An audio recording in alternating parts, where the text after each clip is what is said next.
If you don't want to, good. I'll let you do that. All right, Commissioner. if everybody will rise for the invocation. Actually, with workshops, this is not required. I know, it's just on the agenda, so I hear you. Dear Lord, we ask you to watch over us today as we make the decisions that we need to and hear the information that will help us make those decisions.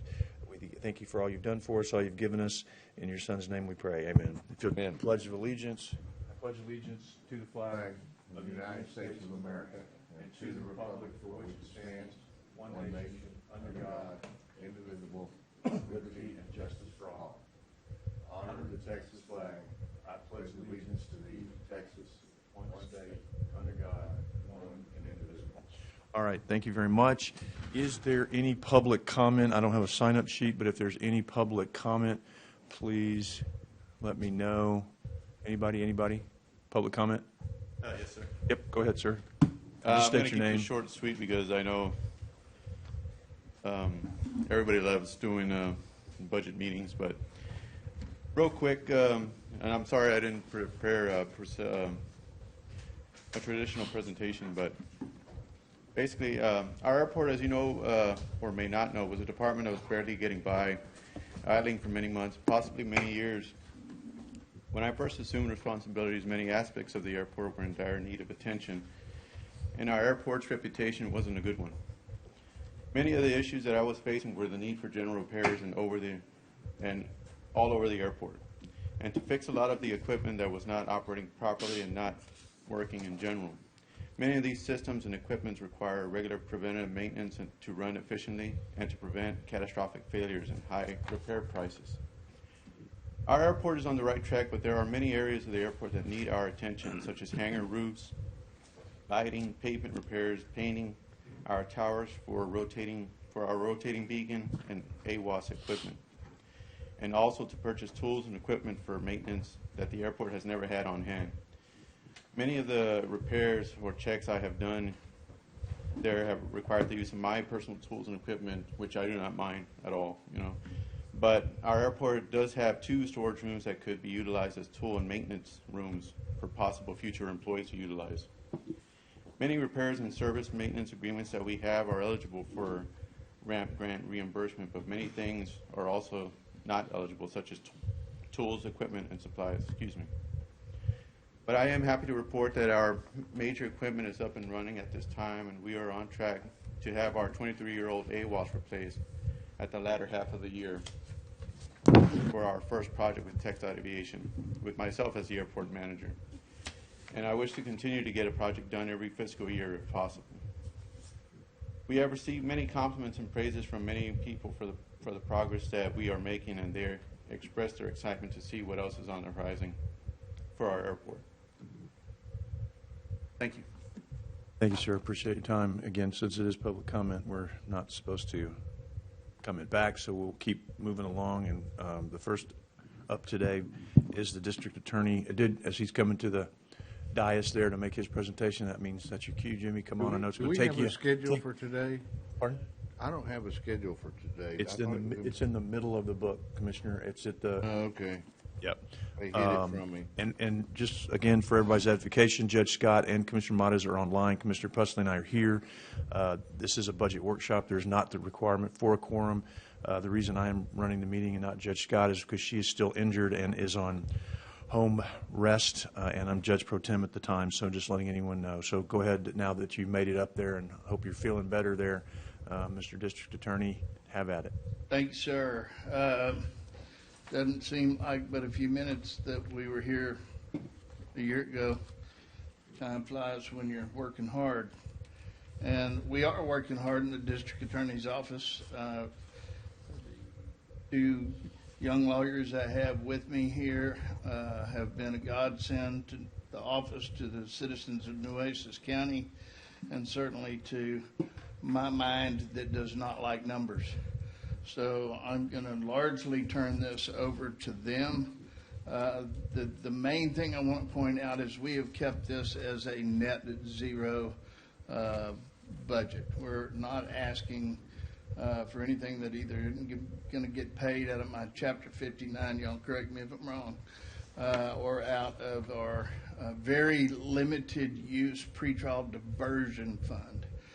I mention that because all over the state, district attorneys, which the legislature would loosen the reins a little bit so we could use that money for other things, but it's so strictly limited now. And talking to TCDAA, they just shake their heads and say we're creating a big shiny object out there that nobody can use. Someday they'll change it, but right now they don't. So everything that we're asking for is largely going to be a net zero ask. We are almost full for one of the first times in many, many years. We have only lost 2 lawyers this year to outside industry, and we are playing as a team, and I'm really proud of the young lawyers. The only thing I am short of is having more experienced lawyers to sit and try cases with them because they're young, they're enthusiastic, they're brilliant, but they're just not a lot of time in the saddle. So as I recover from my various joint replacements, I'm going to try and find more time to spend in the courtroom with them. But we're playing as a team, and we've got a great esprit de corps, and look forward to another year of keeping Nueces County on track and working hard and safe. Thank you very much. I'll turn it over to my team. Thank you, Jimmy. Good morning, Commissioners, Judge. First, I just want to say thank you for taking time out of your day to listen to us and hear our presentation. And in starting, the District Attorney's Office is going to be asking for an increase in our Westlaw expense. It's due to the contract. It says that it has to be a 5% increase this year, and that's going to be a $2,979 contractual expense. Westlaw is an essential service. It provides prosecutors with quick access to current statutes, case law, and legal research, and it's essential to our appeals department. I'm going to be on page 1 of the handout that we provided you today. Next slide. Going to our Chapter 59 budget request, we are requesting supplemental pay for 3 employees: Dana Richardson, Jay Worthington, and Angie Petropoulos. Yeah, which is also going to be on the page 3 of your handout. We haven't calculated the benefits amount yet, but all that will be paid out of the Chapter 59 account, so it won't cost the county anything. There's about $180,000 in our account right now, so we're able to afford this expense. For fiscal year, Commissioners 25-26, we had Can you pull each of closer to that these- mic? Yes, of course. Thanks. Good morning. For fiscal year 25-26, each of the employees that received supplements submitted an acknowledgement of supplemental pay. They understand that this is not guaranteed pay every year, and we will have them sign over that 26-27 acknowledgement of supplemental pay this year as well. And the only difference from this year compared to last year is that we're asking for Jay Worthington to go from $10,000 to $12,500, just because we want to bring his pay in line with his job duties. Next slide. Okay, so let me give you all a bit of background on why all these changes have to be made. So the grant funding for our Victim Assistance Coordinator from the 2025 to 2026 year went away. So the District Attorney's Office had to find a way to meet the needs of our office while also being responsible with taxpayer dollars. So what we had to do is cut some positions to add that position because it's necessary to run our office and to support crime victims. Next slide. So in talking about those changes, let me kind of talk about what we did. And I would like for the commissioners to go to page 2 of that handout I provided you. Or I'm sorry, page 1. So this is a little bit confusing, but I'm going to try to make it as simple as possible for y'all. So the district attorney is going to be creating 3 positions. 1, the witness secretary. 2, a complex crimes attorney. And 3, a felony 5 attorney. starting with the witness secretary, that's the one that we lost the grant funding before. And again, we need that in order to support victims of crime and actually do our job in the district attorney's office effectively. Next, we're creating another complex crimes attorney, so that way we can have another senior prosecutor and have something out there to attract talented, experienced attorneys to come mentor and help the office and develop our young attorneys that are sticking around to learn. Next, we're also creating an open felony 5 position to better incentivize and also attract other people outside of the office into that role. Now, in order to fund this, we are deleting a felony 6 attorney, a misdemeanor 2 attorney, and a felony 4 attorney. The total savings from that position restructuring is about $15,586. If you go to the next page, I'll talk about our reclassifications. We're currently looking at reclassifying one of our attorneys from a felony 1 to a felony 2. We are looking to increase our witness secretary who coordinates our officers over at CCPD from an A14 to an A16. We are looking to increase the pay of our victim and witness supervisors and grant writer from an A22 to an A23. We are looking to increase our trial court coordinator's pay to an A23 as well. Further, we are looking to increase a felony 4 attorney to a felony 5 attorney. The cost of that is going to be $16,009. But if you look at footnote number 1, in the adaptive, it's currently saying that we're requesting an A17 position. We're only going to be requesting an A16 for the witness secretary. An A17 pays $37,648, while an A16 pays $36,920. The difference between that is about $728. $728 is greater than $423.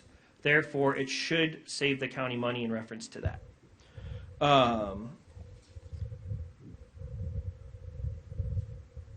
Next slide.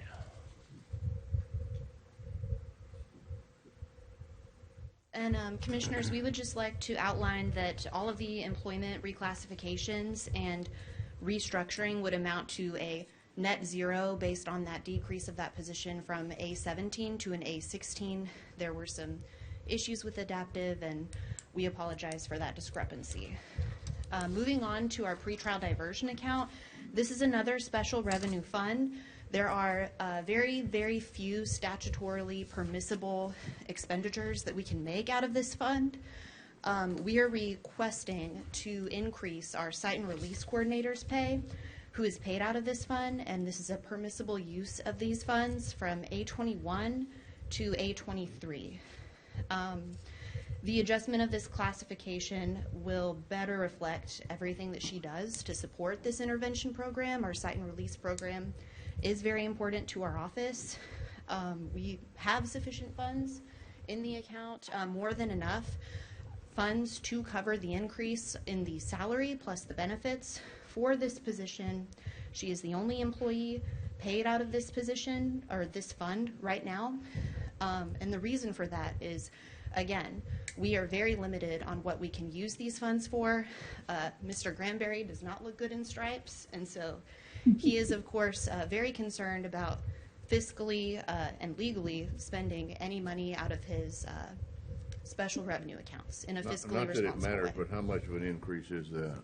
It would be a 2-step increase from A21 and A23, and I believe that they've submitted a handout to y'all from Adaptive. That is correct information in there. I believe it's going up to about roughly a little over $52,000 from her prior salary, if I'm not mistaken. And the numbers that were included in Adaptive for this portion at least were correct. And with that, I'm going to turn it back over to Jimmy. I don't know, did you get anything on that, Brent? the one that y'all just handed out, or The which one one? that they're talking about. It's not in the ledger as she stated, because I only have 3520 in here. I don't have the special revenue. What I was asking is from 821, I realize this is a two-step, but what are we, It's- monetarily, what is that? I don't have the exact. $2,000 or $3,000? It's about $2,000, and I can email you the exact amount. That's close enough. Yeah. Thank you. One of the things that we have discovered is that this office was sorely lacking in staff members who were acting as paralegals. And it's my goal over my tenure to try and add more paralegals into it. And raising these rates of pay is kind of the first step along that path. I mean, these are young people that are working really, really hard and have been loyal and true and been with the office longer than I have, but have those skills and those relationships with the other departments. So we want to keep them, we want to grow them and give them the opportunities to step into positions of more and more authority.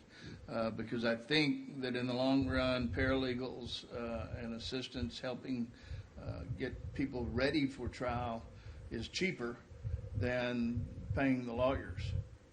And so if we can start bringing more of them in and training from inside and raising them as their experience grows, I think for the county it's a more efficient use of taxpayer dollars.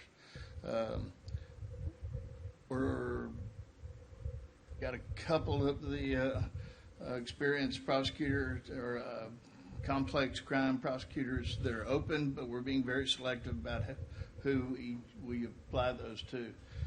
Steve Shewitz just came back. He had left, thought he was retired, missed it. He's back over at the police department doing intake for us and having a great time and back to be in full swing. James Lawrence came out of retirement and is working at our office training young lawyers in the misdemeanor division. We have,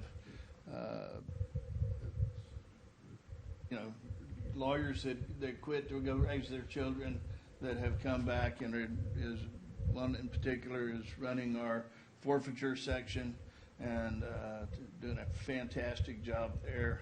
So we're attracting people that are experienced, that want to come back, that have raised their kids or doing this as a second career, something to do. I'd rather stare at the four walls. But it's been a big benefit to Nueces County.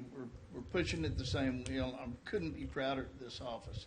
So thank you. And by the way, the staff, the budget staff has been fantastic and easy to work with. And so are there any questions I can answer? Yeah, Judge Scott has a question. She's online. Hang on one second. We'll pull her up there. Go for it, Judge. Thank you. Number one, first, I want to say great job on working this out. And I know we had several meetings last year and the year before, and I know the issues you've been facing and meeting with HR and getting those signatures annually on these, making sure the people that are receiving these stipends, I guess, understand they are not continuous if you're not in there. So thank you for doing that. The only question I would have, and this all looks great, and I appreciate all the work and effort went in this, is the balance of that special revenue that you're saying is very limited in what you could spend. I know it's only $3,000, around $3,000 for this increase. Do we have any idea what that balance is? And I guess it will continue, because this is a salary increase that will continue whether the funds are in there or not. There's about $500,000 in that account. Perfect. Okay. And it continues to grow. Yes. Yeah, I think it's even in an interest-bearing account.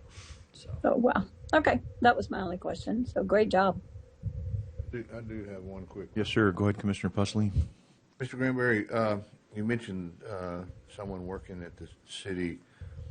What is our relationship with the city now? I know years ago it was different, and I don't know what, if any, there's been any changes in that with respect to the city bringing people over here that need to be detained and that sort of thing. Are we still working with them, or how's that going? Yes, sir. The CDC is for Corpus Christi Police Department, their initial detention, magistration depot. Once they, the law enforcement makes the arrest, takes them there, they can perform sobriety testing and that kind of thing. Then when they get enough of them ready to come over to the county, then they are picked up and taken over and rebooked at county. So that's still operating. We haven't had any problems with that, and that's been very seamless. The rest of the county people, the sheriff's department, DPS, they still do it by going directly to the jail and booking them directly there. Okay, so this partnership with the city, do we receive any compensation from the city for that? That's out of my wheelhouse, and Okay. I don't.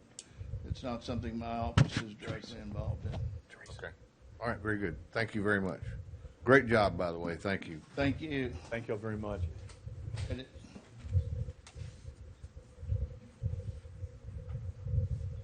May we be excused, John? Yeah, absolutely.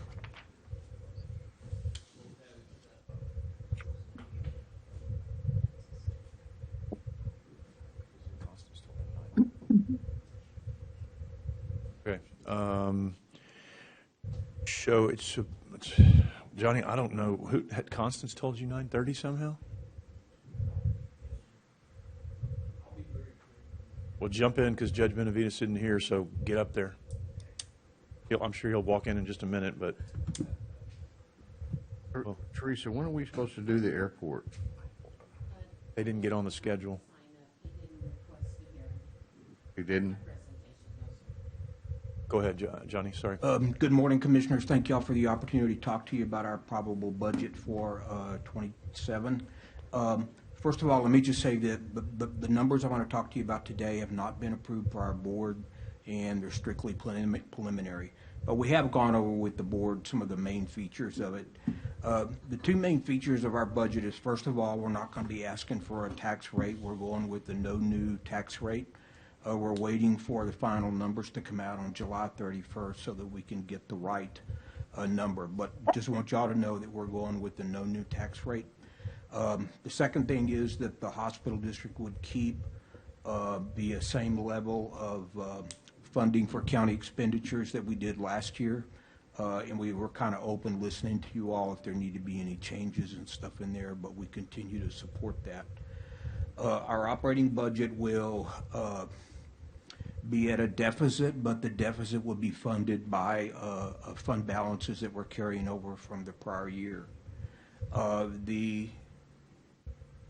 Probably the biggest expense that we have coming in next year is we're stepping up to the full payment rate for our emergency medicine residency support program. That'll be about $4.2 million that we're going to be putting into it this coming year, and then it'll be the full rate for the duration of the contract, which is for the next 4 years.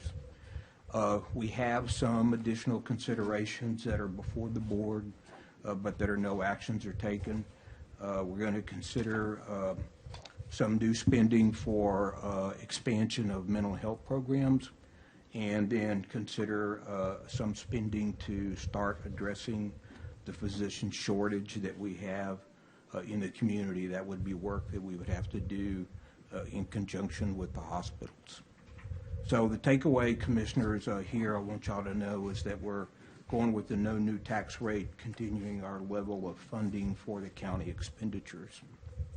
We appreciate that, Johnny. Thank you very much. Any questions from the judge or the commissioners? Yeah, do we, Teresa, do we have a tab in here for them? He's on the schedule at 11:30, Commissioner Pusley, so it would be a little farther back in your book. Okay. Well, I just want to say for future budget presentations, this book, I'm sorry, and I don't mean to gripe, but it's difficult to use because the tabs are just a bunch of numbers, and I don't have a key to all the numbers, so I don't know where to go look to find the different departments that we're trying to look for. So I talked to Constance about this yesterday, but I hope in the future we have tabs that have you know, if it's JP11, let's have a tab that says JP11. Yes, sir. We'll work on that. We'll Okay. make sure that's done, Commissioner. Very frustrating. Thank you. All right, anything else? Judge Scott, Commissioner Montes? All right. Johnny, thank you very much. We appreciate your being here, and One quick question. go ahead. Johnny, what's our, how many indigent are we, on average, are we taking care of a year now? The enrollment commissioner is running about 4,500.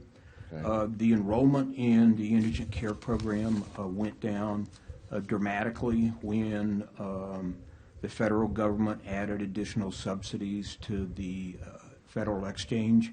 And essentially because of folks that are in our program qualify for most all of the subsidies, many of them got insurance coverage through the exchange. Really? And that particular insurance card, their deductibles are low, they're subsidized heavily, and so that insurance card gets them into a lot of places around town that if they were enrolled in our indigent care program, they would be limited to the SPON network. So we've seen our enrollment and stuff go down.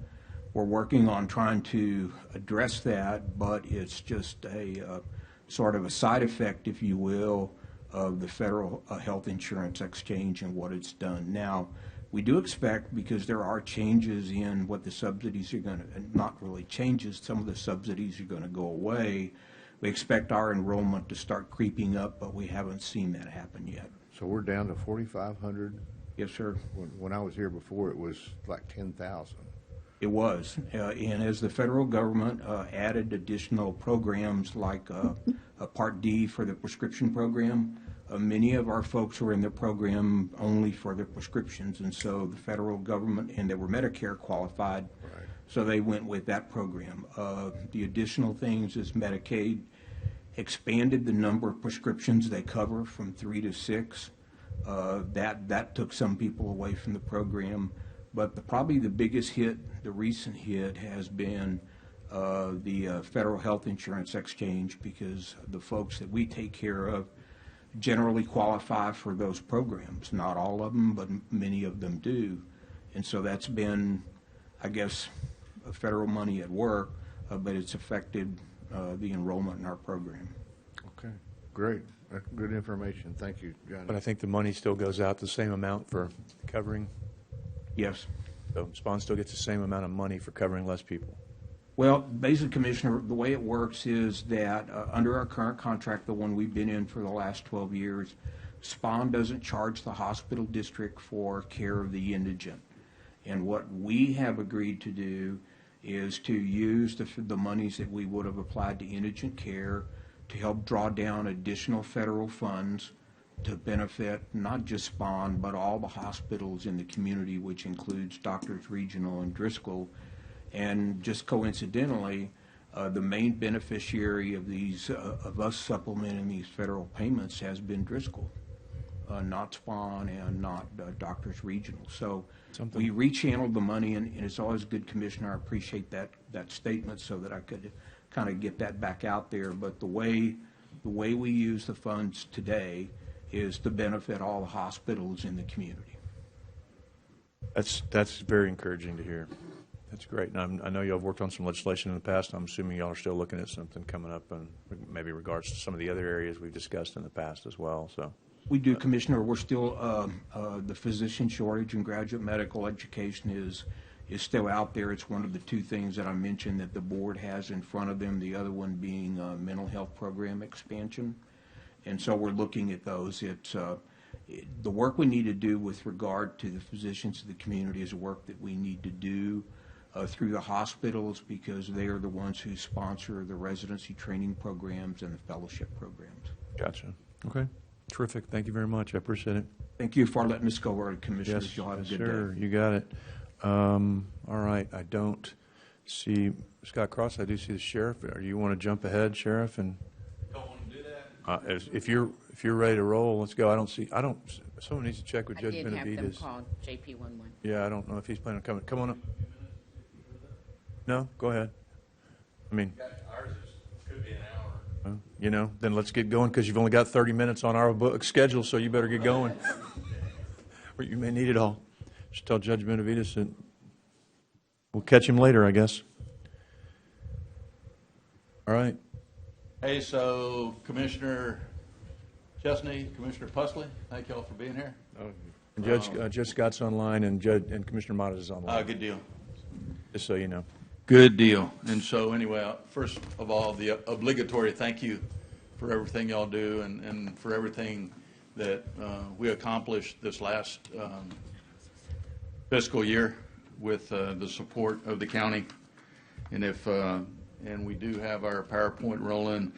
Okay, on the first page, the next page, you'll see our current fiscal year budget and what we handled this year. And I feel confident that I can report that will be within budget at the end of the fiscal year. There were some challenges, some bumps in the road, but we did an awful lot with a position that I created called DOJ, Director of Jail Efficiency. And we hired a former jail administrator to come back part-time and to really get in the weeds on every aspect of the expenses that went on inside that jail, especially overtime. And so we were able to really monitor that. Next page, please. So there's two, when it comes to personnel requests for this coming fiscal year, there are two movements that we'd like to make. And out of respect for the court's decision last year and the county judge's direction last year, we didn't, even though we would have liked to accomplish these months ago, we did not address them. We didn't even try to address them until this moment in time, because we understand that this is where those decisions should be made and will be made. And so the first one I want to talk about, 3700s is our operations division. It's patrol. It is the detectives. It is the warrant officers. And that falls under the leadership of Chief David Cook. And he's probably going to walk in here shortly to talk about this needed position that we'd like to create for evidence room and crime scene position. It's a civilian position, and it would do a lot to ensure the integrity of the way we handled evidence, not just in our office, but all of that evidence that's stacked up at the district court's office or the district clerk's office. That evidence up there, if y'all have never seen it, is just stacked up going back 30, 40 years, as long as this courthouse has been here. And there's criminal cases that many of us will remember from 30, 40 years ago, where that evidence is still being housed, and it needs to be moved. And it's the sheriff's responsibility to move it.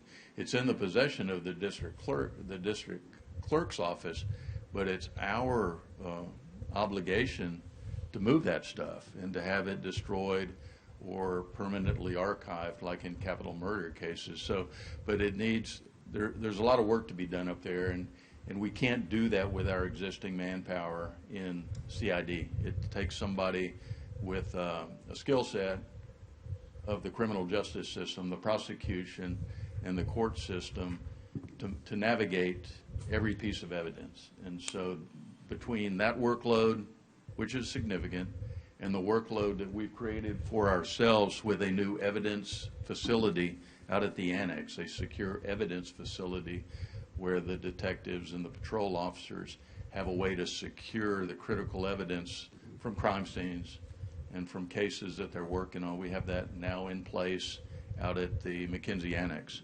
And we need that one designated person to be the caretaker of that environment. And so that's what Sheriff, the historical data, are you going to also store that at the annex, or do you take that to the record center?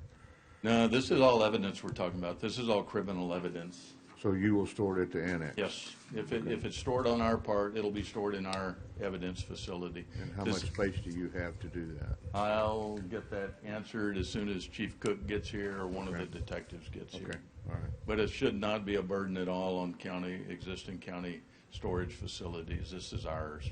Okay. So anyway, I'm going to probably stop right there on that until someone with more expertise on that subject comes in here, and that'd be Chief Cook.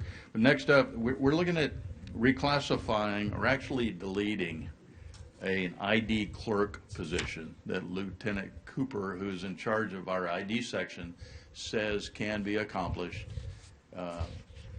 without creating problems. And so in deleting that position, we'd like to, and this is a net zero, but we'd like to take the assets, the funding from that position and spread it around to clerk positions within our agency. And I'm going to let Dina explain that. Dina, if you'll come up here, the actual mechanism of doing that and the purpose of doing that. Good morning. Many employees cross-train between positions, and this reclassification is a way to consolidate titles within our agency. The net zero. So, Dina, explain the inconsistency in some of the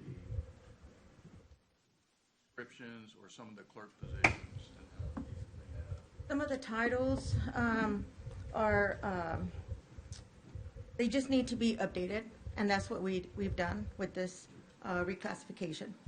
We've updated the titles to better to be. Sorry. I have a question. Judge Scott, go ahead, sorry. Yes. How many positions will this impact? How many people are you talking about reclassifying? It doesn't say on here. 41. 41 people Yes. with this 2 deletions? Yeah. Yes. Wow. Okay. Are there any other questions on that one? No, that's Hey, a good question. Chief Cook. Should have probably led with that 41. That's pretty good. So, Chief, I was talking about the creation of this position here, and I touched on our evidence room out at the annex, and I touched on the issue at the district clerk's office with that court evidence, felony, if you want to. Sorry for being late, Commissioners. I didn't realize we had moved up. So we're looking for an evidence room. Crime tech has tile technician position would be at a grade 24. Excuse me, to manage the property room for us and to track all the evidence. We also are concerned with the backlog of evidence that is in the possession of it's the district clerk, I believe. And this is evidence that's many years old, and we just want our guy to work with their people so we can do something with disposing of some of that evidence that is really stocked up. I mean, they got several shelves of evidence that probably should have been disposed of or returned or whatever the situation may be. And I'm not trying to throw anybody on the bus. I just think we could work together to be more efficient in addressing the evidence issues. They'd be responsible for establishing guidelines, procedures governing the management of evidence of other property received by the Nueces County Sheriff's Office. All property placed in the custody of property personnel will be uniformly handled within legal guidelines to ensure the safekeeping of that property, to establish strong chain of custody, and to ensure the return of property to its rightful owner whenever possible. This non-sworn position plays a critical role of collaboration between citizens, department members, and law enforcement agencies, and contributes to the process of improvements for efficiency and effectiveness of the Nueces County Sheriff's Office. It's a little over $26 an hour position, and when you add in all the benefits, it's approximately $77,000 total with all the benefits for the entire benefit package. It's about $55,000 a year position, but we require an associate's degree, and they're going to have to get some certifications once they come to work for us if they don't already have them. And we're going to take that to hire somebody at that level that would be willing to come and work and stay. So it's to us, it's a critical position. It's something that we've been looking at for a while, and we feel like it really needs to be filled and would be very beneficial to not only Nueces County Sheriff's Office, but to the county as a whole in keeping the flow of evidence going and getting the disposal taken care of, getting it turned back to where it needs to go, and just being more efficient operation overall. So, Chief, Commissioner Pusley asked a question about any of this property that might be moved out of the district clerk's office.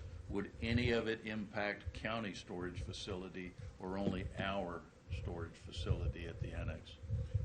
Well, that property that's in the county clerk's office, we don't have room for it in our property room. I wish you guys could take some time to go down and look at it. We're talking about years and years worth of property that is stacked up in there. So our evidence facility would not be able to hold all of that evidence that's sitting there.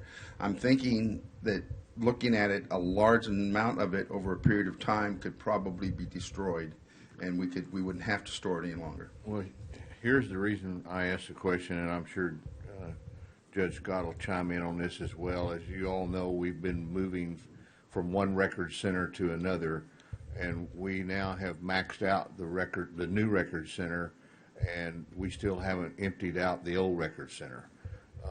And so we've got to make some critical decisions about this stuff, and our record center staff has put together a list of things that need to be destroyed that have gone past their retention schedule according to state law. And so we're going to be, and I know Judge Scott's going to chime in on this, we're going to be asking all the departments to look at the things that they're storing, and if they can be destroyed, we need to, make the steps to make that happen, because either that or we have to build more square footage to store this stuff. I agree with you, Commissioner. I understand the concern. Space costs money, and it's a steady drain on the county's budget, and I respectfully understand that situation. I'm not asking for more space. I'm asking for a position so we can start getting more efficient at destroying No, this. I understand completely, Chief. I wasn't alluding to that. I just want to be sure everybody understands our predicament. I agree, sir. We need to, and we have. Please understand, this evidence isn't property that Nueces County put in evidence. This is property from all the other agencies that have ever had cases here, including CCPD, DPS. Everybody that's running a criminal case through here has evidence built up or property built up there. That a lot of it could probably be destroyed once we process the proper paperwork and coordinate our labor with the other agencies that are involved with this. Okay, great. Well, I'm glad you are looking at that. I think it's very important. And Commissioner, I don't have much to add to that other than 100% agree, and we're looking at all departments, all elected officials, to see if some of these documents can be destroyed. In essence, by doing nothing all those years, we are creating historical documents that we have to save. So we really have to address this issue. Yes.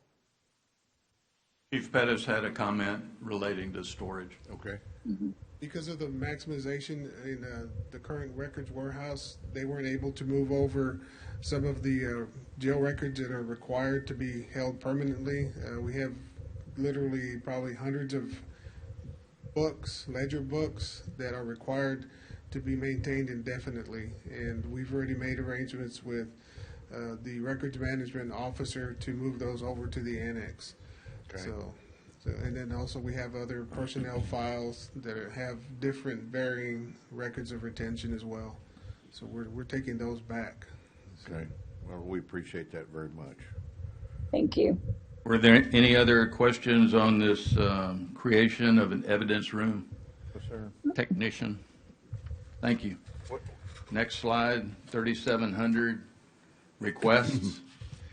Overtime, we've made substantial progress in dealing with overtime in the 3,700 as operations.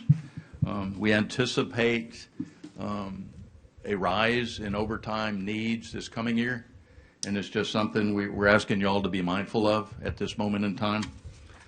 We will continue to supervise, to monitor. We've actually working with, and Bridget's here, so maybe she's somewhat familiar with, or no, because you don't have anything to do with Workday, do you? A little bit. So there's actually a feature that should be enabled on Workday where we can better track overtime usage. Every time somebody puts in for overtime, there should be a box to check. And I'm familiar with this over at the city of Corpus Christi. Every time you submit an overtime slip, there's a box with a code. And that code indicates whether that overtime, that need for overtime and that overtime expense was training, was bug days, was, you name it, a special event. And we have those same recurring special events that the sheriff's office, like the junior livestock show, there's some overtime created there. Jail overtime, patrol overtime, court callback. There's overtime issues that should be documented and make it easier for us to track. So at any given time, we should be able to print out a report in Workday showing what the overtime is being used for. And that hasn't been put in play yet, and we're working on creating that, I believe, with Human Resources or, yeah, in Auditor's Office. We need to get that feature in Workday functional so we can better monitor and report to y'all or the Auditor's Office, the people who are concerned about our overtime expenses. So we're working on that. That's a great idea.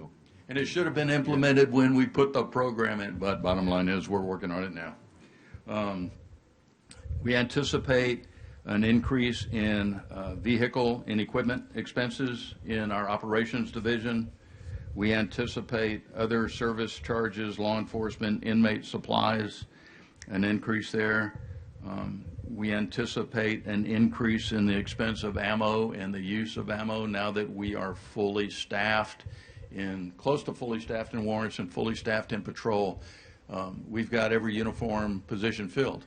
And with that comes additional expenses for ammunition and other supplies. That's 3,700 requests. 3,720 is the big one. 3,720 is the jail.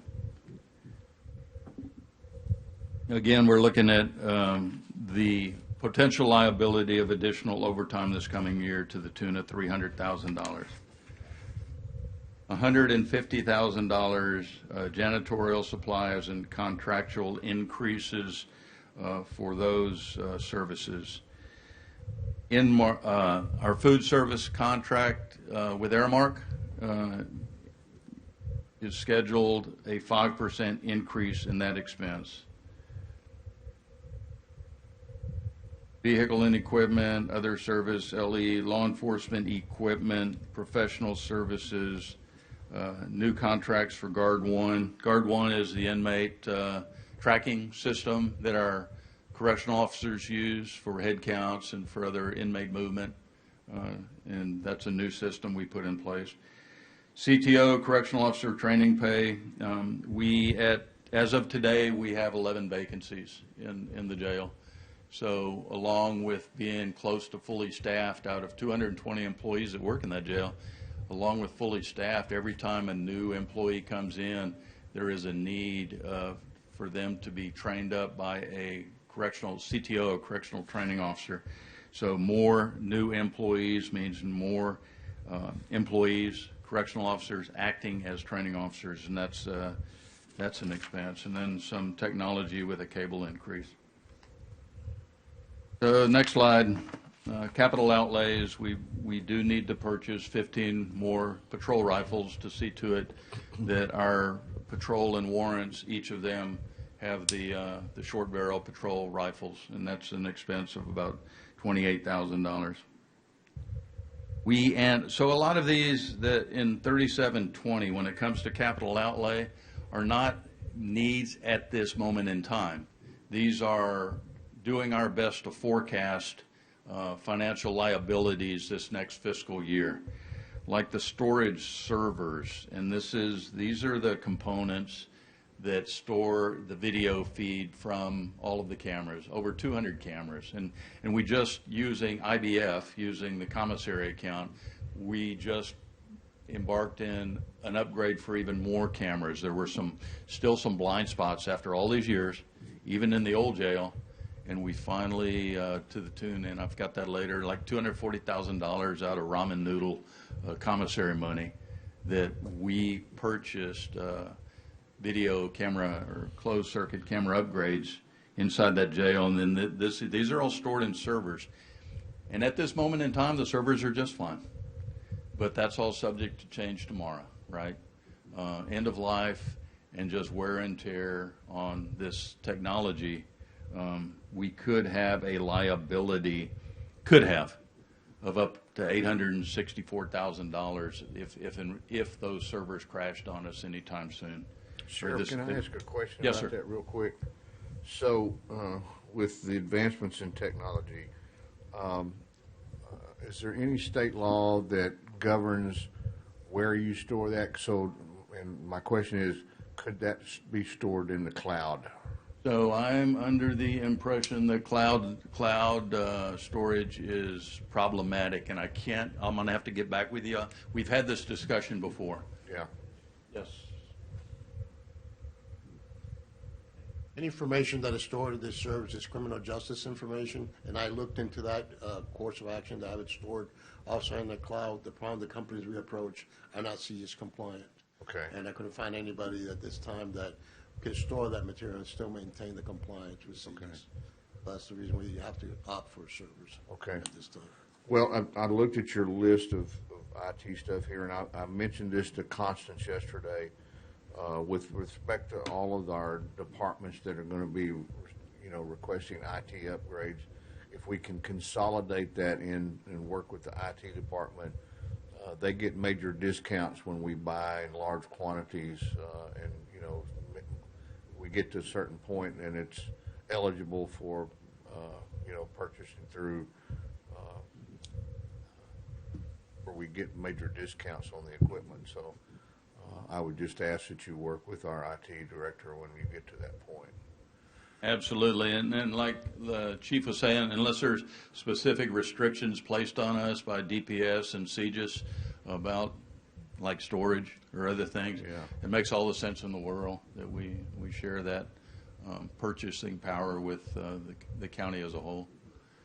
Okay, thank you. So the jail intercom replacement is a $400,000 liability. So we're mandated to have intercoms accessible, and they're basically analog telephones that are wall mounted throughout the jail for every inmate. And so the brain center of that system currently sits in a bad part of the jail that we've already had to relocate technology to another part of the jail. We've already had to move some components out of that room or out of that closet because of water inundation and moisture, and it was destroying. Was that our camera servers that got moved? Yeah, so we moved all of our camera servers to the old law library that is no longer used because law library is now on the tablets. So that created a dry, appropriate, temperature appropriate area for our camera servers. We need to do the same thing with the controlling unit for those intercoms because it's creating a problem for that hardware to be in that environment. In addition, now this analog system can be and should be upgraded, its end of life, into a digital system. So I'm being told that we're not going to have to go into every jail cell and replace the actual call box on the wall, but the brain center, the hardware that manages all of those intercoms, we do need to do something about that. We need to do something about that this year. This is a critical issue. Texas Commission on Jail Standards will find us non-compliant in a heartbeat if the intercoms are not functioning and working. That's one of those hard and fast. A few months ago, I toured all that with the sheriff, and it is a pretty sad situation. It's a control server, and this is an anticipated or a predicted expense of $70,000. It's not needed today or tomorrow, hopefully. Laptop computers for training. Jose, Lieutenant, you want to speak to that? So we are a TECO certified training center, and one of the things that we need is we need to have, we're also a certified testing center. So for that, Commissioners, we need to have computers. And as you said, Commissioner, we're running out of space, and even at the Sheriff's Office, we're very limited on space. And so what we've done is we've created a, we've kind of transitioned our training classroom from a training classroom and a testing center. So the easiest thing for us to do is to have laptops to be able to transition back and forth and better utilize the very limited amount of space that we have, because we know that we're not going to get a new training facility built anytime soon. So the easiest thing is for us to be able to purchase 10 laptops at least this year and possibly another 10 laptops next year so we can better utilize that space that we have that's very limited, and also so we can stay in compliance with the Texas Commission on Jail Standards and stay in compliance as the training academy and a testing site for the like I said, for the Texas Commission on Law Enforcement. So that's what we need those 10 laptops for. Okay. The washers and dryers are very expensive. I was informed this morning, just walking over here, that one of the dryers is now down, and so that's going to be a replacement almost immediately. Sheriff, let me ask you real quick, since I'm trying to keep people that are here on schedule, and I'll let you jump ahead. Do you really have a long period of time left? Because I do have another one coming in at 10, and I can let him jump in if you think you've really got another 15 or 20 minutes. I don't want to put him behind. I think we can knock it out in 15 minutes. 15? Is that okay, Scott? You good? Yeah, I'll take 10 minutes tops. Okay, let's go. Keep going. Okay, so the washer and the dryer, we have 8 of them. Is that correct? 8 and 8? Does that sound right? Willoughby told me. The commercial grade washers and dryers, and we're anticipating failure. Those things are used hard, and they're commercial grade, but still, and one of them was, no, Willoughby told me one of them was 8 years old, the one that's dying on us today. So anyway, that's one of these potential financial liabilities that I would be remiss if I didn't bring it to y'all's attention, because it could very well be a need this next fiscal year. Courthouse security, the next page, 1305, $145 for the magnetic readers. These are upgrades that Annette needs. There is, we're finding out more and more department heads and more, there's a need for even more of the magnetic card readers for controlled access to maintain the safety and security of the courthouse and the court tower. And this is a number in that gaming. SecOps, SecOps is a force multiplier, is the private security company that helps man our checkpoints and also the after-hours security of the courthouse. And they've been a great partner throughout the years. When we've had special events like that Uvalde trial, they are real quick to bump up staffing. When we have a need for increased manpower, they're really responsive to that.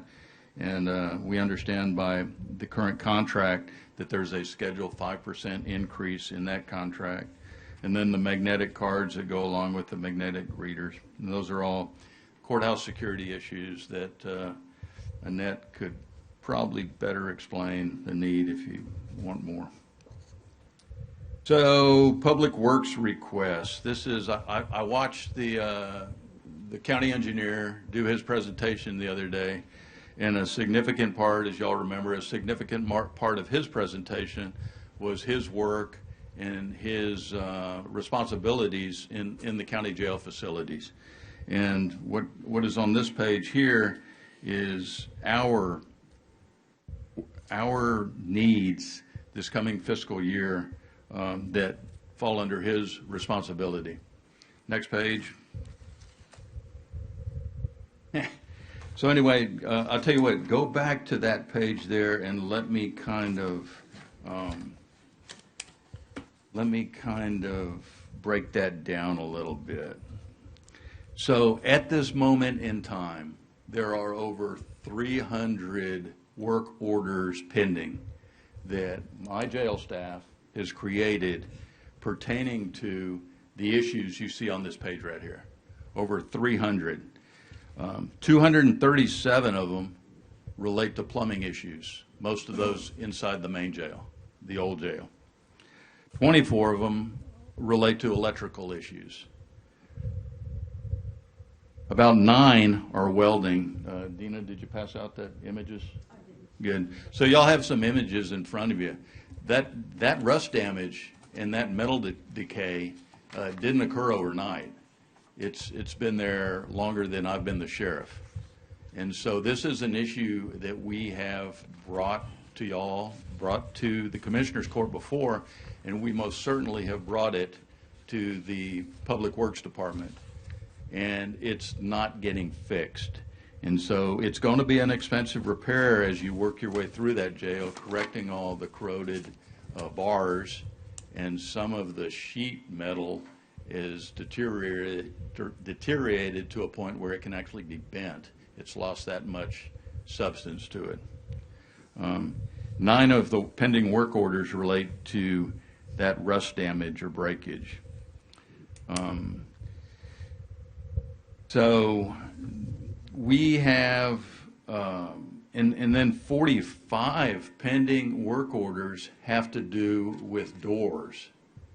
And so we have ourselves spent money from that commissary fund that we should not have had to spend, because this is a contractual or a financial obligation of the county through the Public Works Department to handle the operational expenses of that jail. But every now and then, we have a sense of urgency. Every time we put in a work order, there's a sense of urgency to that work order that is not, I get the impression, is not perceived by Public Works. Sheriff, I think the judge had some comments on that, so can I interrupt you just for a second and let her jump in on that? Absolutely. If you don't mind, thank you. Go ahead, Judge. I appreciate all of this information, and yes, agree with you, Sheriff, 100%. These are very serious issues in the jail. What we as Commissioners Court need to, remind ourselves and understand, jail standards comes in and any of this stuff is not done, it is going to cost us a lot more to have to house our prisoners somewhere else. So I think this is high priority on the list. I know a couple of years ago, you did away with a position, or we gave you a position out of Public Works to dedicate to the intercom system.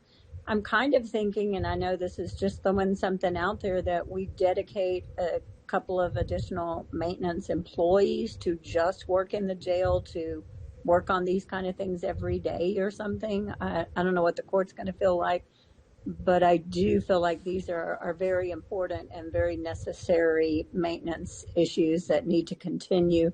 And as soon as you get these tickets taken care of, there's going to be 300 behind that as well. We know this is a daily issue over there at the jail too. And Judge, if you're advocating that we put people under the sheriff's purview that he can have more direct contact with and oversight of, I think that's a great idea, and that's no knock on all the other work that Public Works has. It's just the jail is its own monster. We know that, and we want to help you get there. And so I think the judge has a great idea on that, and that may be something that we need to look at, Sheriff. I don't know if that's something that you'd be receptive to where that person would be, person.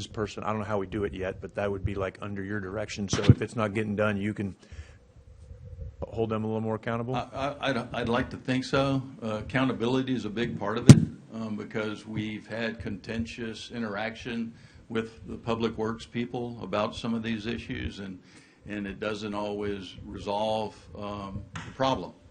And so I think what the judge said, the example of the IT person, right? About 2-3 years ago, at any given time, we had 30, 40 intercoms down. And when an intercom is down, we're not allowed to house an inmate in that unit if they don't have that intercom. And so we were able to acquire an IT specialist from the IT director at that time who works in the jail, who stays in the jail, whose only job is to keep those intercoms up and running, and it worked. But they still work for the IT department, correct? Oh, they work for us. They do work for y'all now? Okay. So the answer is, I think you're amenable if that's Yes, I something that am. the judge And puts to together. some degree, we tried it a couple of years ago. I gave up a couple of correctional officer positions for a couple of designated Public Works positions, and they didn't get filled. Well, but that was, if I remember correctly, and maybe I'm wrong, that was still, those positions stayed under Public Works. Yes. And that's the difference. Yeah, the judge is saying. And Chief Rivetta had a really good concept, that the problem when an employee from Public Works comes in to fix a door. Hold on. Let me just ask you. What the judge is saying is, so I think you want to take the W here and move on. The judge is saying she's looking at creating something to where these people would be under you and not Public Works. Is that something you're amenable to? Absolutely. Let's move on, if you don't mind. But wait. And we would even go. Add one more thing. Oh, go ahead, Judge. In doing this, we would also have to have a separate maintenance budget for the jail as Right. well. So Right, yes, right, we're right. not just giving you people and you don't have Right, the budget. and we're not going to for them suck it fix away from Yes. Public Works. It would, Yes. you're advocating creating a new, Yes. you know, Absolutely. budget. Yeah, or- and right, and separate right. for I the understood jail that. only. Yes. Okay. If Okay. we don't do that, then they'd be bringing their tools from home to, you know. No, like- and we got Public Works need all over the county that we can't meet either, Absolutely. and so this would be something new that you would be. And again, you said you're amenable to that. Let her work on that. We can't make that decision today. This is just a workshop, but I think that's a positive, and you think it's a positive. So that let's see if we can address it that way, and maybe that'll help you get to where you need to get. Absolutely. And we and us, that helps us too. Like, you know, as Judge said, it's jail standards comes in and, you know, doesn't let you operate, then that's super expensive. And I'll tell you something that Chief Rivetta brought to my attention. Every time a worker from Public Works comes into our jail to fix one of these issues from a work order, they have to be escorted by a correctional officer. They don't get free run of the jail. And so we were looking at a concept of taking exactly that, designated mechanics, designated technicians that could fix those toilets and fix the leaky faucets and do the stuff that Public Works normally do, but get them through a jail school where they are a correctional officer as well. And that would take away the burden of assigning a correctional officer to babysit that mechanic every time they're in the jail. So that would be another part of it. I look forward to it, and like you just said, I'm going to take the W and sit down. We make no decisions in workshops, and we are not making votes, but that's what the judge is advocating for, that she is going to put together something. Go ahead. Just one quick comment. When I toured the jail with the sheriff and his staff here several months ago, part of what's going on here is, and the reason why there's so many of these tickets is, they're fighting the aging infrastructure of that jail. And when I visited with Juan and about some of those issues, and Juan and I actually went back up and looked on, I mean, a lot of it is associated with the aging infrastructure of that jail. And a lot of it is beyond the ability of the Public Works Department. They would have to go out and hire an outside contractor to fix many of these things that we're having issues with. So when we look at this, we're gonna have to fold all of that together, because it's not a simple matter of taking a socket set up here and fixing some of these things. I understand you can unstop a toilet, but if you've got a major problem with plumbing pipes that, you know, are a result of the pipes being 50 years old, there's not much you can do about that. So anyway, just a quick comment. All right, Commissioner, Sheriff, you got 2 minutes on your 15. I'm kidding, good. but Sinda, go ahead. I'm good. Thank y'all. Anything else? That's it. Thank Oh, you. well, look at you, right? You're 2 minutes early. You want to take the extra 2 minutes? No, sir. All right. I'll take the W and leave. Okay. We appreciate your time. Thank you all very much. We appreciate all you do, and thank you so much. All right. Mr. Cross, you're up. Again, Commissioner Mottes is online, and Judge Scott is online, and we're still rocking and rolling. Go ahead. Okay, so I'm mainly going to go over Department 180. It's our operation, our main operation. We're not asking for any change in 181, but I do need to have some discussion about 182. I'm asking for an increase in 180. It's about $327,001. The bulk of that's going to be mainly two line items that are pushing that up, and that is we got to replace our motor grader this year, and we've also got to replace all the pedestals at Padre Valle Park. They're rusted and coming apart. And so that's the bulk of those two items. There's some smaller items in there, an increase in capital outlay, it's not much, and an increase in some overtime. That's 180. 181, not changing, staying the same. 182. 182 is interesting because 182 was the Bob Hall Pier fund that we used to run Bob Hall Pier. After Hurricane Hannah, when Bob Hall Pier went down and the operation went down as well, there was about $148,000 of revenue that was in there. Revenue, not general fund transfer in, but revenue that just went away. I don't know where it went away, but I've never had to worry about it. But that was going to be my startup cost if we were going to operate the pier. I'm proposing, and I've talked with Commissioner Chesney about this. He supports the idea. I've talked with my chair about it. Still have to take it before my board. I'm proposing that we use a third party to run the pier itself, just like we do at Horse Cobble Pier.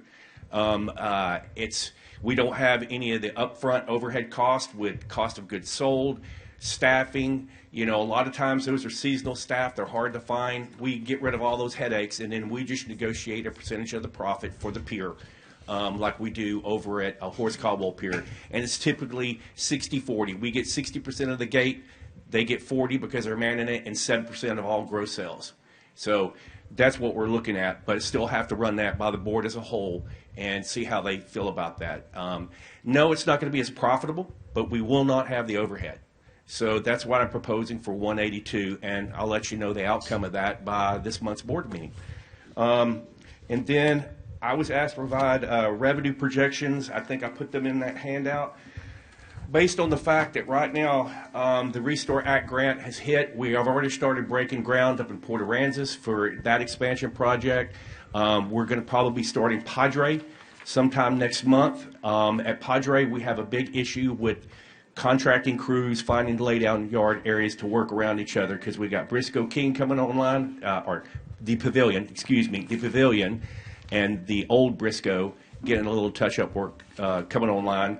We've got the RV expansion project, and we're still working on the concession space and the restaurant space at the pier, so I'm having to juggle people all around and where they're going to work. And so all that's coming online. And then we've got, like I said, Port A is expanding out right now. We finally got our pier concessionaire where we haven't had one for a while with that renovation in up there. So that's turning some really nice revenue. And so all those things happening as we get into 2027, we're going to be sitting with a situation where the chickens have come home to roost. We knew we were getting all this grant money. Oh, and not to mention Packery Channel, we've got over $7.4 million in improvements going on over there. And so all these things are going to take manpower and time and resources to keep them up as a destination venue for the general public and the general public to use. So I'm not asking for a lot in the scheme of what I'm doing as far as revenue and what I brought in as far as capital improvement grant monies that had no match and have cost the county nothing, that are going to be revenue producers. So Scott, that's about it on my budget. Let me jump on just real quick.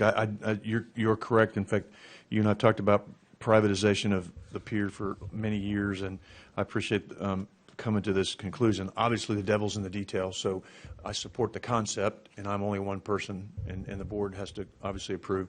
But I would like to see the devil's in the details, so I would like to see that detail, because at the end of the day, having less overhead is always great, but I want to see that net revenue, because that makes a difference too. Like, I understand exactly where you're going, sir, because technically, even though we had this conversation yesterday, technically we would gross between 550 and 600 running the pier. But when you take out your operating expenses for that year and to fund the next year, we would net around 400K. That's how that worked. And so if we go this other direction, I don't think we're going to be near that number. But we'll still be profitable, but we just won't have the investment.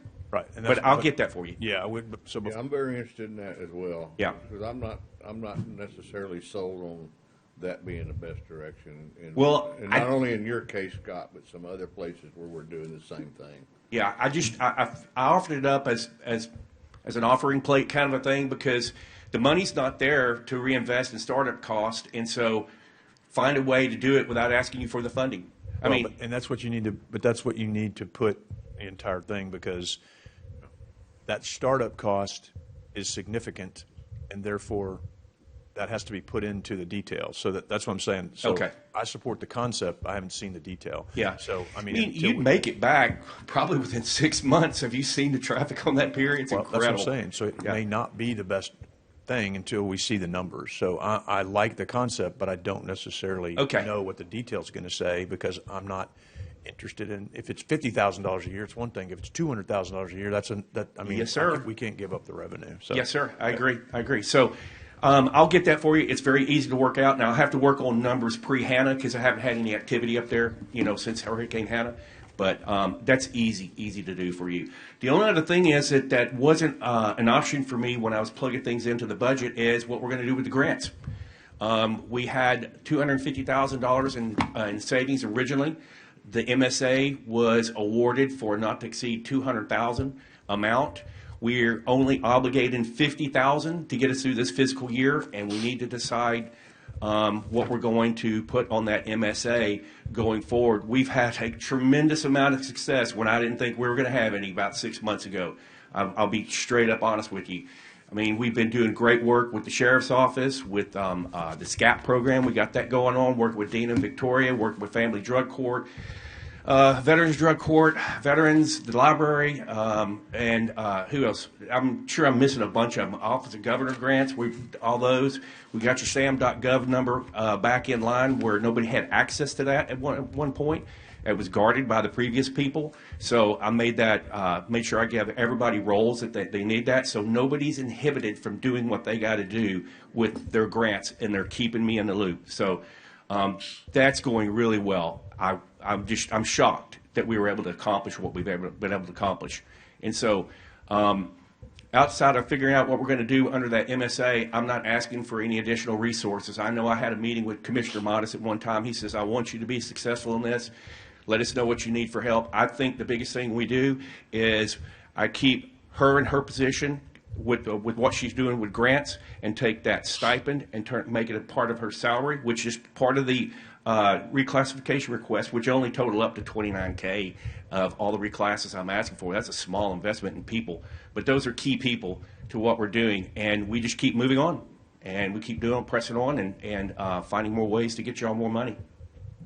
I appreciate that. And obviously, once we are able to fully charge for that pier, and where are we on that? That'd be my question. I saw the building was up. Are we able to start? Yeah, they were working on the concession space. They're going to be pouring the concrete walls for the restaurant space, I think on the 27th of this month. So I'll have to close it down that day for that pour. And we're scheduled to be done with that. They're saying October. No, I'm saying, where are we on collecting money on the pier?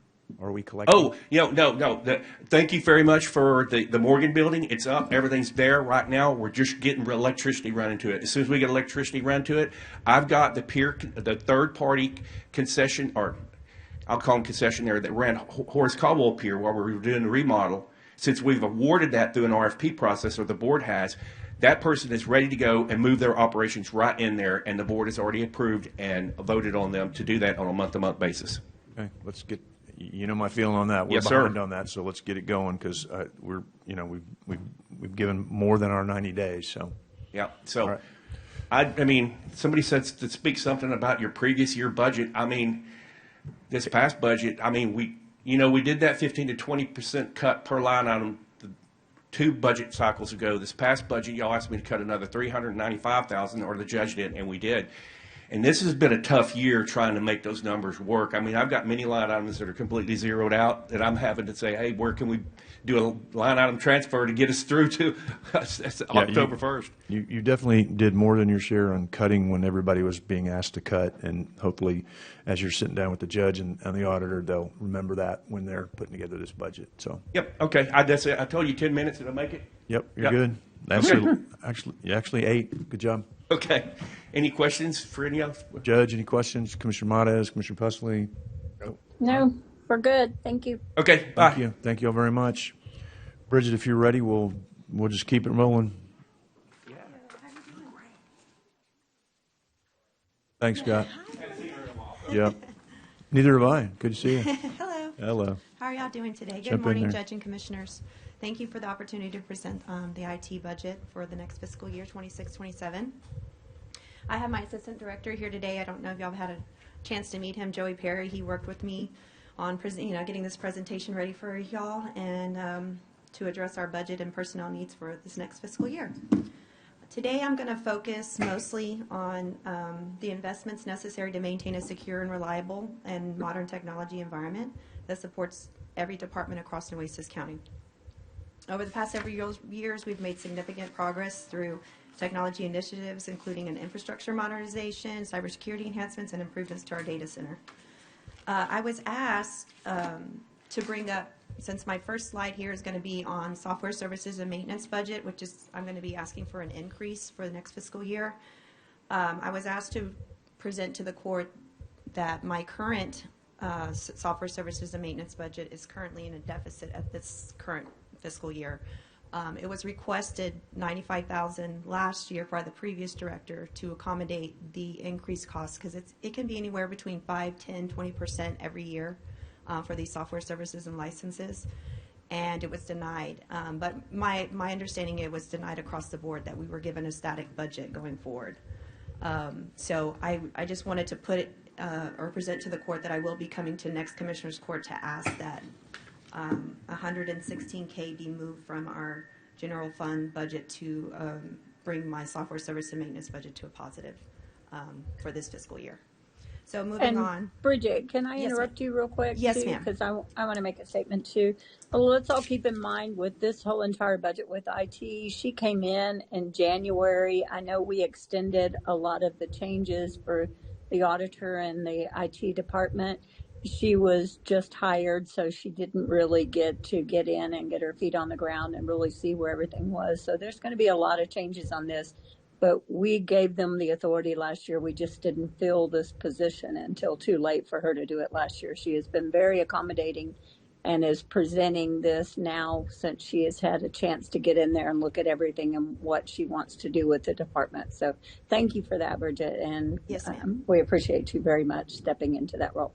Thank you, Judge. I appreciate that. So beginning with this slide here, I'll just get straight to the point. The first increase on the software service and maintenance budget was we had ARPA-funded projects that were approved by the Commissioner's Court a few years back. They were funded from the ARPA funds, and that has now come to, they were 3-year terms that were purchased, and these are the vendors that we chose and what we moved forward with purchasing using those funds. So now those funds have come to an end as of November 26th, so we will have to move it in to, it'll now be our responsibility to carry it forward without the ARPA funding. And so I've broke it down into those 3 categories there, which is a budget increase of $295,000 to be able to keep these projects moving forward out of our budget. Moving on. Next slide, please. The next one is for Tyler Technologies. I just wanted to bring to the court's attention that once again this will be increasing for this next budget year. So it's a $149,000 increase. We will be ending our year 6 contract, year 6 of 6 this budget year. So going forward, it's going to be an annual term, and that was the quoted amount that I was given. So I just wanted to bring that to the court's attention that that will be increasing again this year. Next slide, please. The other increase that I accounted for in the same budget category is for the Granicus boards and commissions. This is going to be under Judge Scott's department, but we wanted to put the cost of the software moving forward under our budget here to keep it going.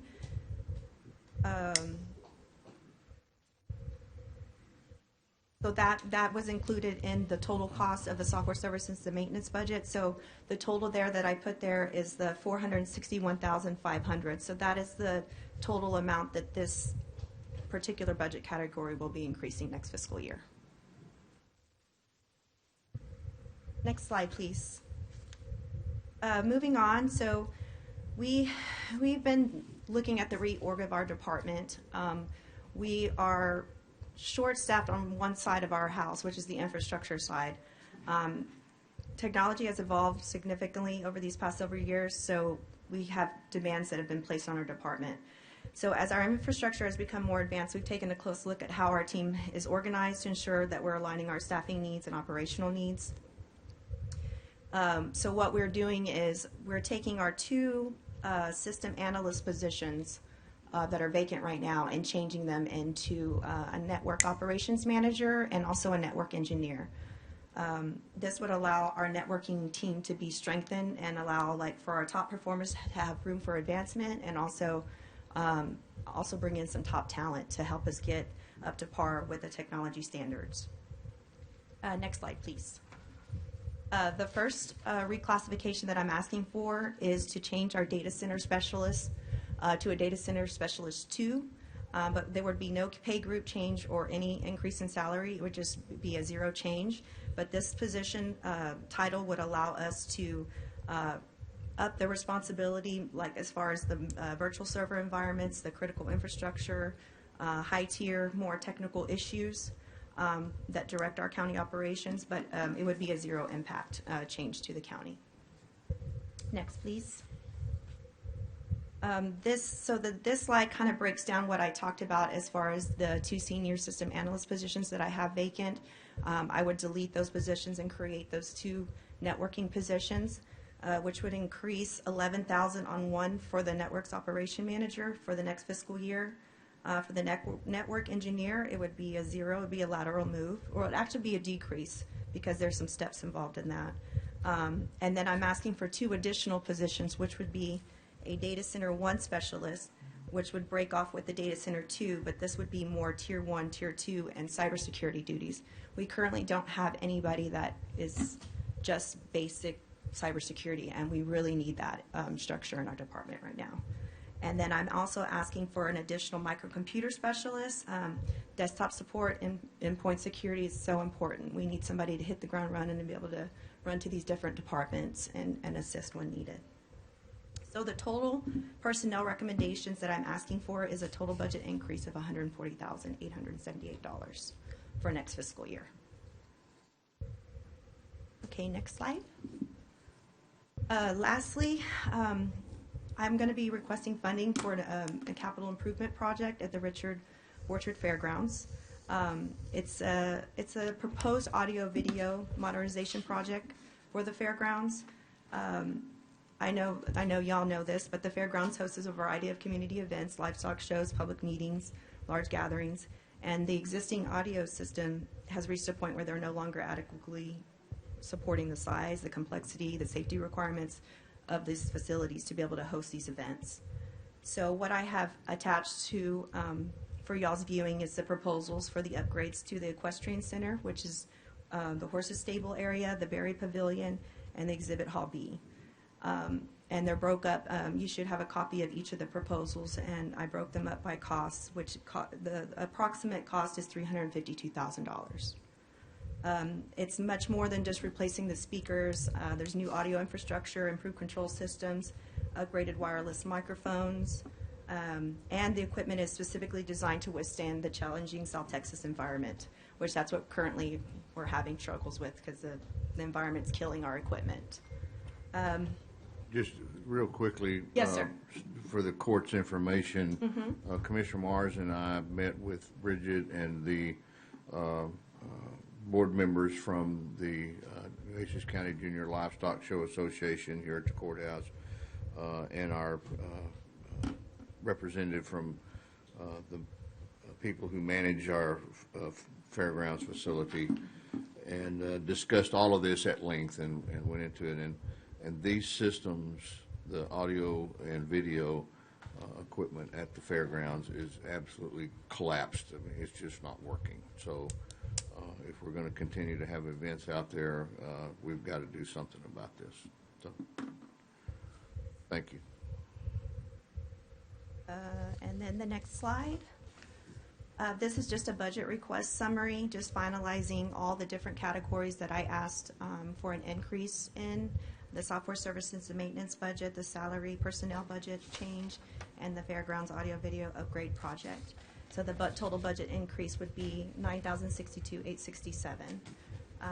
So as far as total adopted budget in comparison to last year, it would be a 4.787 to 5.75 million, which is the $963,000 increase total. I appreciate the opportunity to present this to you today. I hope that you can take it into consideration, and I'm happy to answer any questions that you may have. Thank you, Judge. Commissioners, any questions for Bridget? I know, Commissioner Pusley, you're pretty intimately involved in all this, so I know you probably have all your questions answered. Just checking on anybody else. But Yeah, if you have any, go I ahead. met with Bridget yesterday, and we've been having ongoing conversations about all this. I asked her, in the interest of saving time today, to just hit the high points. There's backup material for all this, but we have visited at length, and I think what she's presenting here is a very positive step forward, and things that have to be done and need to be done. So just like the Tyler Technologies, that expense is going to increase every year as long as we continue to use that software, and everybody here is using it. So Yes, sir. anyway, thank I you met very with much. her quite a bit as well, and I agree 100%. Commissioner Pusley, yes. Thank you. Thank you, Judge. All right, thank you very much. Thank you, Commissioner Judge. Okay, we're going to try to locate some folks to, who's, It's JP11. he's coming up right now? Okay. Well, he's supposed to be. Okay, so we're trying to move up Judge Benavides, and I've also asked Teresa to go get our 3:30 slot, which is purchasing, to see if they can move them up so we can get everybody in that we can before the lunch break, and then hopefully shorten our afternoon. So just give us a few minutes and we'll keep on cranking here, hopefully.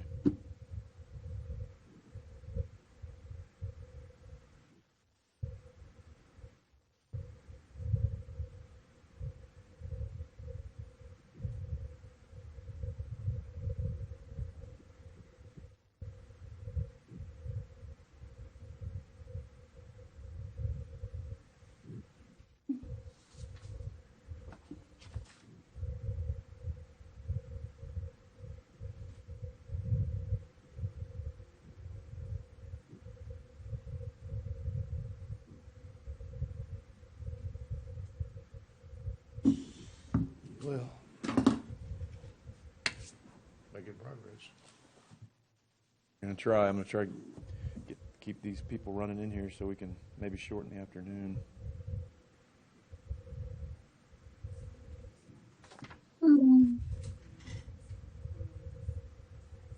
Okay. I'm struggling with this. It's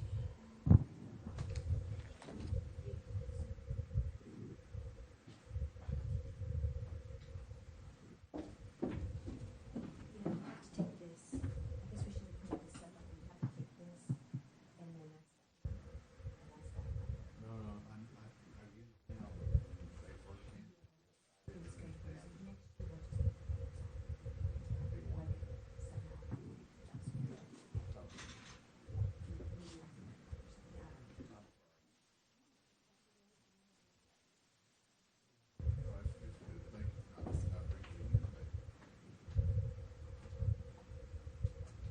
part of it's my dyslexia too. When I start looking at all those numbers, my brain is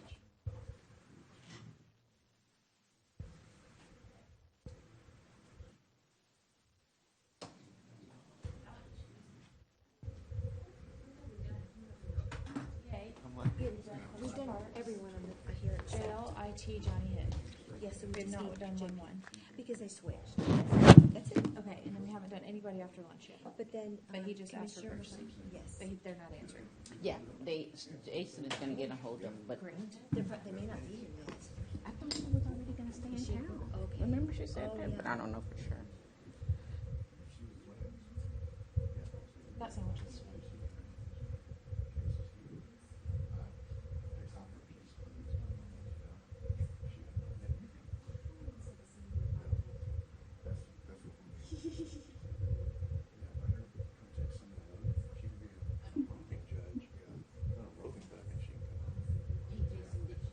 Why we consolidated? No, we deleted the whole thing in that form.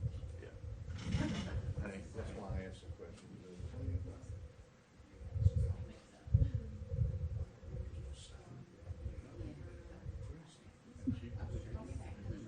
Didn't we, excuse me? Commissioner Chesney, Constance, Teresa, didn't we, when you sent this schedule, didn't we tell everyone to be watching because schedules change and that for them to be prepared to come up at a moment's notice if they're ready? Yes, ma'am, but this one, they switched at the last minute, so this one was supposed to come at 11:30, so.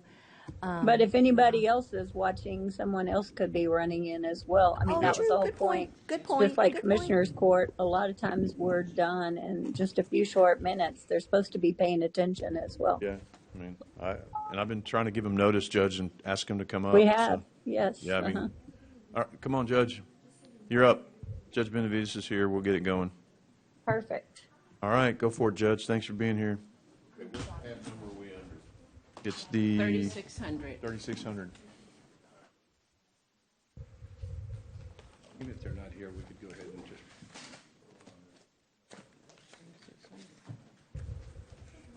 Good morning. Thank you.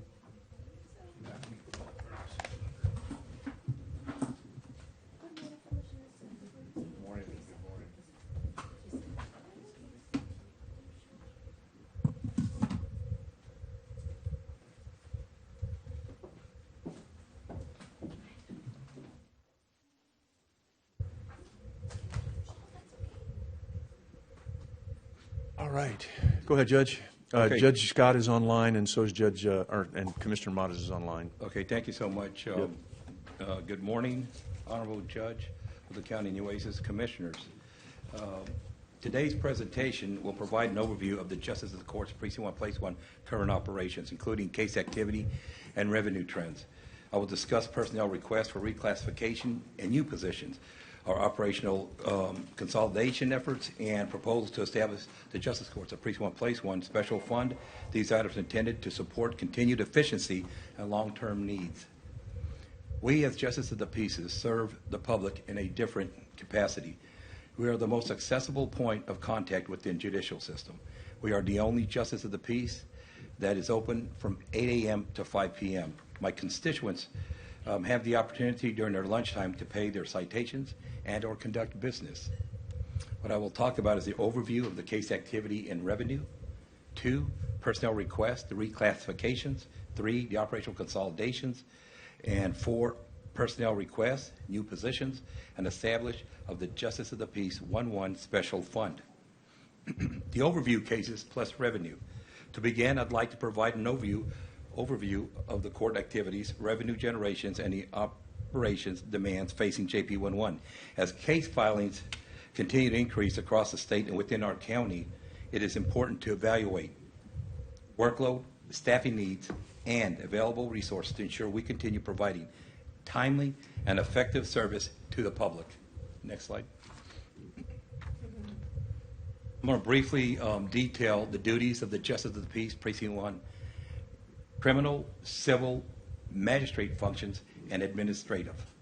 Criminal, we have a large volume of traffic offenses that are filed in our courtroom, and juvenile offenses, evictions, debt claims, occupational driver license hearings, arrest warrants, and the magistrate functions, arrest warrants, mental health, and chemistry dependency. And on the administrative side, we collect fees, fines, and court costs. And I manage the bank deposits. We had added 10,000 cases last fiscal year in the criminal and civil. Mental warrants, 168. We have everyone from the Sheriff's Department to CCPD and many other hospitals that request mental warrants. We think about it, at 168 mental warrants, that's quite a lot for a year, a fiscal year. And also we have the occupational driver's license at 250 that has been filed in my courtroom. The diversion program works with organizations such as Oceans, Driscoll's Children's Hospital, CCPD, and also I bring in committed professionals to make definitely sure juveniles are given a presentation once a month, and I do this on a volunteer basis every Saturday from 12 to 3. That is part of my diversion program. Next slide. The chart above compares Justice Court filings and dispositions. This is not my opinion. These are facts from OCA. In 2024, filings increased in most cases, categories with debt cases showing the largest increase at 21% over the previous year. Landlord-tenant cases also increased 4%. Looking at the 5-year trend, landlord-tenant cases increased by 63% and debt cases by 28%. The chart on the right shows how fines and court costs collected by the Justice Courts were distributed in 2024, highlighting the important financial contribution Justice Courts make to county operations. Approximately 70%, or let's say $195 million were retained by the counties, while about 30%, or let's say $83 million, was remitted to the state. Less than 1% fell into other or unknown categories. Next slide. This is the OCA annual statistics reports. These are facts. These aren't just numbers thrown out there. The information presented in these slides were obtained from OCA annual statistics report for the Judiciary and Internal Nueces County Justice Courts Activity Report for the period of September 1st, 2024 through August 31st, 2025. JP11 received 10,200 total cases filed during the reported period, including 8,541 criminal filings, the highest criminal filing volume among the precincts. Additionally, the court received 1,664 civil filings and disposed 1,588 civil cases.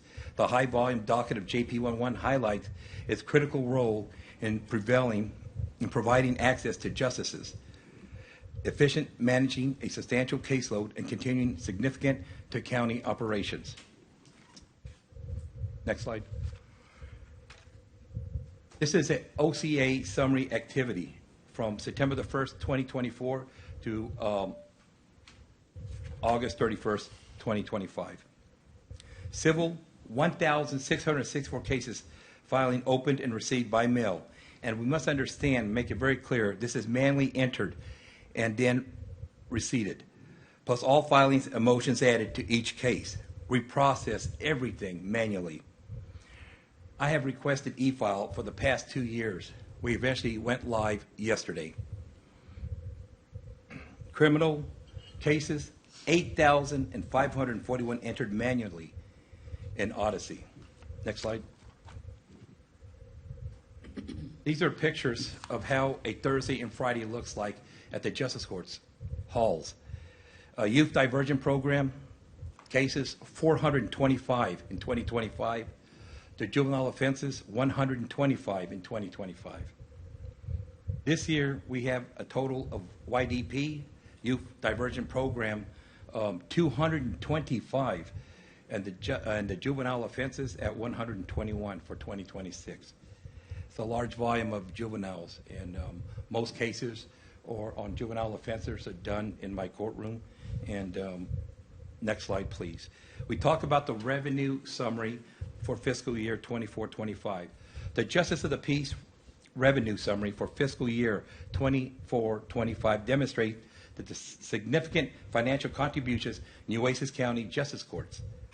JP11 led all courts in total revenue generation, collecting nearly $489,000 to a combination of fees of the office and fines. Combined with its highest caseload, JP11 plays a critical role not only in providing access to justice, but also in supporting county operations through substantial revenue generation. Next slide. This is a chart of the Justice of the Peace 11, or all the Justice of the Peace's revenue summary. We have it clearly across all JPs in the next slide. I put down there's attachments at the end of your presentation that shows you exactly the court manager duties.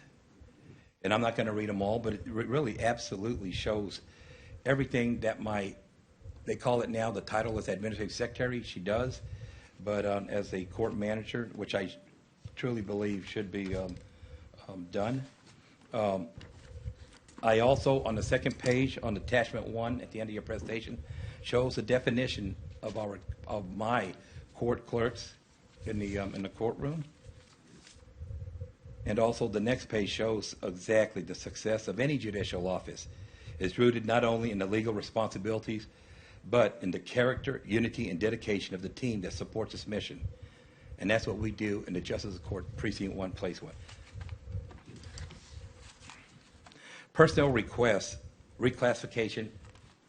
Personnel requests, 1, reclassify administrative assistant to JP court manager, 1 position. I strongly request that we reclass JP court clerk to JP senior court clerk, 2 positions. 3, reclass JP court clerk to juvenile diversion clerk, 1 position. The basis for reclassification: increased filing activity and sustained operational demands, high volume case management, significant revenue generation for the county, and expanded administrative and fiscal responsibility. Next slide.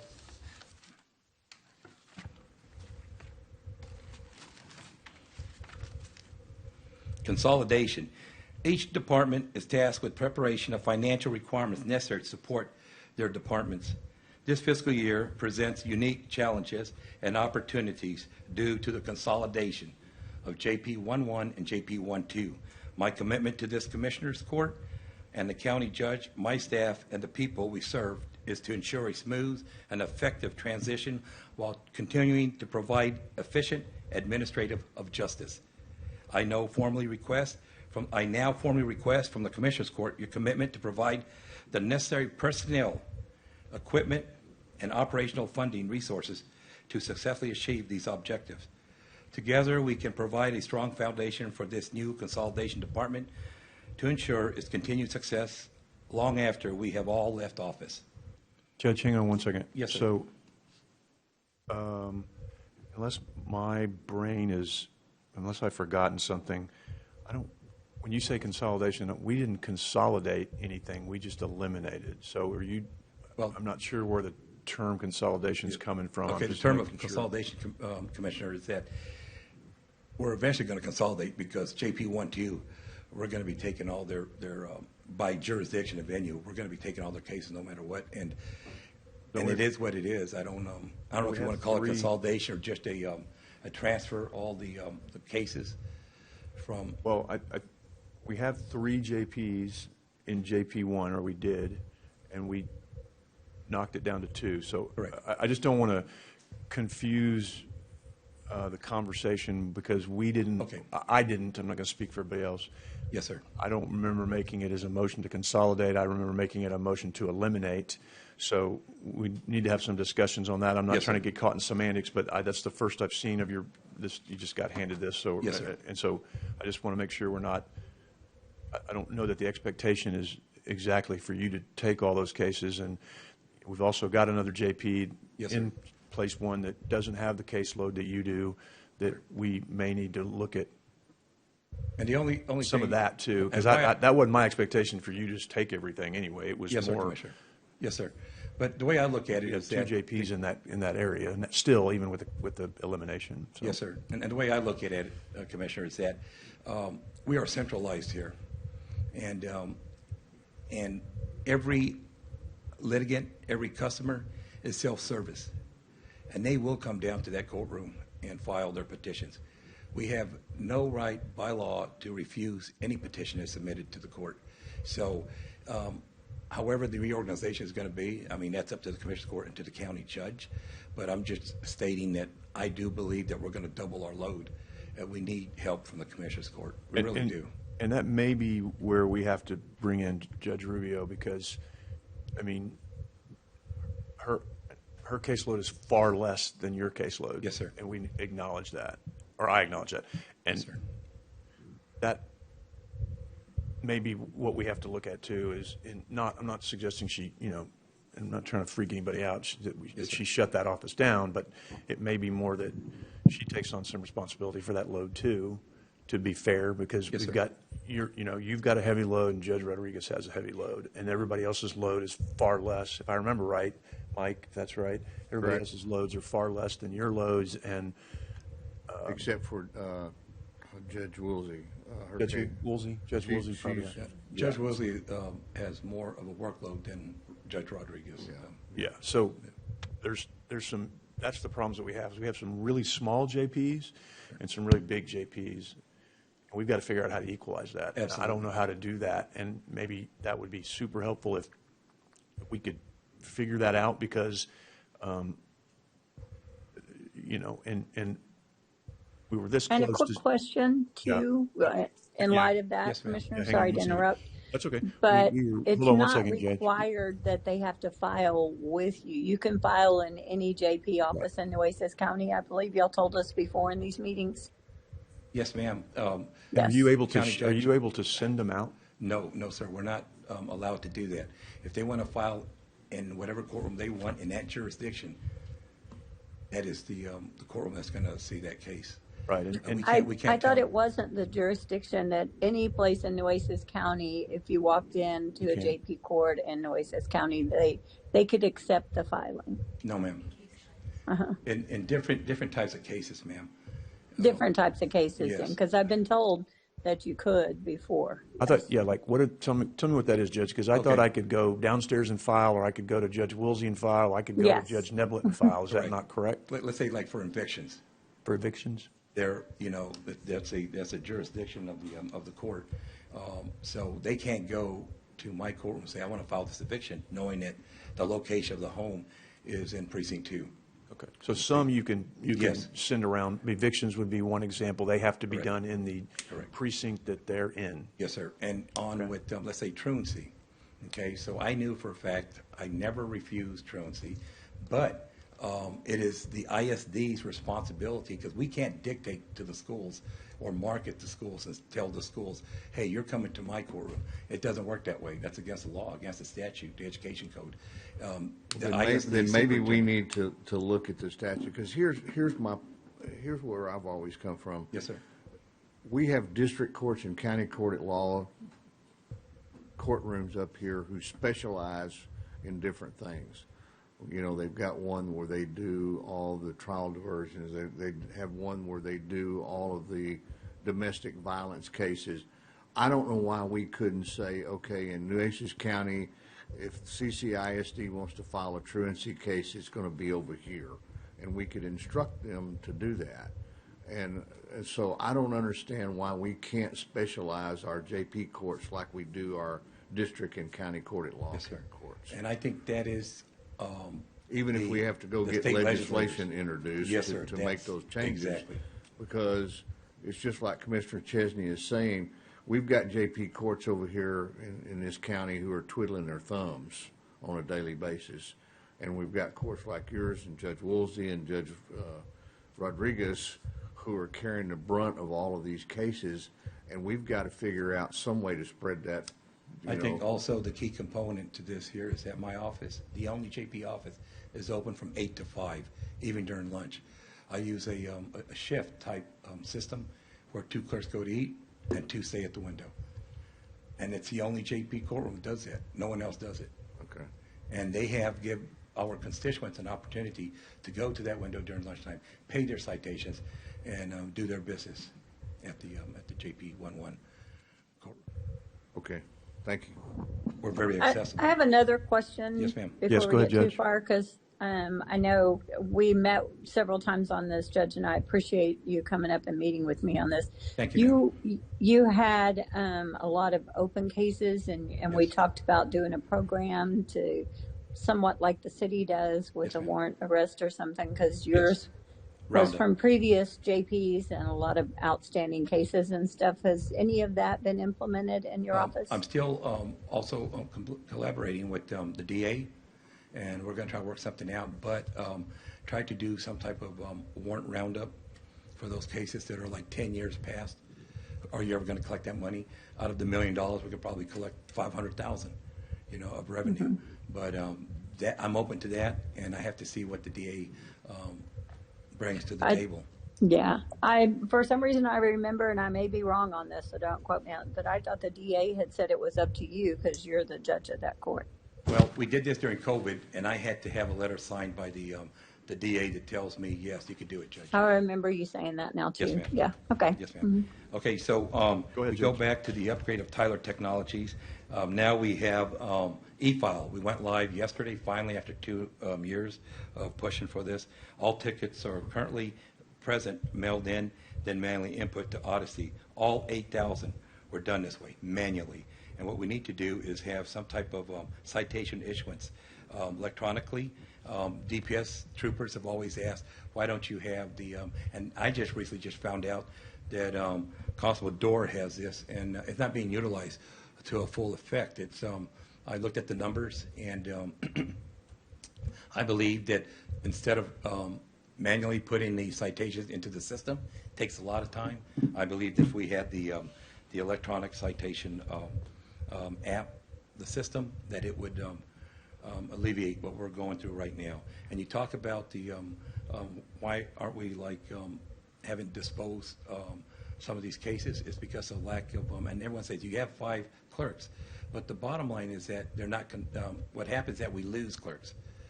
They see the impact down there, how they get paid, how their offices are created, and in their little cubby holes, and they just leave. I mean, it's sad, but they know exactly that the amount of money they've been paid to be a court clerk is not, should I put, fair.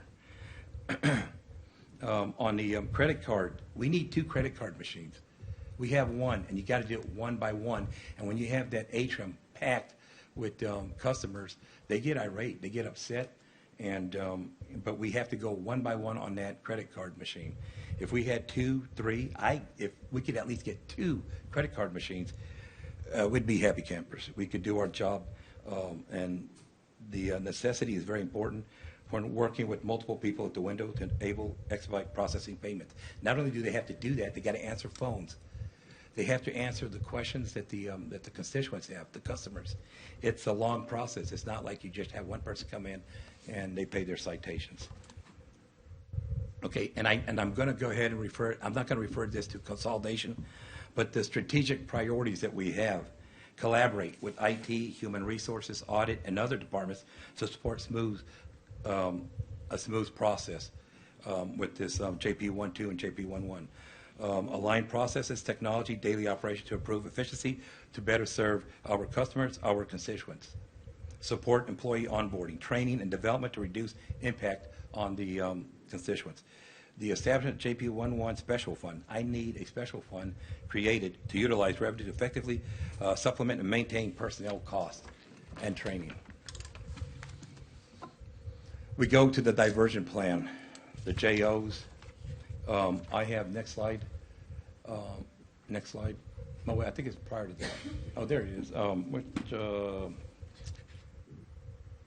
Okay, so if I have the slide with the courtroom design, go prior to that, it's right there.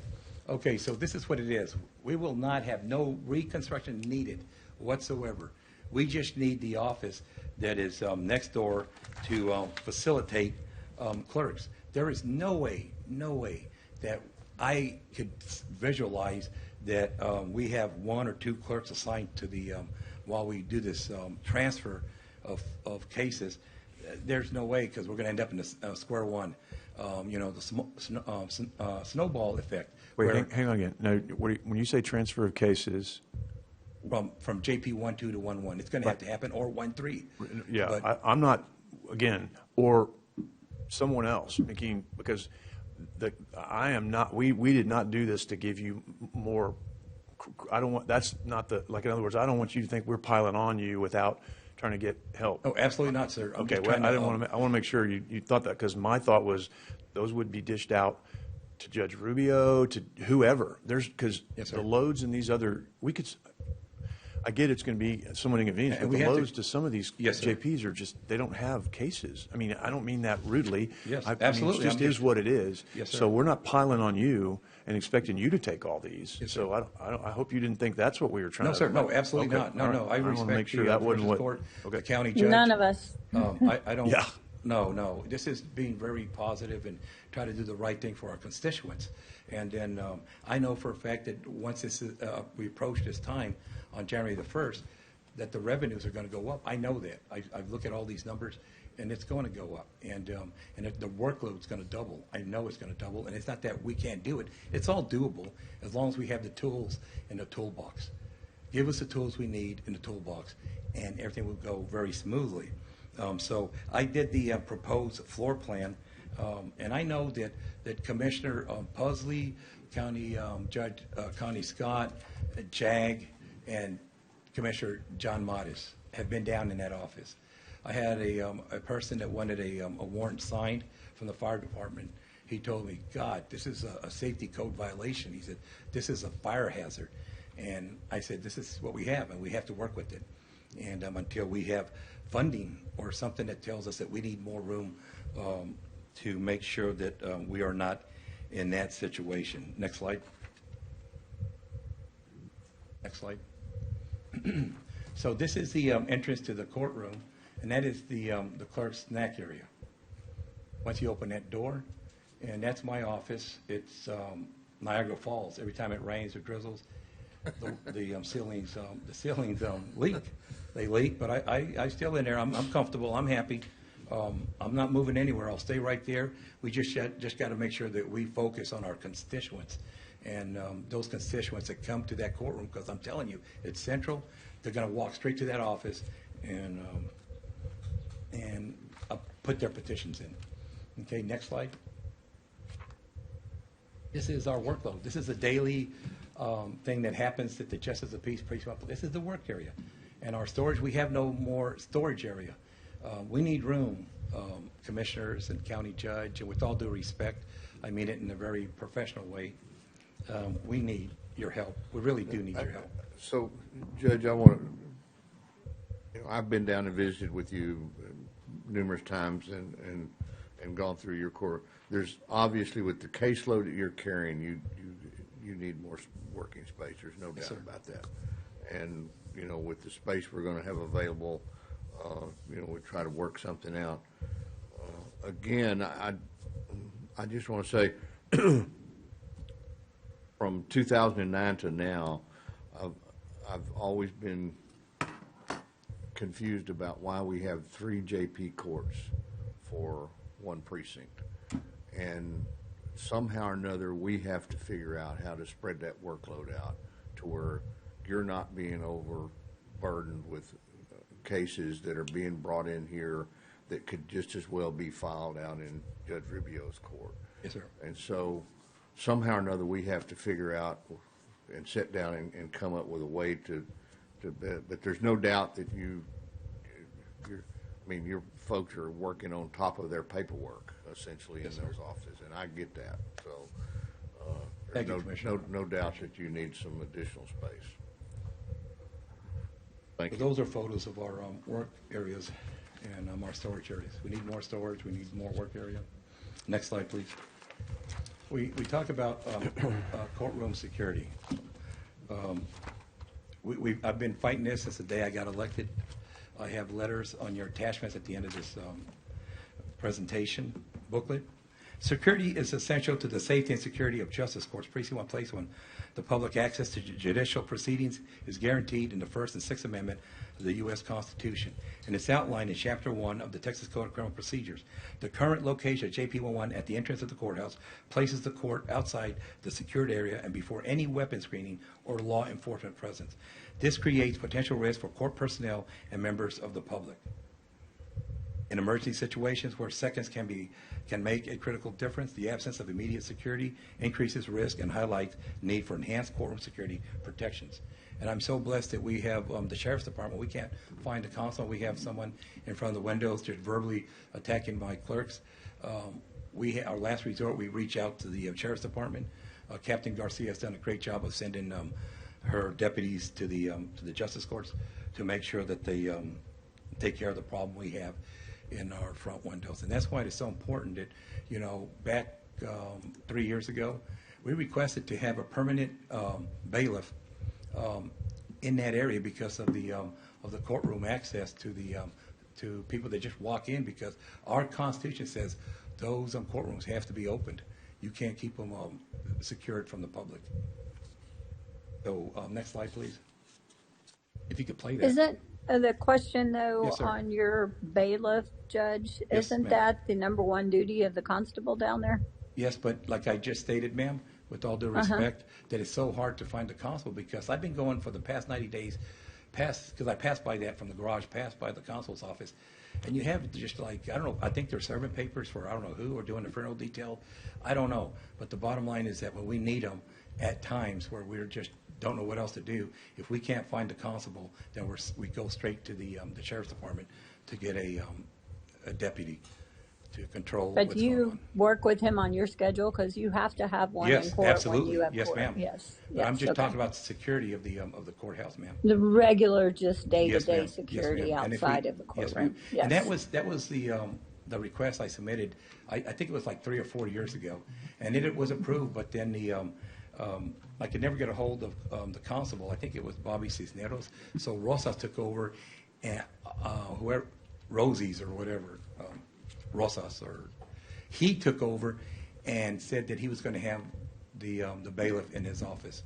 And that's where things went array, and now we have this issue where constantly we have irate customers And a lot of them don't even justify being irate because most of their citations are from the city of Corpus Christi, and they don't know the difference. So we have to bring someone in, and they verbally get very verbal with the Absolutely. with the clerks, ma'am. Can you play that tape, please?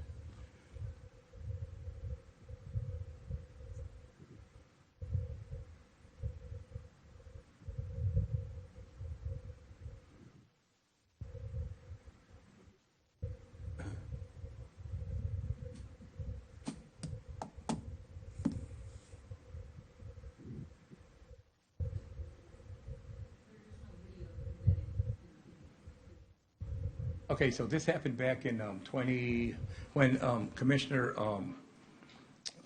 Vaughn was the commissioner, and we had a big issue when there was a judge that was shot in Austin, Texas. There was a law that was passed.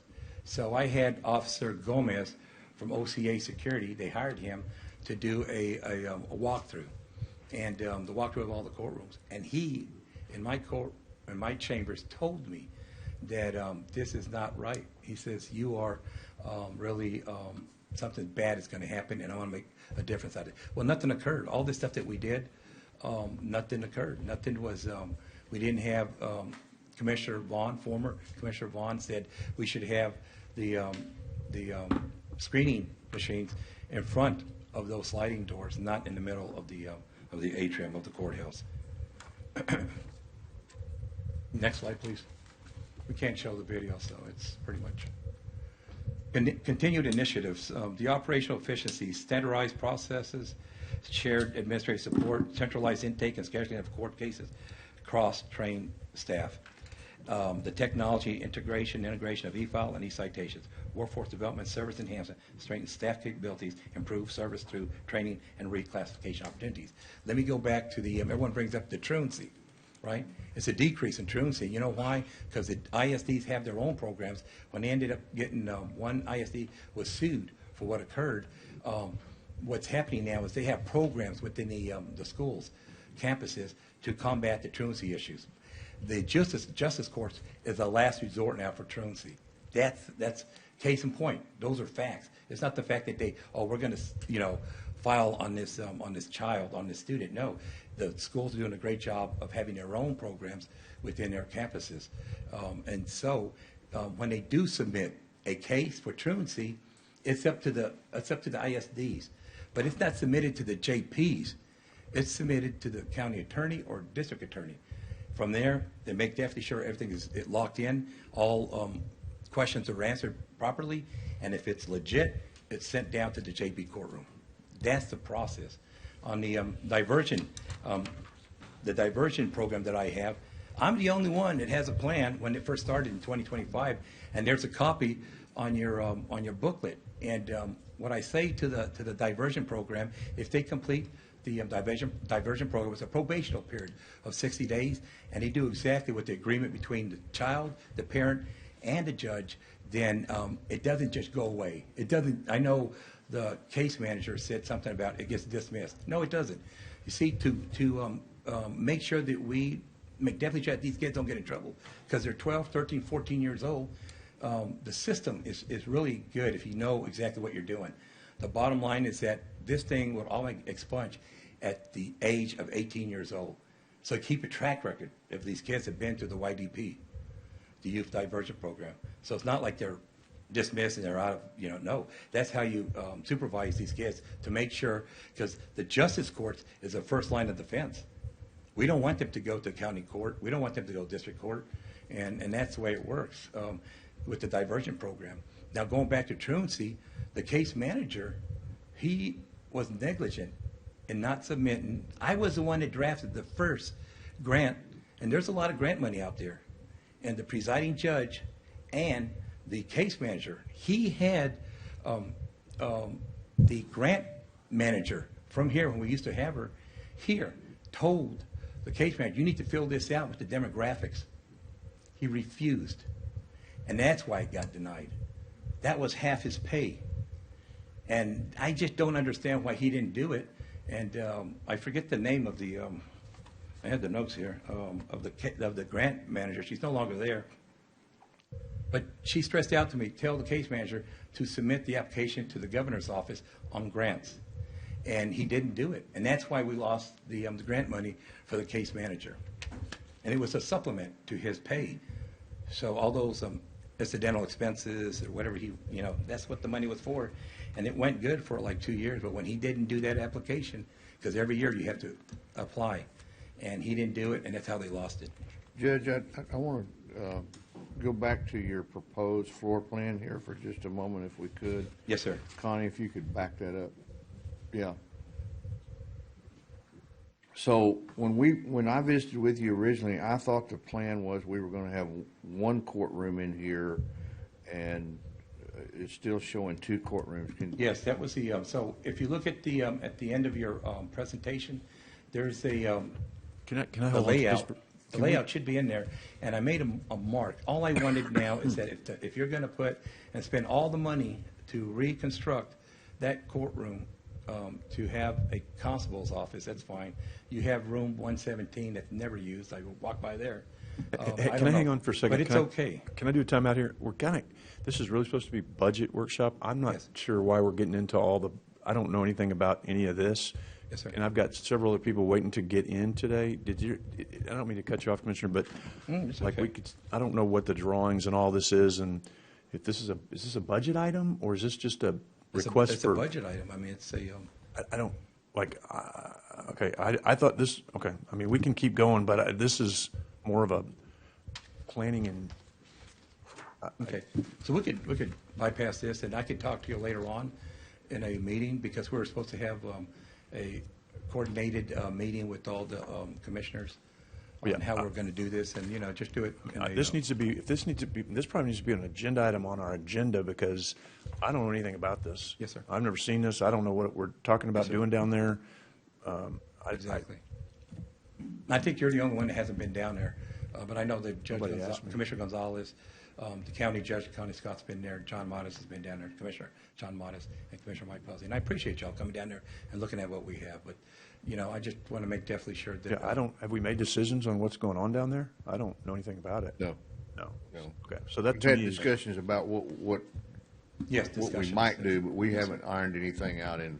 Okay, can we put this stone. on the agenda, to a regular agenda, to talk about it maybe, and Well, I think before we need to agenda it, probably, and Judge Scott, I'll let you jump in here. I mean, Judge Scott, and I'm willing to, since I'm down here all the time anyway, we can sit down with Judge Benavides and try to figure out what the go-forward plan here is going to be. because I'd still like to talk about Judge Rubio coming in and using that courtroom, because, to take the load off that way. I mean, because that's why I think it ought to be an agenda item. This is bigger than a budget workshop item. This No, is. I agree. I think. That's an action And I item. go back to what I said a while ago. We have to figure out some way to figure out and how we get our JP courts to share this load. And I don't think it's giving it all to Judge Benavides. That isn't fair. So No, I think that's an agenda I item. agree. That's a bigger than a budget workshop. So I'd like to take this one, put it on the next agenda if we need to, and bring Judge Rubio in, whatever we need to do, because I thought we were going to use that courtroom to if we needed it, for Judge Rubio to come, because to share some of that load. So All this, Commissioner, is doable. I'm not No, I know. complaining It's about not- not doing it. And let me jump in real quick. Yes, I ma'am. do think, and not next court by all means, but I think it is somewhat a budget issue, because another elected official needs room as well. I think Constable Dorr has requested potentially maybe utilizing that. There's a lot of moving pieces in this, and it depends on how we distribute the additional cases. I 100% agree with you that it was never our intention for Judge Benavides to take all of the cases, and moving forward, it was, that's the reason we asked about what you could take, and if you had to only file there. I can see his point about people come into the courthouse so it's easily, and people do it quickly right there. So Yeah, that because- may be an issue, but we also need to talk to Judge Rubio before we start making changes like that. So I Right. think it will be a meeting, and Commissioner Pusley, if you're willing to do that, and then we can bring in, present something to the court about space. Yes. Because we specifically talked about the fact that we wanted to make sure and give all those people in that JP opportunity to go find another job, and we gave them Yes. so much notice, and we hope they could find one within here not moving them over. So that was never what we talked about. So this is completely news to me. Seeing this, this is kind of shocking to me, to be honest. So we definitely need to look at this in a budget manner, because I didn't anticipate, because we wouldn't, the point of eliminating was we felt like we needed to eliminate, not send people over to another JP's office and load you up. It was to spread the cases out amongst the JPs that we had. So if you've got anything else on budget-wise, then let's jump, because you're way past your 30 minutes and we need to move on. Yes, sir. Okay, the personal request, new positions. I requested a full-time bailiff, one position, salary benefits to be allotted for my courtroom, and also the JP court clerk, 4 positions, salary benefits. Requested pay group increase, JP 1-1, the court clerk, start at 14, proposing raise to 19. The pay group increase, administrative secretary proposing raise to 25. The pay group increase, clerk at 14, raise to 20, and diversion coordinator, 1 position.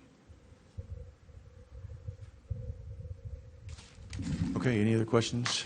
I would also like to, I'm going to end this here. I know that my time is 30 minutes was allotted, but the JP11 fund established a request from court to establish a JP1 special fund to ensure training opportunities, supplement the reclassification of 4 positions, reclass administrative assistants to JP court manager, 1 position, reclass JP court clerk to JP senior court clerk, 2 positions, and reclass the JP court clerk to a juvenile diversion.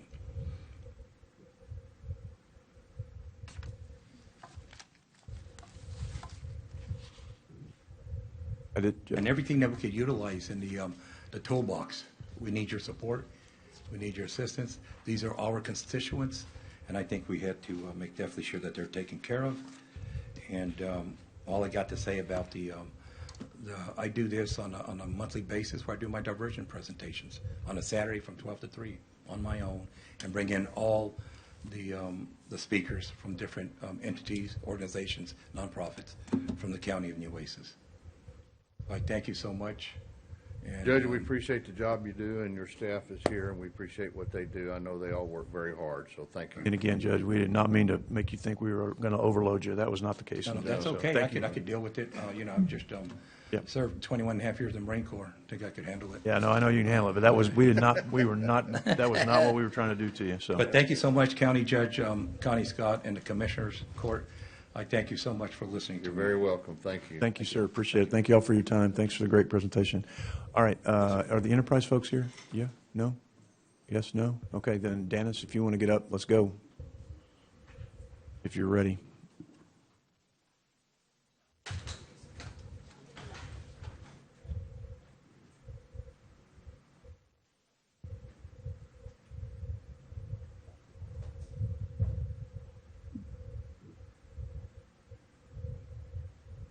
Brought a fan club, apparently. These are 2 of the lawyers from my office. Please stand. Awesome. Thank you. And just so you know, Judge Scott's online, and Commissioner Martinez was plugged in a while ago. I don't know if he still is. Hi, Judge. Hello. This is Aaron Fiorentino and Madeline Gonzalez. Hi. Welcome.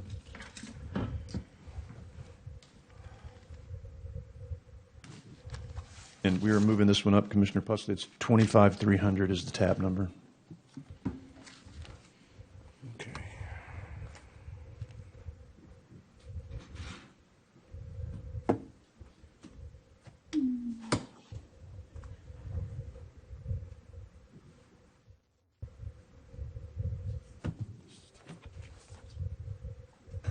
Okay, are you guys ready? Yes, ma'am. Go for it. Okay.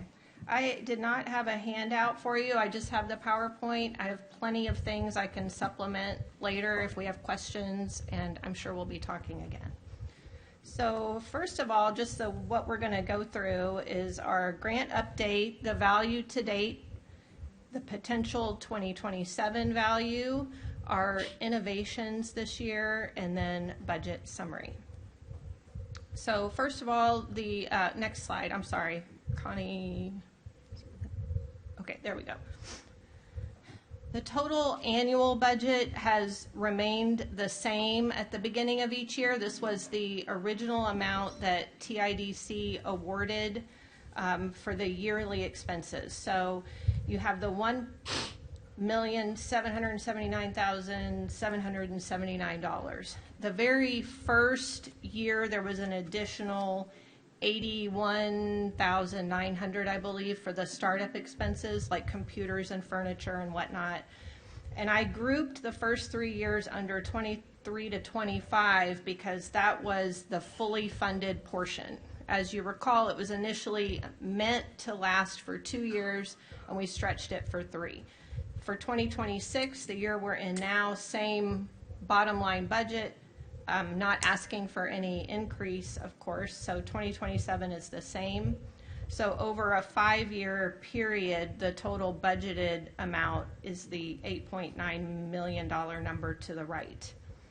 Below that, you have the TIDC percentage. Again, TIDC paid 100% the first 3 years. This year, they're paying 80% of whatever our expenses are up to the 1.7 million. And then next year, that number drops to 60%, and the last line shows the county's match taking care of the rest. So 20% in our current year, which is a maximum of $355,956, and then for 2027, that goes up to $711,000. Next slide. So for the 26-27 budget year, you're going to need an increase of a little over $1 million. No. Okay, then No, the county's maximum is the $711,912. So since this year it was so 350. 2027 is the 2026-2027 budget year for you. Yes. Is that correct? Yes. So we're going up 711,000 this You're year? going up 355. So it goes from 355 and then it doubles to 711. So for this budget year, we're going to need an additional $700,000. You Is need that right? 355. It's going to go to 711. From the 355. The current match, Commissioner, is 355 for this year, and it's Well, just going to I double. realize next that you're doubling the amount, but what I'm saying is, for all total, we're going to need $700,000 to flush this out. Yes. This year's county match budget was 355. Next year's county match will be 711,912. That would be the portion. That was my point. Okay, great. This slide just has the grant language, which, we go over every time, just basically saying what the percentages will be going forward. This is included in the statement of grant award that was distributed in 2022. I do have the full document if you all are interested in reviewing that again. But we'll move on to value to date. So another slide, please, Connie. Thank you. So I tried to separate this out. We did a similar chart last year. This is just going to talk about the actual fees that the county paid to lawyers outside the public defender's office. So as you know, when someone is indigent and gets appointed an attorney, that attorney is chosen from a list. We use different words. We call it the wheel, the list, the panel. We are on that list as an office. So the indigent defense coordinators either appoint our office or they appoint someone else from the list who works by themselves, for themselves in private practice. We are not paid at the end of the case per case. We are paid salary from this budget and the grant, but the other attorneys turn in an application for payment when they close a case. And that means that that's what's coming out of the general fund apportioned budget-wise to each court. So looking at the chart in 2025, there were a total of 10,927 cases that had appointed attorneys that were closed. 8,989 of those were to the private attorneys, and 1,938 of those were to our office. The total fees that you all paid for the 8,989 cases to the private attorneys was about $3.2 million, which is down from 2024's $4.1 million and down from 2023's $4.3 million. Now, each one of those cases is paid a different amount according to the level of severity, the amount of work that goes in. There are various parameters that dictate what each case is paid. Does this include Court 5? No, Because? because those are considered civil cases. Y'all can't It do might that? include like the juvenile delinquency cases. I do believe that number is in there. It's a pretty small number, though. The majority of Court 5 is going to be your CPS, your guardianships. And y'all can't do those cases? We don't do those cases. No, those are civil. Now, if you're interested, TIDC does have family protection resources, and I believe they're starting to start an office similar to ours, but that do those cases. It's in the works. They're working on funding for that, so we can talk about that. And so why has the average per case gone down? Because the total fees have gone down, paid, and I'll tell you, I think that That makes sense. So it's in odd. In 2023, there's 10,000, or let's say, 10,376. 10,376. And 2024, there's 10,884. And the case, that doesn't make sense to me. I've never seen that number go down. Which number? The Average- cases closed? No, the average per case. Yeah, it's all over the place. Last year, I think I may have included years prior to that.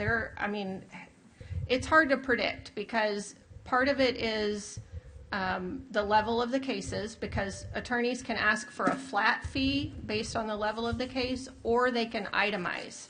And if they itemize, they're telling the judge what they did, how many hours it took, and there's an hourly fee that the judges can pay.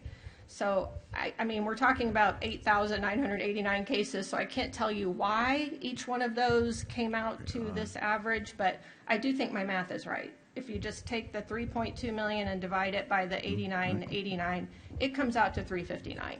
I don't anticipate it'll keep going down because, the judges recognize that this is low, that they don't pay very well, comparatively speaking to other jurisdictions. And so I know they're aware of that, and they don't want to lose panel attorneys. So there is an effort to increase the private paid attorneys' rates. Nonetheless, it is the number we're dealing with. So when I'm trying to show you guys the value of our closed cases, I take that number and use it. So for instance, we closed the 1938. If we weren't here, you would have paid fees on all 10,927 because we would not have been here. Right, so let's that's a good, okay, so that's Good 19, point. so that's 1,938 cases times the 359, which would be another 695,742 in fees, and your annual budget is 1.7 million. That's right. Connie, will you go to the next slide? So what? I did the math, real- too. Before you jump off of that slide. Oh, sure, sorry. But that doesn't Okay, really, so I want to make sure I'm understanding the math here too. So so from 2024 to 2025, you went, the fees paid, is that the fees paid out for, is that? private lawyers. That's for, The panel lawyers that closed the bigger number of cases, the 10,000 or the 8,989. that's what we had to pay out to judges, to attorneys that were brought in from outside of your department. That's right. Okay. So so if you subtract the math on that, and I'm jumping ahead and using your $711,000 number, if we were to extract that to this year, that would mean a savings of $208,000. It's actually, it's really how you do the numbers. So, and I'm going to let her correct me. So I guess what I'm trying to get to is, from my perspective on this whole deal, is how much money is this saving Nueces County? I mean, And it's not, in my opinion. And she can Well, correct me. That's the debate but she and I have. So we have to look at the math and figure out, because I'm trying to take these numbers and say, okay, if it's going to cost us $711,000 in our match next year for this program, how much money does that save us over what it did if your department wasn't here? And that's what I was trying to go with, what I was doing over here. If you'll bear with me, that's where I was going with that. Okay. So if you take the 1,938 cases that they closed at $359 a case, then there would be an additional $695,742 added, but their budget's $1.7 million. So my math says that department's costing us $1 million extra a year. Not right at this moment, because we're not paying for all of it, but that's what it's eventually going to do if these numbers don't go down. So my math says it's not saving us anything. Now, if you want to counter me, please feel free, because you and I have had this debate since the inception, so go ahead. Sure, thanks. So the whole reason we have the grant, that TIDC does this for you and other counties, is because it takes a while to show the full value. If you had to pay the full amount the first year, when we were only able to close 217 cases, then sure, you're underwater. But you didn't pay anything for 3 years.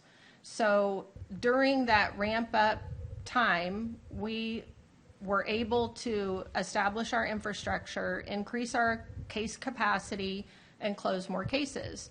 So if you want to look forward to 2030, it is difficult to say exactly how many cases will close every year in the future, because everything changes about what cases were assigned, how complex they are, our staffing levels, that sort of thing. The best I can do is show you the progress that we've made, and then we'll also talk about the other ways that our work brings value. The fees is the easiest thing to look at because there's actual numbers in your budget book, but there are many other ways to show the value. So if we do go to the next slide, I'd like to address Commissioner Pusley's question somewhat directly.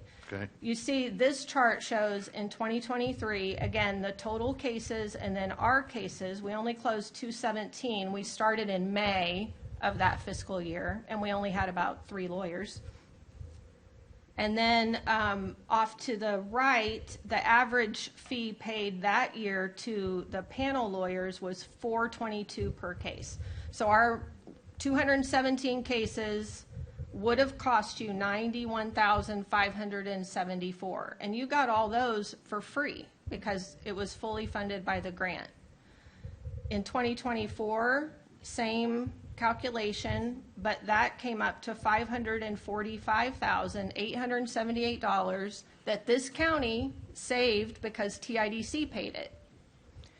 In 2025, it's $695 or $1,742. That's Commissioner Chesney's calculation as well. And then this year, so far through June 30th, we have closed 2,377. If we use last year's fee average, because we don't have this year's yet, we don't know what the judges have paid out on their closed cases. We use the 359 and multiply that by the 2377, then you're at the 853,343. So the amount you have saved, Commissioner, is $2,186,537 that you've not paid at all, that you would have had to pay other attorneys had we not been here being funded by TIDC. Now, again, that is just the fees. There are many other metrics to look at in seeing what it costs to defend a criminal case. You know, these folks are sitting in jail. The cases are pending for certain periods of time. The outcomes are affected. So there are many ways to look at it. But basically what we're trying to do is get to a point where we can be productive enough that we're close to bringing you just the value on fees. And then we can show you the other metrics as well by the time we get to 2030 and you're taking on the full budget. The next slide shows the 2026 progress in simple terms. Right now, we have 628 pending cases. We are short 2 attorneys that left in May. So usually we're at about 850, but we've had to redistribute their caseloads. Can you go back a slide? Okay, so I'm going to keep going through this. So let's say you're, and I thought we paid something in 25, but I'm going to take you for your word that we didn't, because I know we argued with them over that because of different reasons. So the $853,000 or the $2 million that we saved, according to your numbers, and this is the first I've seen them, so I got to go back and just digest it, but just for sake of argument, so that over the 4 years, so it was May of 23 that y'all started? Is that what you're?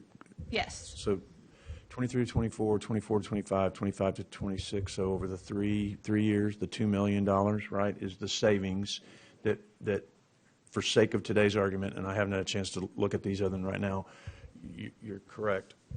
If you're correct that we saved that's awesome. And then basically the way that this will go is we'll pay that right back in the first year that we have to pay the full grant.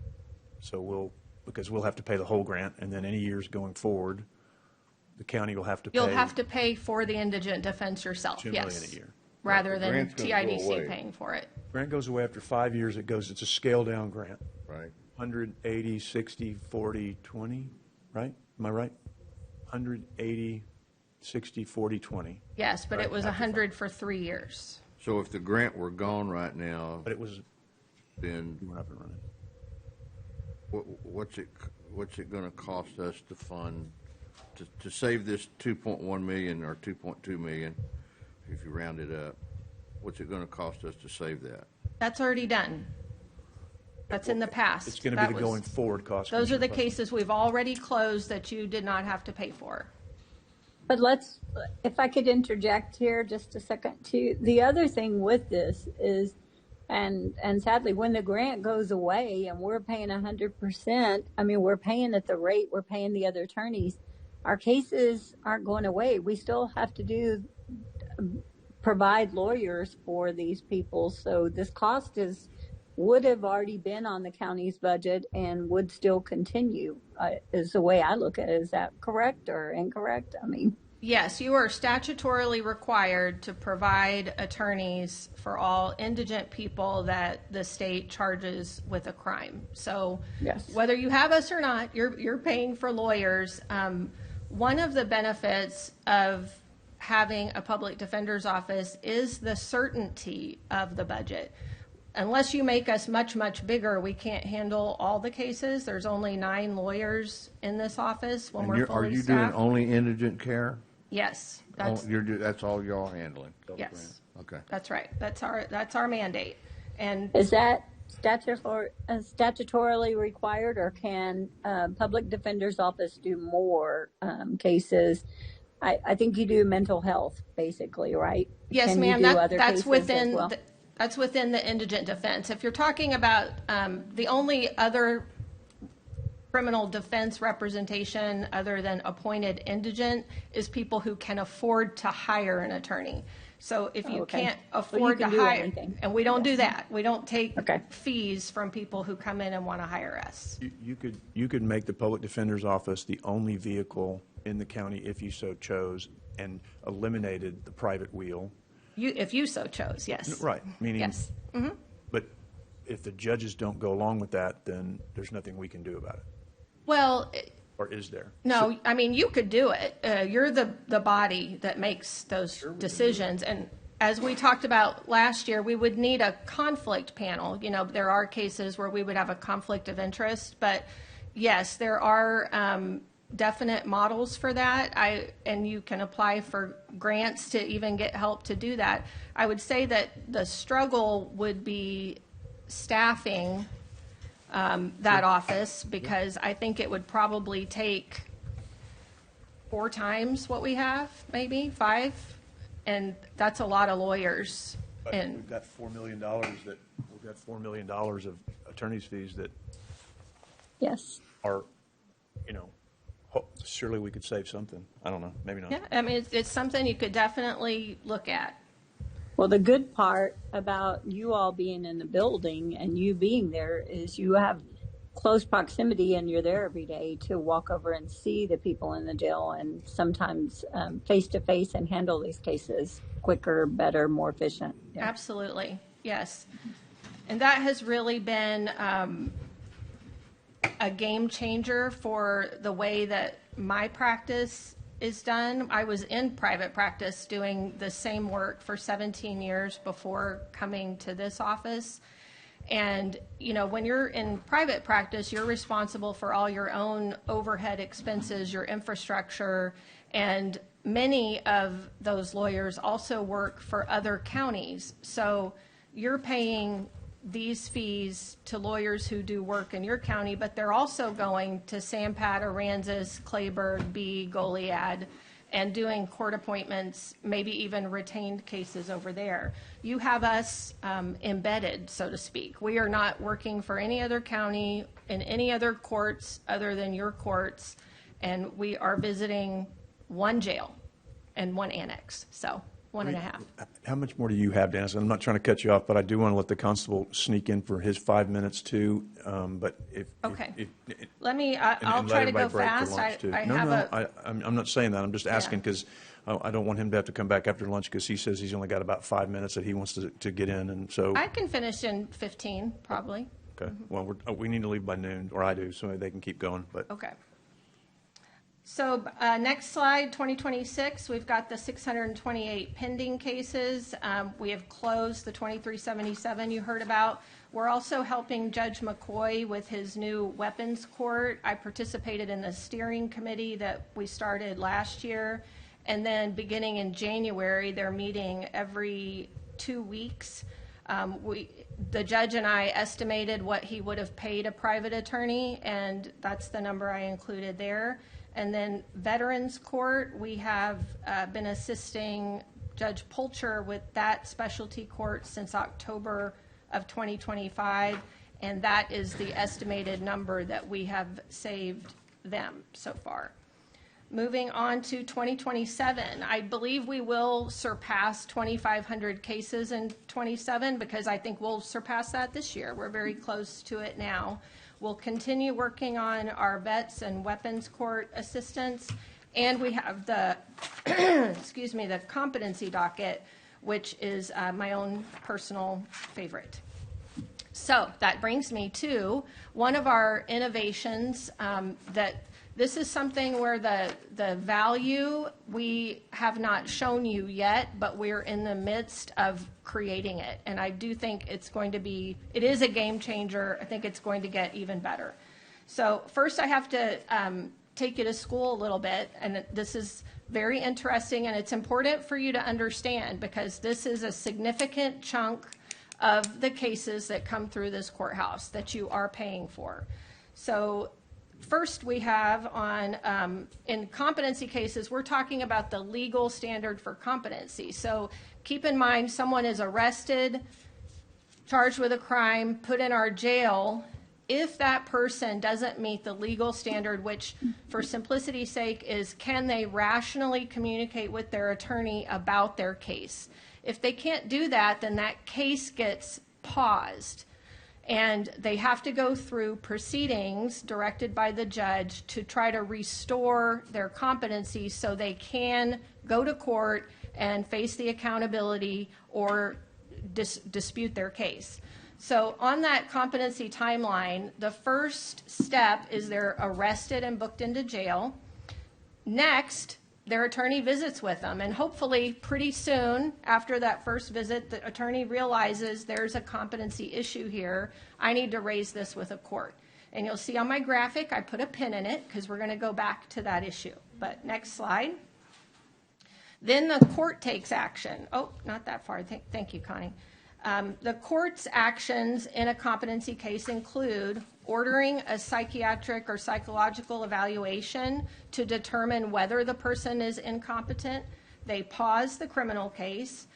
Next, they have to enter an order of commitment for restoration services at a state hospital.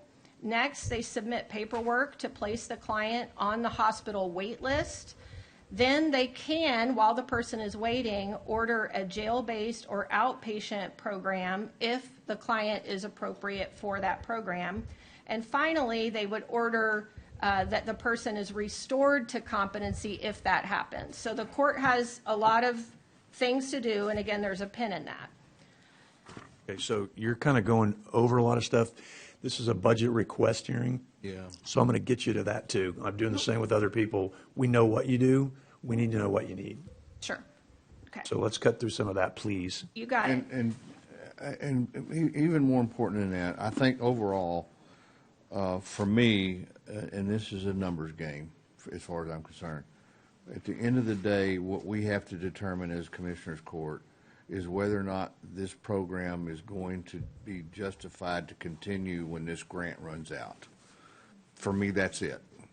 So we got to, unless I'm missing something here, we have, and so that's what I need. That's what the numbers need to focus on that.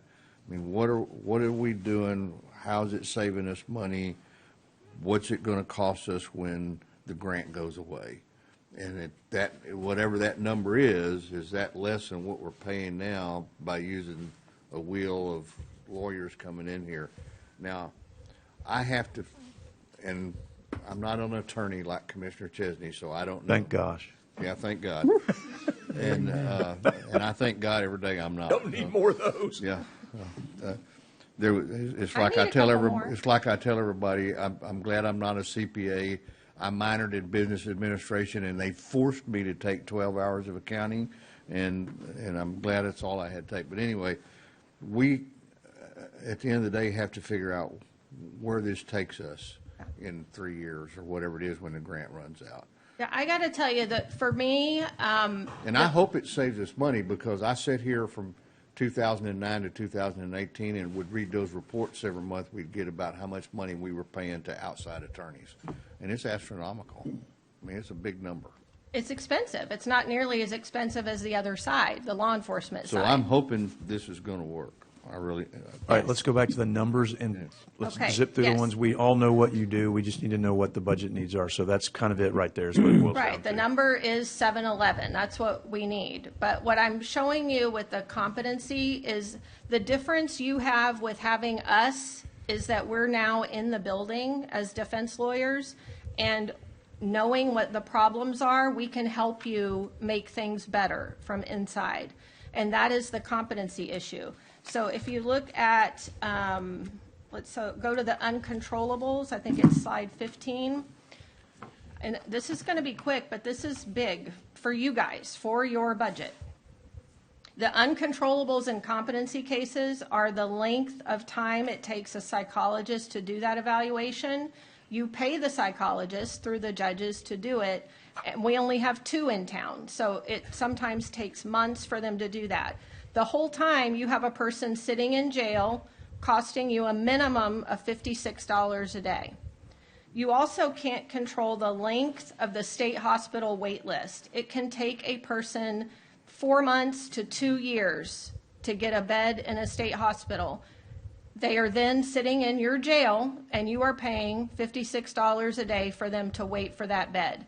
We can't do anything about those, but we can control what the defense lawyer can do while the case is in that process. And so these examples show you what the problem is and what we're doing. Dennis, I got to cut you off. So, again, this is a presentation for an agenda item. You've told us what you need. I'm not trying to be rude. I've done this to 3 or 4 other people too. But so you've made the request on what you need for this budget. We get it. So if that's okay, I'm going to move on so the constable can do his and we can do our break for lunch. Sure. I would just And then ask that you everybody's look got at this because I put the numbers in here of what it's costing you for these competency cases to sit in your jail. And we have started the competency docket to speed these things up and to save you that money.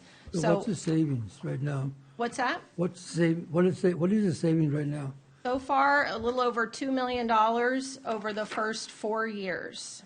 And you're still not paying 100%, obviously. This coming year, you would pay 40%, which would be 711. Okay, but I'm still, I don't know if I need to ask anyway, but. Covered that. I know you covered, I wasn't here. No. That's your fault, not my fault, but anyway, I just want to see if the savings, you're saying are going to cost us more outside, to go outside attorneys versus the inside attorneys. So. It's always going to cost you more with the We outside. knew at one point that we're going to come to the end of this. At the end, we're going to take it over, or something was going to happen. You know, so we all knew about that when we jumped into it. So, but if you're saying you need 711,000, Yes. so It's an additional 355 for this year. right. An increase of 355, that's right. From So what people you, don't think you're asking for 711. I don't want to make you. not an additional 711, yes. So that's the whole total, 711 is total. I'm sorry? 711 is the total, Yes, that's the total. and you said the saving. What was the savings? If we're talking about what you would have had to pay outside attorneys if we weren't here, you would have paid an additional almost 2 million over the last 3.5, 4 years. If we weren't here, your numbers would have been that much higher. Okay, thank you. You're welcome. All right, Constable, come on up. You said 5 minutes. I'm going to give you your 5. Thank you very much.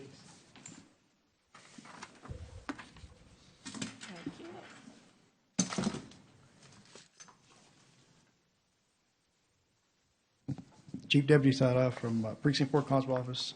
Really here just to emphasize on the reclassification of a couple of employees. First one will be the sergeant's position. Really think that we need that sergeant's position. The guy that we're selecting has got over 14 years in that area. So, of course, it comes with an increase in pay, but it's also having to do with the civil service and our collective bargaining that with the title, he's able to control the officers and assist me in write-ups because they can argue that point. As far as the administrative secretary position to increase to office manager, she does control the office. She does everything that the constable that has to be done. She keeps me in check about the budget and where I'm at it. And so those are pretty much everything else. As far as the increases in the annual budget, it's because we got a new building, and me going through what I went through this year in the budget, it equals out to what I'm probably going to need for the next year. But that's up to you because we got a new building. I don't know how that's going to happen or that's going to work. We also take care of the increases in supplies and stuff is because we have a maintenance man, and we share the building with the JP courts. And I know they should have their own thing, but we supply all the supplies for the cleaning, trash, and everything. They also use our officers' break room as a break room because they don't have one. So that's something that I guess. I'm sorry, which JP is this for? JP4? Constable 4. Precinct 4? Constable 4? It's 38,400 is a department. I didn't present anything, but. Okay. He was watching. He jumped in here, like the judge said, to move him up, and that'll shorten your afternoon by him moving him up. Thank you. We're at 231, but we're trying to. It's real simple. I mean, because I don't have anything to present other than, we're waiting on an agreement, I guess, with Port A. So that's something that. So what do you want? What's the difference? How much money do you need to? I believe it came up to be at least around. 51. What I had to ask for last time, I guess I came from was 24,000, and that was based on what I was using already. The only issue I had was I only received 16 because I had a bill that apparently I wasn't aware of yet that the budget had to take care of, so they took $8,000 out of it. So this year I may be a little under, but I'll figure something out with that. It's an additional 51,349 is what the number is that I see on here is the additional request, correct? Yes. Thank you. Okay. Is that good? And real quickly before you step away, we haven't gotten that agreement with the city. We've been working and we've made several calls. Yeah, we're waiting on them. Just like Yes. I sneak around and I hear things like they're also trying to figure out on who's going to pay some of the electric bills. And these are things I hear. I don't just go to the attorney. That would be something that maybe the commissioners might get involved with on what we're going to have to do with them. It's not a good old boy thing anymore. They want money. So We're going to set up a meeting with them. they do for the have it, and budget, they are looking so- at it, so it's kind of whatever they're Okay. asking for. Hearsay is that they're probably not going to agree with most of it, so I don't know if you want to stay in agreement with it as a constable, have them talk to them, or y'all guys, the judge, maybe talk to them, and see where I we're think at the at that budget point. office and myself are going to try to set up a meeting with the city manager and the mayor over there, so. Okay. Yes, to try to help move this along. Yeah, I don't know if I made him upset, but I did put over the city attorney for not pulling over for an emergency vehicle, so he was pretty upset with me. Okay. Yeah, well, we shook hands afterwards. I let him do his thing. We appreciate all you do Very out there. good. Thank you very much. Thank Anything, you. any other questions for Nope. Chief? Good job. Okay. Thank you. Thanks, Chief. We Thank you, appreciate guys. it. Thank you all very much for being here. We appreciate it. All right, because we were able to move up the Public Defender's Office and Constable 4, we'll have a shorter afternoon. Animal Control will start and be here at 1 o'clock. And so we are in recess until 1 o'clock. Thank you. Excuse me. Sorry.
recess. We'll wait till we're on.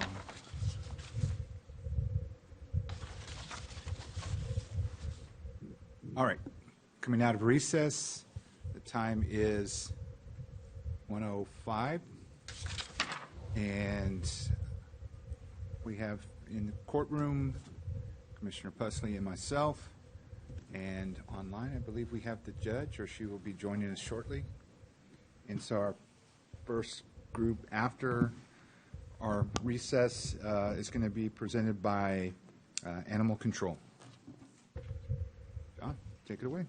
Good afternoon, Commissioners. Judge, if she's in on. So,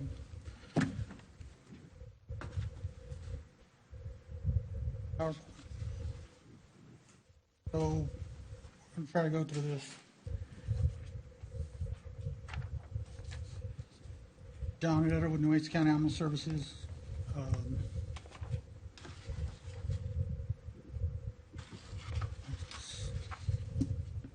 Agenda. You send it? The next time? Oh, yeah. I'm going to go Just- through this pretty yeah, just ask pretty for it. fast. Yeah, there you go. I'm going to go through this pretty fast. So our staffing, we're going to talk about staffing fleet, budget request overview, request justification, and any questions. Next slide. We have myself as the manager, clerk, an service officer number 2, and a officer number 1, and 2 officers number 1, and a kennel attendant. Next slide. We have 5 units, anywhere, all of them are pretty new except for the 218, and so, next slide. So this is the increases that I'm looking at. Postage, we're trying to go to just $1,000 for that increase. Our telephone and utilities has increased substantially from what it was. And then our repairs to our vehicles is going to increase also $69,000. Our personal services. Can I ask a question? Yes. In the middle of this, sorry, John. I noticed you on the previous slide, you have 6 employees and you have 5 vehicles. Yes. Are those all needed? Yes, ma'am. We have 3 kennel trucks. We have the 2018, which is the truck I drive, but we use it to pick up. It's a 3/4 ton, and we use it to pick up pallets of food and other heavy items that we use. The 2015 is a. I just asked if they were needing. You don't have to go through all that in this. Yeah. Okay. I was just kind of shocked. Sorry. No problem. Okay. So an overall increase of about 44,730 is what we're looking at. Next slide. John, Yes, let me stop you there. On that slide, why the big jump in telephone and utilities? It was the water. When we went into the new building, I'm going off of the bill that we got from the city of Robstown, and it was $1,000 at the time, and then plus it's weird because we have 2 bills for the water. One was for our sprinkler system, and as you know, we were watering at that time to get the sod to grow, and then the other is the building actual water usage. So that was the biggest thing. I didn't have a number to start with, so I used the numbers I had, and that's why the number's so big. So there are 2 water meters there then? Yes. Is that what it is? Yes, sir. One is for the sprinkler system, which we have now turned off. Right.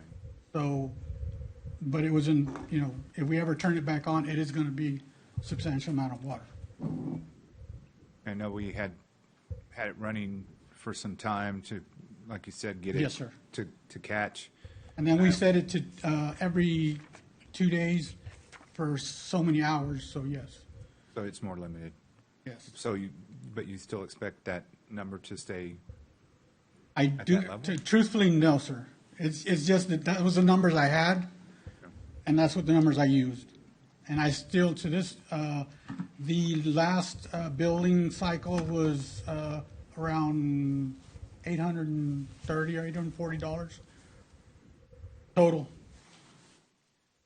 And I get what your numbers are. I mean, your numbers are small compared to other departments, so I'm not going to go over all of it.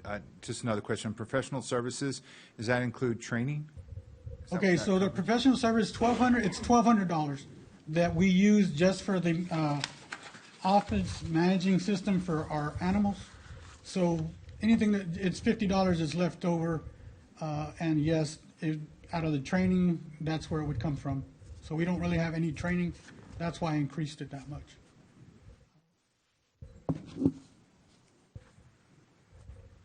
Capital outlay, what is that? That's furniture. It was going to be furniture for the building, and then it was a safe, and then we had the ice machine, but we've since purchased the ice machine. And it's there at the animal care facility? They're in the process, ma'am. Mhm. So that would take off And it's not a big 35. machine, and it's not a big machine. No. It's an Exactly, it's an under counter yeah. machine. Yeah, it's a very small machine. So that would take off 3,500 of that. So Constance, what's in the book here doesn't match his slide presentation on the final numbers. Is it just didn't get updated or something? It has 546, 391. It looks like there were some adjustments made after it was input into the computer system. Okay. So we'll reconcile it with the department to see what It's not a we big should difference. I include. just wondered. Yes, sir. Mm-hmm. Okay. Basically, that's all I'm asking for. Then you mentioned training. The training is included in the professional Yeah, but I mean, services, you got 5 Commissioner? people, do they all go to training? Sir? Do they all go to training? Because I don't think that's enough training for 5 people, is it? Besides, what else are you going to use it for? It's not, I just didn't want to ask that much. Well, it's not what you want to ask. It's not what you need. You ask, right? I understand, sir. But yes, that catches everything from our immediate training for the officers, and also if there's any vet services, there's other things that we purchase out of there. You want to make sure your staff gets trained, right? They all should be trained. Yes, sir. Where do you get your vet services from? We can use Pee-wee's, and then we use Gulf Coast also.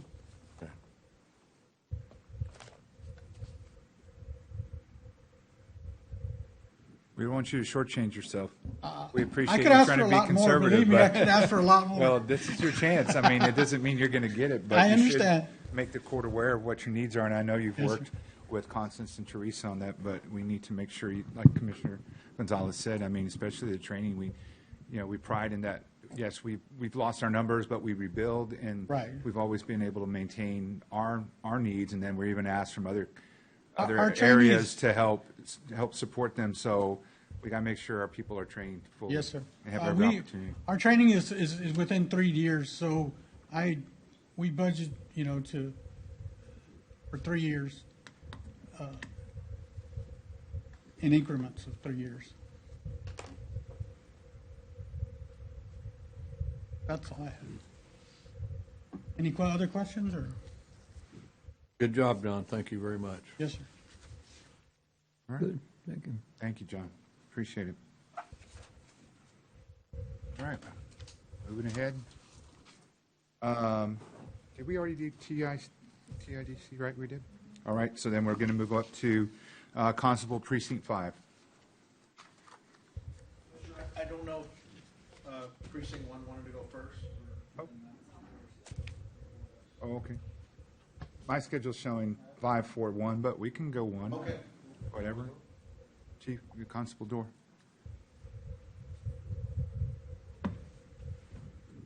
What number are they? Let's see. 3810.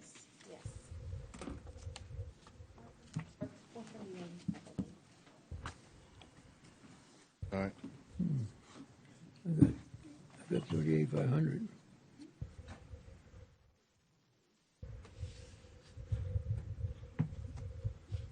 No budget change request? Okay.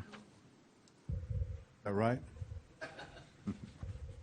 Ah, Well, that's what it shows here. Yeah, right.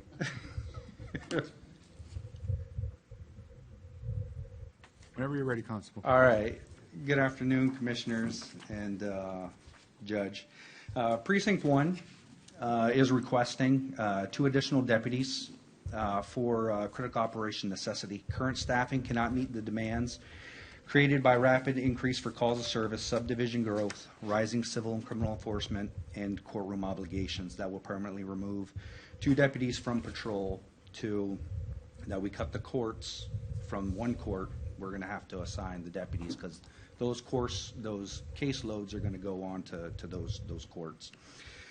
The constable's office cannot maintain essential services with the courts and the civil that's put a strain on the department. So we can go ahead and go to slide 2. Slide 2 is just showing you precinct 1. Precinct 1 incorporates a lot of area and a lot of diversity. You can go to slide 2. Slide 3, I mean. I'm sorry. So I just said the overview. We'll go on to slide 4. All right, so I'm going to try to speed this up because I know your time is very, very important. So this slide right here, the consolidation from 3 courts to 2 will not reduce the deputy workload. The same 312 court dates are now absorbed by fewer JPs, resulting in longer hearings, more concentrated docket, and a constant need for deputies' presence. Not only for the deputies' presence, but that will also mean more papers. So the command staff, including the constable and chief deputy, have been filling in to the courts and serving these civil documents. The additional deputies are required so courtroom security does not continue reducing and the service strength. So we go to slide 5. Operational statistics would be civil papers. We went up in civil service. The arrests increased by 51, felony misdemeanor cases by 35, warrants served increased by 41, drug cases, weapons offenses, and vehicle impounds. Because as we know, the more the deputies are out there, the more that they're serving papers, they're coming across situations where they have to act. More subdivisions create more addresses, which produce more court orders, evictions, summonses, notices, including attempts and calls for service. Now, what I mean by attempts is we don't get a lot of these individuals because they work or they're not home, they're out shopping, so the deputies have to make more than 1 attempt. We go to slide 6. So this information right here I got from Corpus Christi, and this is in Precinct 1. So Precinct 1 is experiencing substantial residential and commercial expansion. 17 active subdivisions, including Gateway Park, Lexington Subdivision, Cedar Grove, Cabinets Acres. I can go on the list, but I think they're on there. The areas are developed and being developed. Deputies faced increased calls for service, civil process service, traffic enforcement needs, and community policing.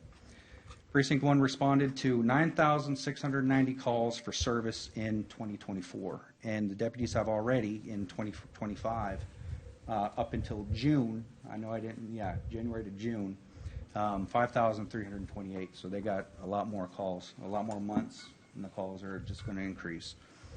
Slide 7. Precinct 1 covers urban neighborhoods, suburban developments, semi-rural areas, and industrial corridors. Growth across multiple sections, increased travel distance, call diversity, and response requirements. With 2 deputies permanently assigned to the courts, civil staffing has fallen will fall beyond operational needs. The current number of deputies cannot adequately cover the precinct's expanding geography and rising call load. 8.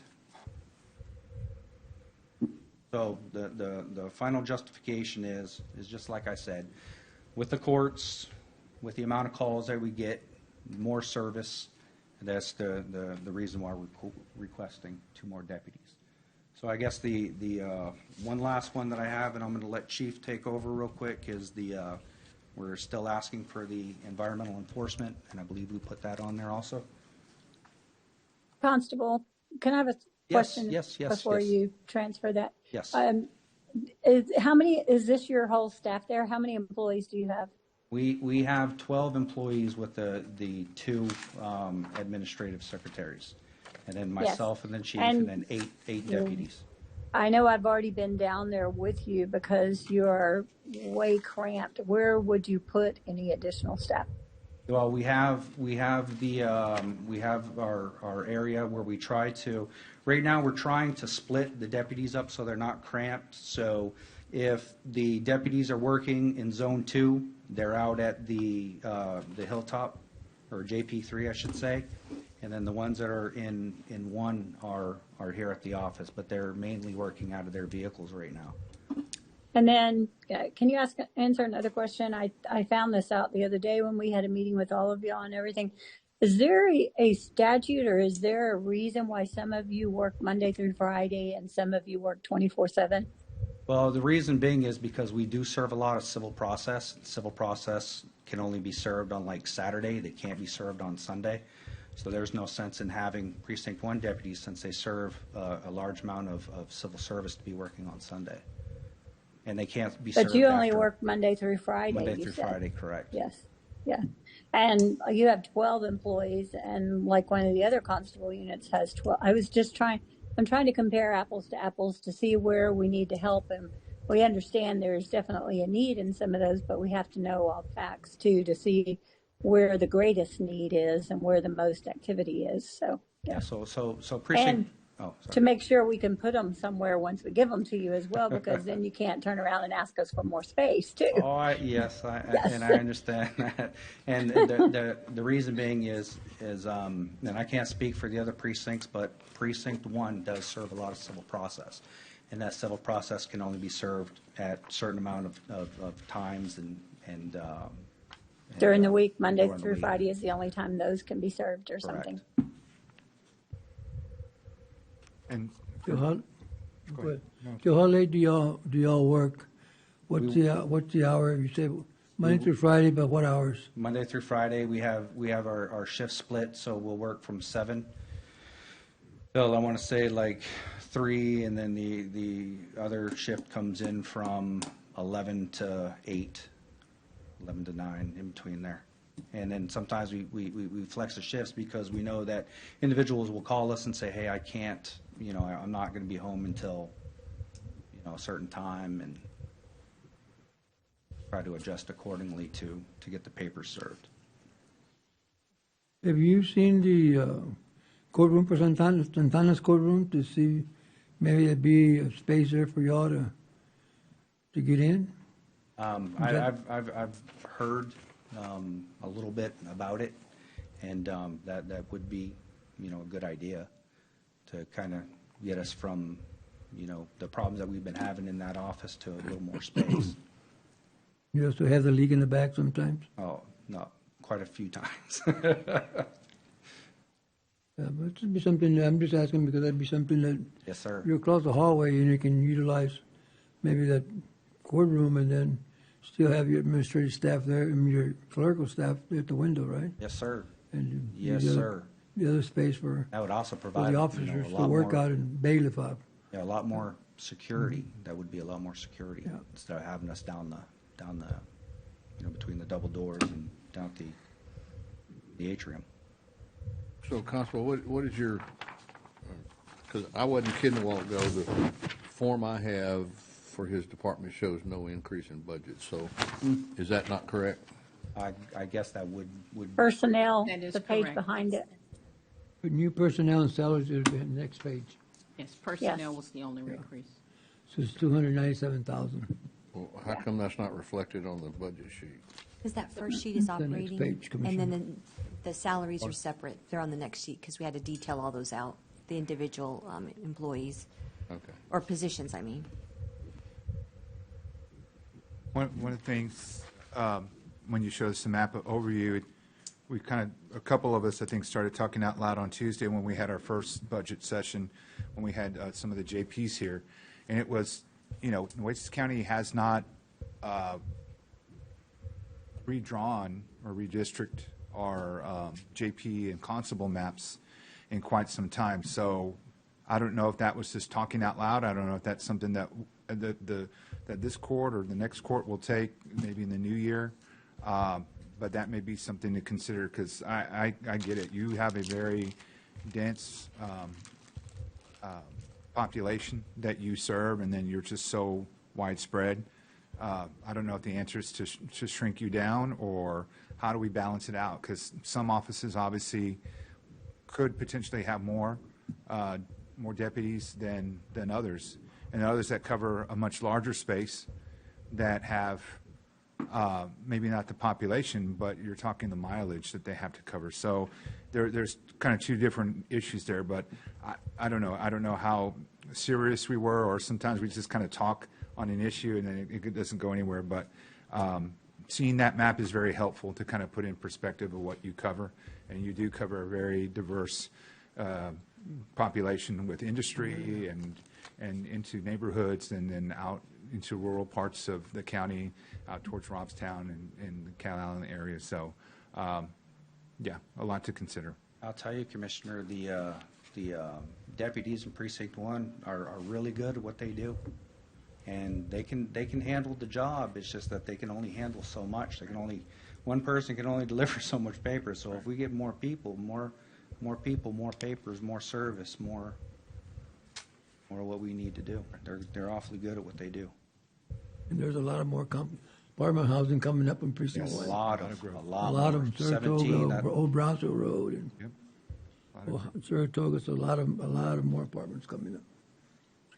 Now, we see it and we understand. Appreciate it. Anyone else from the court, Judge, anything else? I'm good. That's all I had. Thank you. All right. I just wanted the chief to touch on the Yeah. environmental, because the environmental's lacking a lot of essential stuff that they need. Good afternoon, everybody. Once again, I'm going to touch on the environmental issue again, since the last time we discussed it. By now, you've all had a chance to experience whether or not it's actually working. From what I've heard, they're having a lot of trouble over there, and we still offer our services. The last two environmental investigators the county had are standing right before you. So we know we were able to get in there and assist these guys with whatever they need. We also have our own environmental compliance desk to run our own neighborhood protection deal going. If by any chance, I'm sure you guys are getting phone calls because the environmental enforcement has had trouble with staffing. One of the guys left, and it took him a long time to fill that position. Well, we can assist them with that. Again, they're not even considered law enforcement. You guys, we went through this once before. Bring them under us. We can bring those credentials up. Nobody wants. They can't even touch a computer anymore because they're not considered law enforcement. The powers that be have decided, hey, since you're not law enforcement, you can't run criminal histories. You can't do this. You can't do that. So they're handicapped. Precinct 1, the last two environmental investigators are able to solve that problem, and we want you guys to consider it because Commissioner Modis is right. This is the time to ask for it. Whether we get it or not, it's a different story. But we're gonna present the opportunity to you guys to send them over to us again and let us run it like it should be run. Because right now, I'm sure you're probably getting phone calls from everybody. Hey, what's going on? What's going on?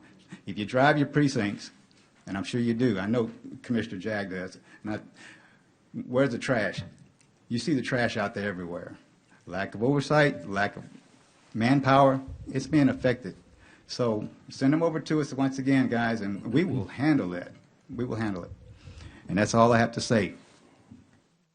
So we're, in light of that, we're, again, to Judge Scott's point a while ago, where would you staff those people? We have a building out in Hilltop where we can sit these guys up. We've got it set up. The judge has been over there before. She saw it once before it got filled up. Well, you're familiar with the story with Hilltop, but that would be where they are. When we were there, you said that wasn't enough room for you being there, and there was only one office and one. I mean, so now you're telling me it is enough. But you know how to solve that problem, Judge. You know how we've been down this road before. You know how to solve that problem with the room issue, with the space issue over there. But so, you don't have the space if you don't get that storage room. Yes. Well, that's the space. We're fighting for space downstairs, and now you're asking us where we're going to put the environmental. Well, we know where we got space at. It's just not being utilized properly. Okay. Well, that's not exactly the way, because we already went down that path when we were there, and they were given that room a long time ago. And I know Commissioner Pusley went out there as well, and he knows this, but I understand, making space work with whatever you have. So just wanted to be clear, there isn't. But I want to add one thing, Judge, is that I'm going to tell you, I was a shade tree investigator. When I had access to my computer, I could run criminal checks. I could do everything on that computer. Before they realized that we were not law enforcement. And once they realized we were not law enforcement, they took away all that capability. The guys out there running now, they're not law enforcement. So they can't do any of the stuff that I used to be able to do under a shade tree. When you say they took it away, who's they? The powers that be. Who's the powers that be? Who's that? The sheriff's office has the power. I don't think they have that much power. They can't. No. You can't run a criminal check. They can't run a criminal check over there. They can't even go and do pull up a criminal history. The sheriff can't pull up a criminal history? Sheriff can, but not them. The law enforcement. They have to go. They have to officers, Judge. The officers, when they're under civilian, they kind of lose some of the authority to use some of the information through computer that's got to be connected to the Wi-Fi, so they can actually clock in or go in there and saying, Officer so-and-so, identify yourself, and then you get the information. While they're working code enforcement under somebody civilian, they're not allowed to do that to a certain point.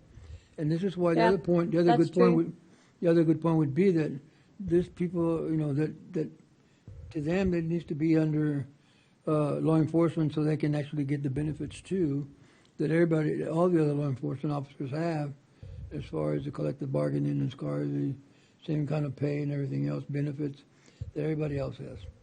So that, because right now they weren't allowed to even join the association because they were code enforcement officers, and they weren't considered. I remember that now, yes. And there was a discrepancy on where to put them. If they're over the whole entire county, I believe the discrepancy was the constable wanted them, but we felt like, or the majority of the court, the argument was they should be under the sheriff where they have full access. Yes.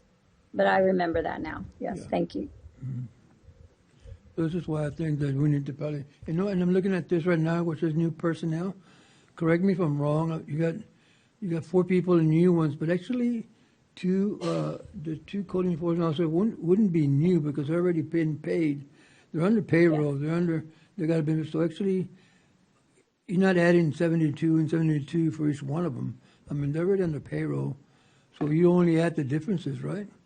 I mean, you add the differences, and then it would be the difference in because they would join the collective bargaining agreement, whatever increase that is to. Right. Yes. But it won't be the total amount. Exactly. Right. The collective bargaining part is not included on here. I know. And the decrease would be in where they're at right now in the other department. No, I know that. Yes, sir. Yeah, thank you. I just want to bring that up. You're correct. Mr. Mona's, may I speak? No, sir. Go right ahead, Commissioner Chesney. Thank you. The concept that I am in full agreement is those guys need to be in law enforcement. I advocated last year that because it's a countywide deal that we should put it under the sheriff, and I don't know how that got escaped, and it shouldn't be under. I didn't want to pick between constables because they're all really good, but I still think they ought to be be able to have collective bargaining as well. And I'm all for putting them under the sheriff so that it's a countywide position if that's the best, or if that's something that the court will support. So that's just my opinion. It was my opinion last year. It's still my opinion, and that's the way I think we ought to go. Thank you. Thanks, Commissioner. So these officers that we currently have are environmental enforcement officers. They are law enforcement, not really. But Because not someone's really. holding their badge. But not really. You're right. Someone's holding their badge, and they're carrying firearms. They're law enforcement when it's convenient. There are For anything else, they're not law enforcement. I'm sorry, the what? They're law enforcement when it's convenient, but for anything else, they're not law enforcement. Collective bargaining, benefits, anything, they're not law enforcement. They're civilians. They can make an arrest. They can make- I think that was maybe the court's decision, or I don't know if we got a legal decision. I had last several years been advocating that when you and Constable Dorr were the environmental officers, that y'all should be included in collective bargaining. So Yeah, I we were don't know. trying. Yeah, so I mean that's I think a simple fix on that part, but this is obviously going to lead to a much longer discussion, and so I think it's enough to at least help Constance and Teresa hear where we're at. But yeah, at some point, Judge, we need to have that discussion again as far as, and I guess that's maybe your plan as we move further into the budget processes, the hows and the whys, and what do we do? Do we move this under the umbrella of the sheriff's office? Do we, empower each constable maybe to have one officer? I mean, there's different combinations of how to approach this. So I don't know what your plan is, or wanted to hear more We from are the going to be court. looking at it, yes, very much so. And I think you either do one or the other. They're all Nueces County, period. Or we have to be able to come up with the funds to give because all of our constables, all of our area is important. And if you have them housed in one, everybody can say that they're going to work together, but it's the same ordeal. If they're in your house and they report to you every day, it's a little bit hard to say that. The only person that covers the entire county is the sheriff's office. And the only hindrance they had was the fear that the sheriff may call them in to do something else. And I think you would have to have some sort of agreement, have the sheriff agree to, they're only code enforcement employees. They're not staff for the jail or anything else that he gets in a bind with. But let's be clear, law enforcement is law enforcement. We get into a bind, all law enforcement does whatever's necessary in emergencies and anything else too. And I believe, if I'm not mistaken, Judge and Commissioners, we were given some legal opinion last time that said because they're not under law enforcement, they can't be in collective bargaining but I'm not sure, but I remember there was a reason we couldn't. There was a reason why we couldn't. A legal You're right. couldn't Yes. have to put them somewhere in law enforcement, and we just peeled off last year because I don't know why we peeled off. I thought it was going to be put under the sheriff's last year, and I don't know what happened. So, but Because they weren't- again, I think it was because they we need weren't to under check the that with legal. I think that was because they weren't under the supervision of law enforcement. Correct. That was one of the things. Okay, well, I'm going to They're say not being what supervised Commissioner by law Chesney was enforcement. saying before lunch. This is really not a budget discussion. This is a discussion we need to have as a court and have It everybody could be a here. budget discussion too, Yeah, Commissioner. we need to, schedule this for a court meeting or whatever. And That's why I asked the judge if she plans to have this Yeah. discussion further, and I think we will. All right, this is just the first. Yeah, I have- many- Hey, we many wanted to add opportunities we'll it have. to our budget request because, hey, you said ask for it, so we wanted to throw it out there. That's fine. Well, I understand. Thank you. Any other questions from the court? We now appreciate it, Chief. Constable, Thank you. Thank you for your time. Yes. All right. Next, now we will move to Constable Precinct 5. Chief, welcome. Afternoon, Deputy Judge. Bettis, Afternoon, welcome. Commissioners. Thank you. I promise I won't take up that much time. You got 30 minutes. In attendance is Sergeant Bettis. We're going to be going over our budget. I don't have any graphs or pie charts or anything like that. We've done that in the years past, and Good. I knew you'd like that. Throw them out the window. Yeah. So, as you know by now, everybody's talking about everybody wanting more additional help. Our reasoning behind that is we're more of, Precinct 5, Constable's Office is more of the law enforcement side. We do serve civils on a daily basis, yes. But on the volume of what Precinct 1 and Precinct 2, to use them as an example, we don't have that current volume as, thousands of civils a year. However, we do service calls, 911 calls, accidents. We work accidents. We respond to crashes. We assist different agencies in the area. For example, Robstown Police Department, Agua Dulce, City Marshals, Jim Wells, whenever they have something close to the county line. Same thing with Champat. Same thing with CCPD, Corpus Christi Police Department. If they ever need additional units, they always reach out to us to, help out in the event of a major crash or a pursuit or whatever it may be. We're never going to say no to another officer or another agency. That being said, You're a 24/7 to office, also law enforcement, correct? Correct, Judge, yes. Yes. Ourselves in Precinct 3 are the only 24 hours, 7 days a week, law enforcement agency. However, Precinct 3, unfortunately, their manpower is not as, to scale with ours. Our department is 12 deputies. Myself and the constable would make 14. We do have our CID investigation, which takes on cases. No, we don't deal with homicides, stabbings, or shootings. Can we do it? Absolutely, we can. We have the capability, we have the experience, we have the know-how. However, we just don't have the capability of collecting evidence, storing evidence, a lot of the things that, that would allow us to hold things for court purposes. But aside from that, assaults, working crashes, family violence, anything that you can think of aside from a homicide, we can work it. We've been working it. We've done it. Natural deaths, suicides. I mean, it's just we've been there. We've done that. But my purpose of being here today, and as well as Sergeant Perez, is that we're coming to you because, as we all know, let's be real, our Nueces County is growing big time. We just talked about it with the precincts before me. Everybody's increasing their subdivisions. Everybody's moving to Corpus for some reason, and nothing else is growing in the law enforcement side or even on the civil side. Everything is increasing. Businesses are getting bigger, except the department. Most of the time, we run a two-man unit as much as we can. However, we cannot control who calls in sick or, is out on injured or anything like that. And I mean, we can rack up the overtime all day, but do we really want to do that? I think if we use our numbers smart or wisely, having an additional two officers for our agency would be a tremendous help. Not only for officer safety, but, to take the calls that we do. Yes, maybe you might ask a question, does the sheriff's office take calls in that area? Absolutely, but when the sheriff's office has other priorities or other calls in other areas besides Precinct 5, who else is there to take these calls? We are. Whenever there's officers that are not showing up for work or for whatever the case may be, we have to help each other out and cover each other. And that's where the additional manpower comes into play.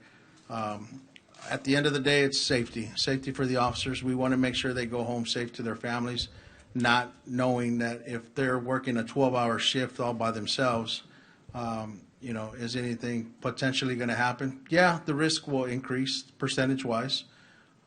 He may take a call by himself, and we don't know what's going to happen. None of us know what's going to happen on a route, as we call it, quote-unquote, So routine. let me ask Go you a ahead, sir. question. I apologize. How was it decided that your constable precinct would be 24 hours a day, and as well as precinct 3? Sir, it's always been that way for at least the last 30 years.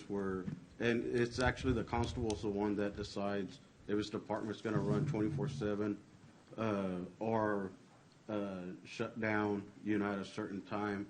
And I will share with you all, under the last administration with the Precinct 5 constables, there was rumor of removing 2 deputies from each constable's office, and the administrator at the time said, if they take 2 deputies from us, we can no longer run 24/7.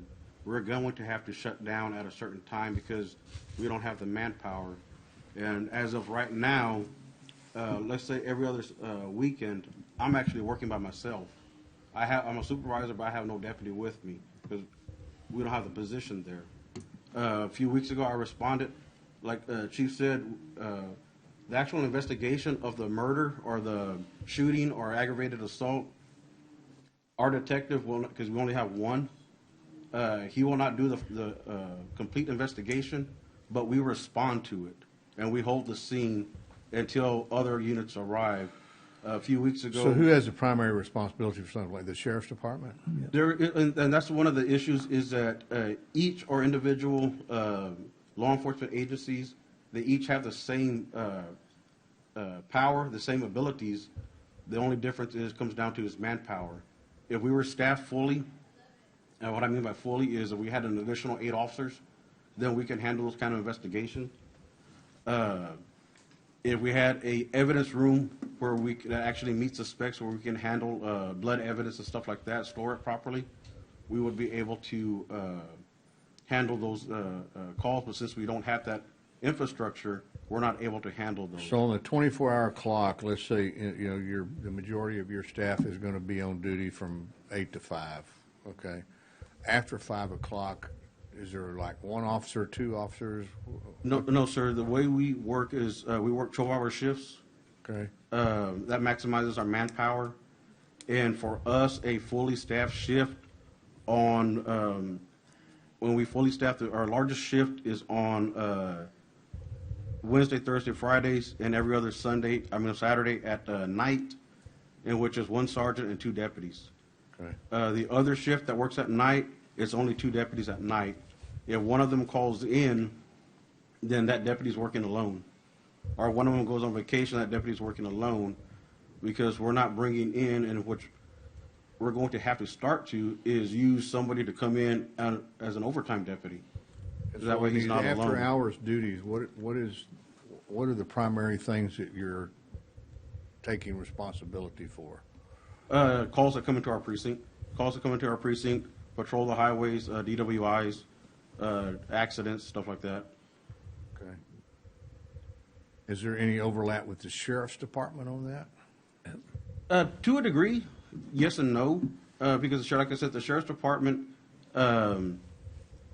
they have other duties where they're not in the precinct, and I wish I could show you the map at times at night where you'll see one precinct 5 constable car in the precinct. And nobody's in Banquetti, nobody's in Awalusa, because that precinct officer is in Robstown, and the sheriff's deputy may be on Chaparral Street with the old courthouse, or they may be on London area on a call with the other deputy, because they might have 3 on. And so that deputy's by himself. Okay. Okay, very good. Thank you for answering those questions. I appreciate it.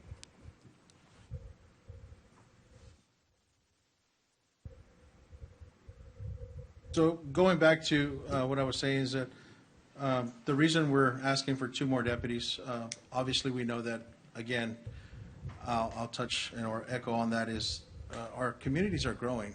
They want to see more presence. They expect more presence because obviously we're increasing tax rates, and they're going to want to see something out of that. And I don't blame them, especially in the rural communities where response time can be 7, 8 minutes, 10 minutes, and for somebody that's a lifetime.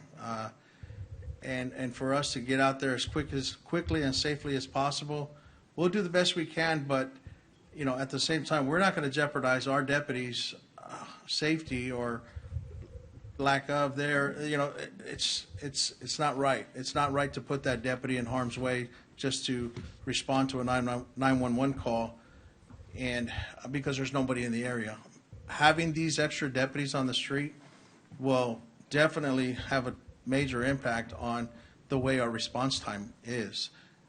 I'll say this again and again and again, that hats off to the sheriff's office. I mean, they got their staff, you know, they got full staff and everything.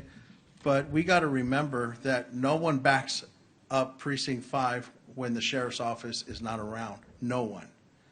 So if we get a call in Aguadulce and the guys are tied up on a major crash in London off of 286 and FM 43, think about the response time it's going to take from 286 FM 43 all the way to Aguaduce when you have no backup in that one officer. I can tell you stories, I can show you video, but do we really want to go there? The reality of it is we just need more support on the street for not only our officers but the constituents. You know, they expect to see more, and rightfully so. They put themselves in the voting booth for purposes, and let's give them that. You know, I just, all we're asking for is 2 deputies. I know it's a lot. I know it's an increase on the budget, but at the end of the day, people are going to be happy. Constituents are going to be pleased. Response time is going to go down. It's a win-win situation. That's one of the reasons we're here today, is to please, you know, take it into consideration that we've been doing, this is my 6th year up here, six years in a row, and I'm hoping, you know, after 6 years we do get one. You know, from day one that Constable Mendoza and I took office, our mission, our goal was to strengthen that department and make it better as far as response time. And we're in the process of building, and I can go on as far as, you know, we have a drone program, we have a K9, we have, you know, we now successfully sent 6 of our deputies, I believe 6 deputies to SWAT training school, but we don't have the resources to get what we need as far as to execute search warrants or, and it's not only just to take the drugs off the street or to fight, you know, the crime on narcotics. Our team is basically a special response team. We're going to be there if barricaded subject or suicidal subject, you know, it could be anything. Our agency is there to help other agencies that need the same situation that we're going through, but we just want to be able to be there for the folks there in those communities. So, and Sergeant Perez wants to add one more thing to this, and aside from that, I think maybe after that we'll open up to questions. Just to add one more thing, going back to who decides, you know, it's 24/7 or who takes priority and things. At our office, a lot of people come through our doors because that's what they're used to in Robstown, especially Robstown, Banquetti area. They're used to coming to the constable and they want to talk to him directly, and then he'll get in contact with the deputy and say, hey, so-and-so is having problems over here. Let's send them, find out what's going on, take a report for them, or make contact over here. One thing that we're not able to give the community that they keep asking for is they say on 624 past 666, people are going 90 miles an hour. We hear the same thing on Highway 44. We hear the same thing on County Road 40 behind Banquetti. And they say, if y'all would just send out a deputy.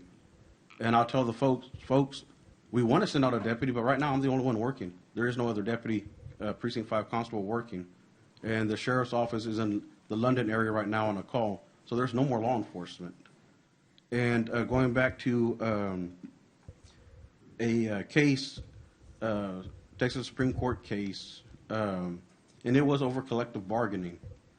And the issue was whether or not constables were law enforcement and what role they play. And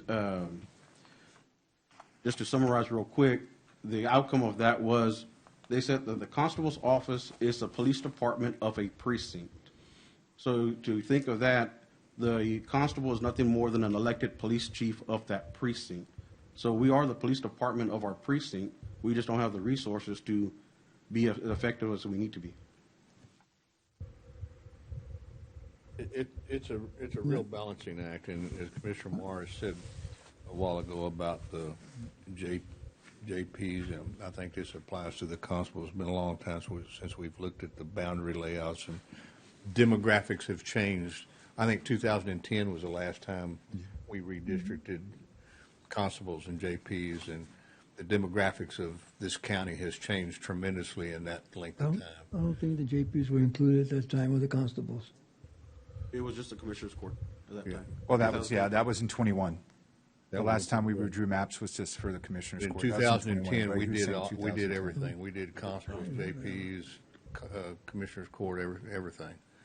But so that's the last time I think that they were changed. But it's a real balancing act. You know, in the 4 years I was at the city council, we hired. I think the police staffing at the city now is 525 police officers, something in that neighborhood, and they still would like to have more. Yeah. So, if you look at the statistics for a city the size of Corpus Christi, it says they ought to have about 600 police officers. And so, anyway, we can do what we can do, and I hear those calls as well as you do. I experience those. I mean, Yes, sir. I tell my friend Mike Markle that when I'm going down Interstate 37 and I'm driving 75 miles an hour, I'm an impediment to progress. Yes, sir. So, Yes, sir. but anyway, but thank y'all very much for the job you do. I know it spread you very thin, and y'all work very hard at trying to do your job with what you have, so thank you. I got a couple of questions, Commissioner. Yeah.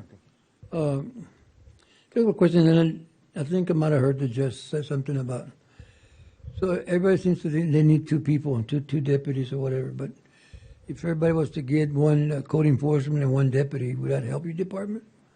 I'll tell you, I believe it would, and I'll say this why is I'll say why. In the Bluebonnet area in Robstown, if you were to go through there, it's heartbreaking because that's the road that the kids go to the elementary school on, and it's nothing but abandoned houses with the doors kicked in, where homeless and drug use is gone. We actually did an investigation, served a search So warrant. the answer is yes, right? Yes, sir. Okay. The answer is yes. The other thing is, because mentally that might be the answer with code enforcement. Everybody has their own code enforcement officer, and one deputy, and of course the priority for that code enforcement officer would be code enforcement, right? Not. And I think the 24/7 back then, Commissioner, if I recall, something was mostly for interdiction, traffic, at night. And I think Precinct 3 does the same thing. They do a lot of traffic interdiction. This is where they get some of your grants, right, to work it. So is the police department working with you guys pretty close? The police department in Robstown? Do they do 24/7? They do 24/7. Yes, sir. We do partner up with them for drug investigations. Okay. How many clerks do you have? 2 clerks, sir. 2? 2, yes, sir. Okay. I had a question, Chief. We had an ARPA-funded Banquetti ISD reserve or resource officer that was previously funded, right? Correct. Is that person still on your staff, or? Yes, sir. Are they funded through the general fund now, or that, I thought the funding ended Both there? or- Banquete and county did come up with an agreement where Banquete ISD will pay the deputy's salary quarterly, I believe, right, Constance? Or something to that effect. I don't believe the agreement was ever signed. Well, I know that Superintendent Dagle was going to reach out to us only because they're out of school at the current time. She's going to go back and she wants to, I guess, restructure the contract. But what she's going to bring to the table is beyond me. But yes, currently to answer your question, Commissioner, yes, he is still on our staff, which includes one of the deputies. When they're not in school, he is on patrol, taking calls just like any other deputy. But when the school's back on, 168 days out of the year, he's assigned to the school and only to the school and nowhere else. Yes, the immediate area, going from elementary to junior high to high school, obviously we got to get on the street there. But as far as him taking calls, no. Do we need to add him to general fund, you think? Or, I would say yes, and I would say no, only because I don't know what Superintendent Dagle is going to bring as far as what she's going to, because I had heard rumors she was just wanting to change or structure the contract only when they were in school that they wanted to pay, and that the county wanted to, or she was hoping that the county would pick up the other 100 and, whatever adds up to 365, that the county would be nice enough to do that. But again, that's above my pay grade. I don't know what she's going to bring to the table, and I don't know what the commissioners and county judge are going to be in agreement to it, or we just, can we just say, let's not do it anymore? Yes, and then we lose that officer. We don't want to do that because, I'd hate to do that to him and his family. So do you by chance know like the timing with the agreement and all that? 'Cause- I'm hoping to find out an answer by this coming week because Oh, I think perfect. the Okay. administration staff is coming back. And I'll reach out to her. I don't know. The sooner the better. Yes, definitely. Okay, thank Yes. you. Perfect, thank you. Any other questions? Thanks, Chief. Anyone else? All right. No. Judge, Commissioner Chesney? I'm good. Thank Okay. you. All right. Thank you, folks. Thank you. Thank you. Thank you. Let's see. We have Constable Allen and Chief Seda here. Oh, that's right, you already spoke. I thought I saw you once before. That's go. right. Oh, McCracken.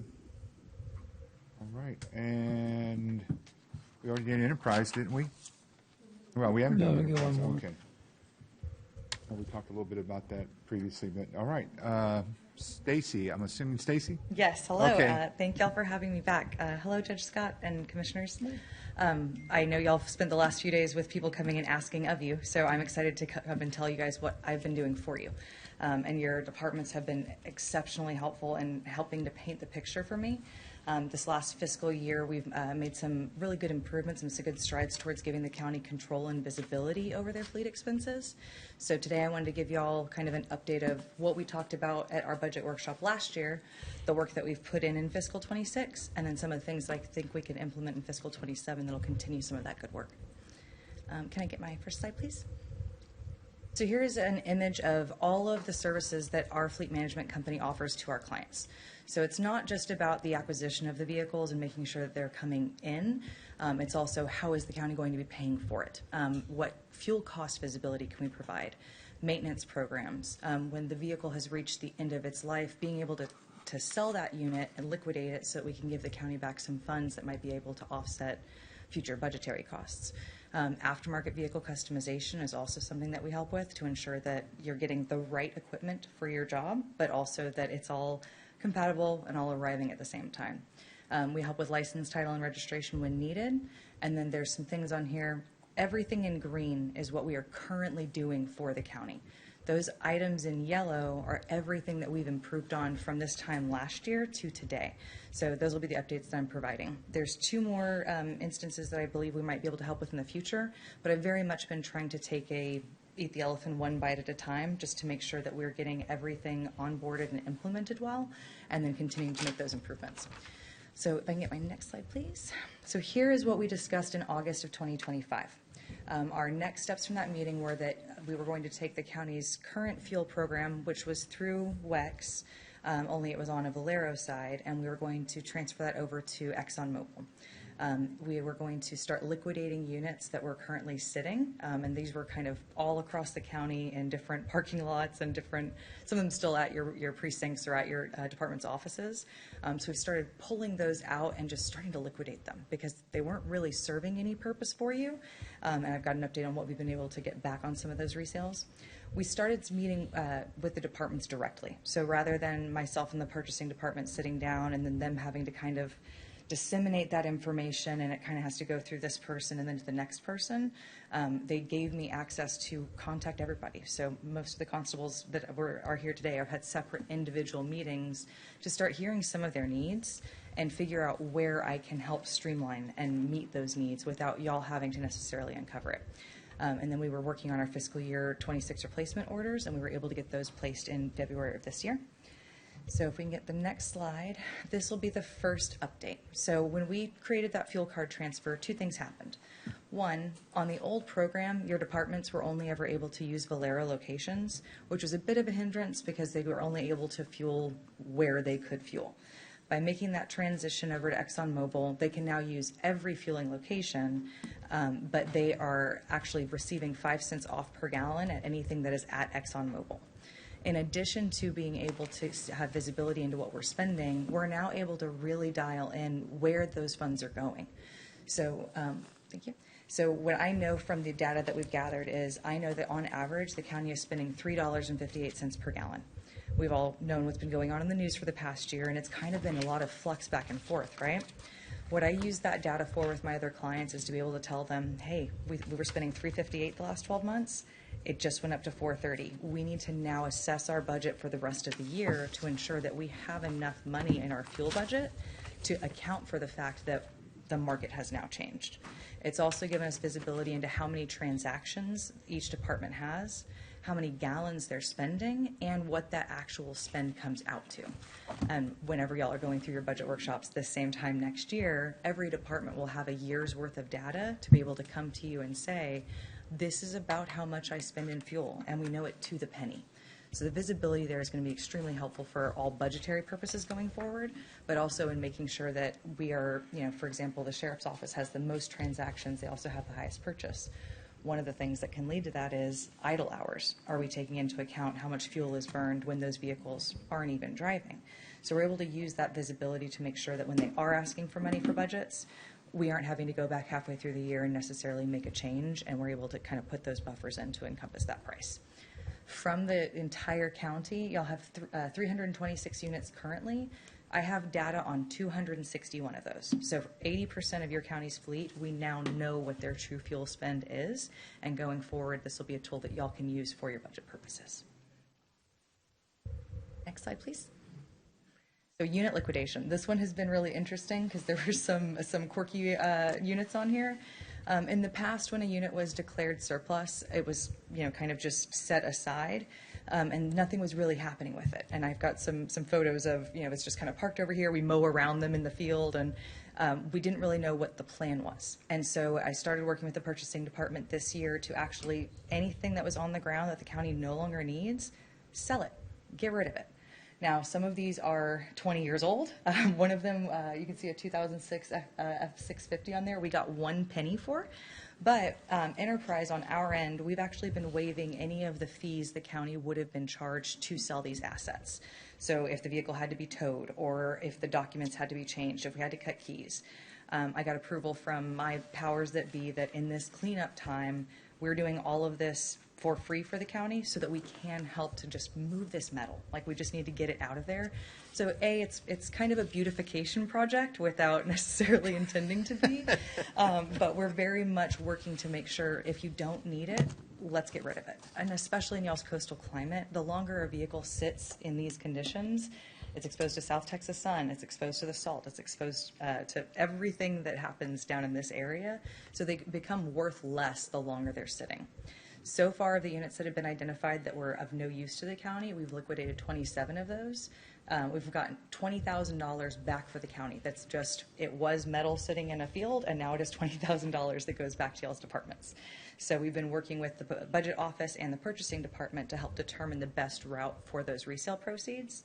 And that's one of the things I'd like to talk about a little bit further today. Any questions on that part? Good job. Thank you. Thank you. Y'all have been my passion project for this last year, and fiscal 27, y'all are still my passion project. But it's whenever I see efficiencies or things that we can do that help, this is what my company does. And so it was a need that I saw that I was excited to meet for you guys. Okay. If we can get the next slide. This is... I just have a question. Oh, yes. So I'm looking at the chart here. What am I really, is the right-hand column gross spend, gross gain? That's what y'all received back at the sale of those vehicles. At the sale, those were our vehicles? Yes, sir. At one time? Yes, sir. And we received this much back, 290,000? There's actually a really good example. If you look at the very bottom, there's a Dodge Durango that, and this is kind of jumping the gun a little bit, but this is a good example of what we're doing in these instances. That Durango belonged to the juvenile department. It had been involved in a car accident. It was fully paid off and owned by the county, but the entire passenger rear quarter panel and tire had knocked it in. The damage to it was so expensive the county couldn't fix it, but the department still needed a vehicle for that purpose. So at the time that we were looking at it, we got what's called a fair market value. I took the photos of the damaged unit. There is a person in my office that his entire job is to know if I sold it exactly as it is, ugly and all, what would we get back for it? We estimated about 14. Whenever our remarketing team took that unit to sell, they're going to look at it and say, you know what, this is a brand new vehicle, it's got low miles on it. Who can we sell this to that might just put a little sweat equity into it? For that new entity, then fixing that quarter panel might not be as expensive. The county was... Okay, I'm sorry, I hate to interrupt you, but I'm really confused here. So my question is, so this money I'm looking at here, 290,000, or 244.83, does that come back to the county? Yes. So it's already received that? Excuse me, I think No. what he is, I was going to ask the same question. I think we all have heard basically, but the answer is really no. They netted against new leases, right? It That's doesn't what- come back to the county, to the general fund or anything like that. That's what I'm asking. Well, Yeah. that's one of the things we'll talk about today. So for these, they've gone back towards the leases, but that's one of the things for fiscal 27 that'll be on our conversation for discussion. And so if we want, we can wait till we get to that slide and talk about it then, because I've got one for resale of what's going here. For that So ju- so that you're saying this juvenile- money will go back when we lease a car, it'll be deducted from that lease car? We apply it, think of it like a down payment. We'd apply it as though it was a down payment to lower the monthly payment of that lease. Excuse me. So, Commissioner, that 290,000, 244.83 you're talking about, that's for gasoline purchases. So that's how much we're spending in gasoline. So the next slide is the one that shows the vehicles that we've sold that have got either a gain or a loss on the Yeah, sale. the 290 is fuel. That's not, that doesn't have anything Right. to do with Yes, car sir. sales. I just want to make sure we're on the same slide. Yeah, Okay. yeah. So which is the car sale? 20,000 is all we receive for vehicle sales. Yes. The sum of 15,000. this, yes. Yes. Now, And that goes to the proceeds, but just as all of the proceeds and the vehicle sales have gone to new leases. And my other question, and I guess you're going to bring it up in the next slide as well. So just FYI, when you're presenting is, when we have vehicles that get the mileage on them and y'all tell us we need to trade them in or something, we have to continue to pay off the original lease. And then so we are in essence paying two leases at once when we get a new one, because that's your suggestion? No, and I've got an example of that with one of the public works units. Basically, the new vehicle arrives. When it lands, we have basically estimated that down payment. So using that juvenile Durango, for example, we knew roughly what we thought we would get for resale. I put that as the down payment on the new unit. And so whenever that vehicle landed, we sold the old unit and settled those funds. We'd only put $10,000 on the replacement unit. That actually left $5,000 extra by the time that the Durango sold. I reached out to the juvenile department and said, hey there, your resale proceeds netted you back $5,000. Would you like to apply this as a down payment on this Tahoe they have that was very expensive, high monthly payment?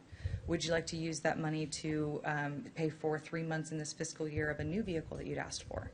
Or would you like for us to just cut that check back and send it back to you for your general department's budget? The direction of the funds will be the counties to determine. For everything that's on here, I'm trying to remember the department, I believe it's CSCC, and I may have that acronym a little off. They don't have any leases, so everything that we've sold for them, they actually just got a check cut back to their department. And why, this should go to purchasing because it's a general fund, it's a county funds that own these vehicles, not the departments. So that's what, my and what the question. purchasing department and the budget department and I had a meeting last week, and that's one of the things we're trying to kind of discuss with y'all today so that we have a good heading for them. Okay. Teresa, can we get, and that's really the question, Judge, like you're hitting exactly what we're trying to iron out, is making sure that if we continue this, am I doing what we need to with those proceeds, and do we have y'all's blessing for that? Can I get my next slide, please? I don't know, my deal is why are we having so much trouble getting cars? It's been the process by which we were going through it. So, for example, for this year, the vehicles weren't ordered until February, and so they're just now starting to arrive. Typically, whenever we order in the government space, whatever month y'all's budget is approved. We didn't order any last year? I'm sorry? We didn't order any last year? The units that were ordered for fiscal 27, I'm sorry, for fiscal 26 were ordered in February of this year. So we're now receiving the fiscal year 26 units towards the end of the fiscal year. So we got all the 25 already?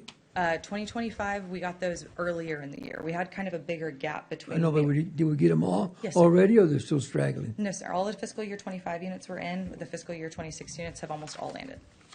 So 26 is almost halfway gone, so when do we get those cars? Those are all landing right now. What I'm hoping to accomplish for fiscal 27 is that as soon as budget is approved, we're placing those orders at the Okay, wait a minute, beginning. you said that 26 is all, they're all in right now? I believe the last two have just landed at the dealership this week. Well, why is people not getting cars? I don't understand that. I'm not sure if it's that they're not getting what's ordered. What I think that they're referring to is that they're not getting enough to compensate for what they need.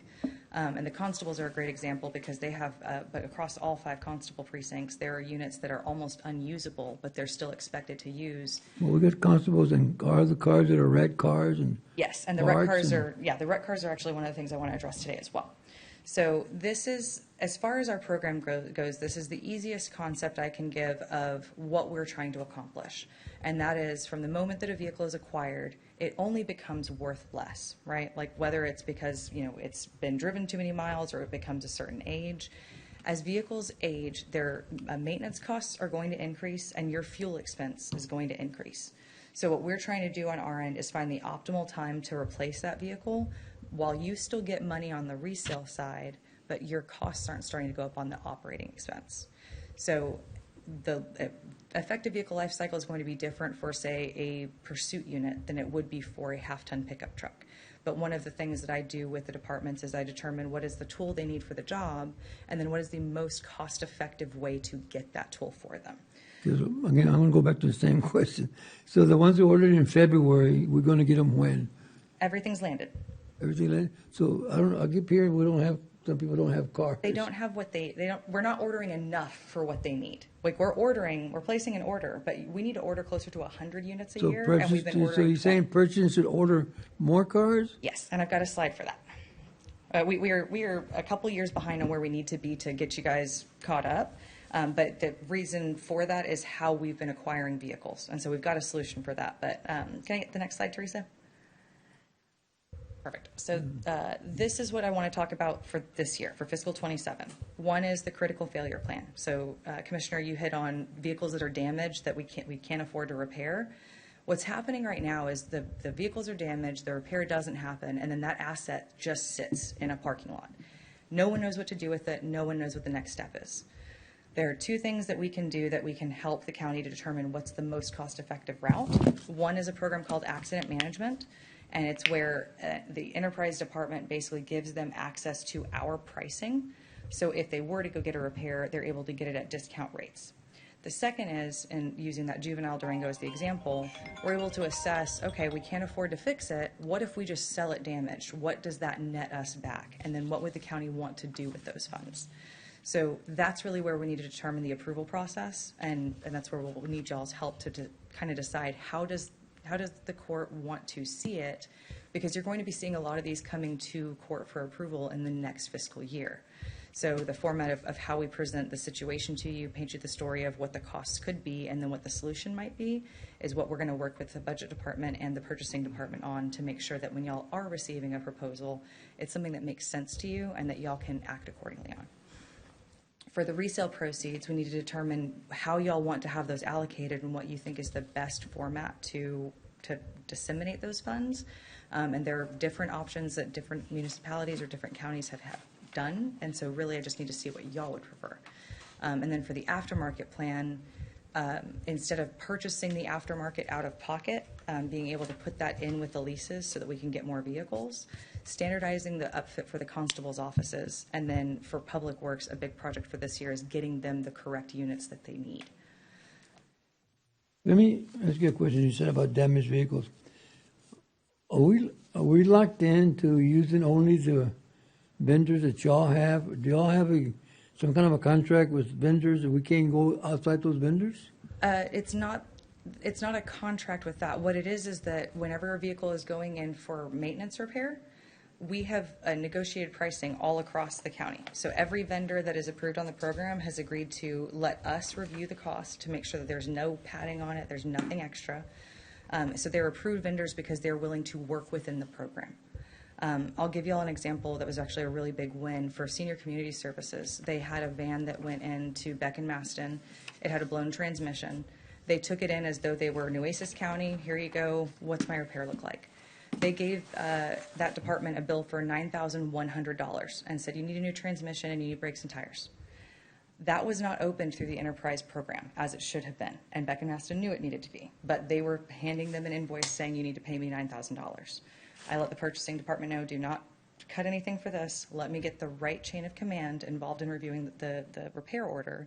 When the repair order was reviewed by our National Service Department, that transmission was still under manufacturer warranty. That repair went from $9,100 to $1,800 just by our team looking at it and knowing that that repair was not being reviewed correctly by the vendor and it needed oversight.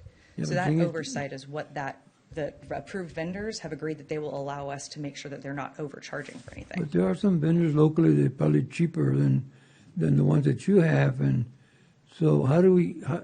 The thing is, the turnaround is a long time, right? It takes a long time for y'all to review it, to assess it. That's what I hear. That's what I'm hearing out there. That and some people that say, I think the issue is that there isn't currently an approval process for it. And the budget department and the purchasing department and I were talking about this last week. If a repair comes through for $8,000, the department is who gets to decide if they want to spend that $8,000. But the problem is that they don't know if they have that money available in their budget to spend. So purchasing receives the repair order. From the time that the vendor opens the repair order, it's in your email within 30 seconds, like as soon as the shop has it. The issue is not with the vendors. Okay, so I'm confused now. More confused. Are we buying the vehicles or we leasing the vehicles? Leasing. So if we're leasing the vehicles, are you there's an insurance that pays? Y'all have insurance that pays for this? No, it's y'all are on a maintenance program. It was one of the action items we had from last year. So But we pay the repairs. On units that are leased, there's a fixed budgeted amount that you pay for that dollar amount monthly, and it covers all of your maintenance. On the county-owned vehicles, because they are older, those are on a program where y'all would pay for the maintenance out of pocket. So as we continue to implement the fleet and refresh it, we're going to see a lot lower maintenance costs. We're going to see our lease costs go up, but we're going to see a lot less spent on maintenance. We're going to have a lot less time spent without your units out in the field. Can I get the next slide, please? Can I have the next slide, please?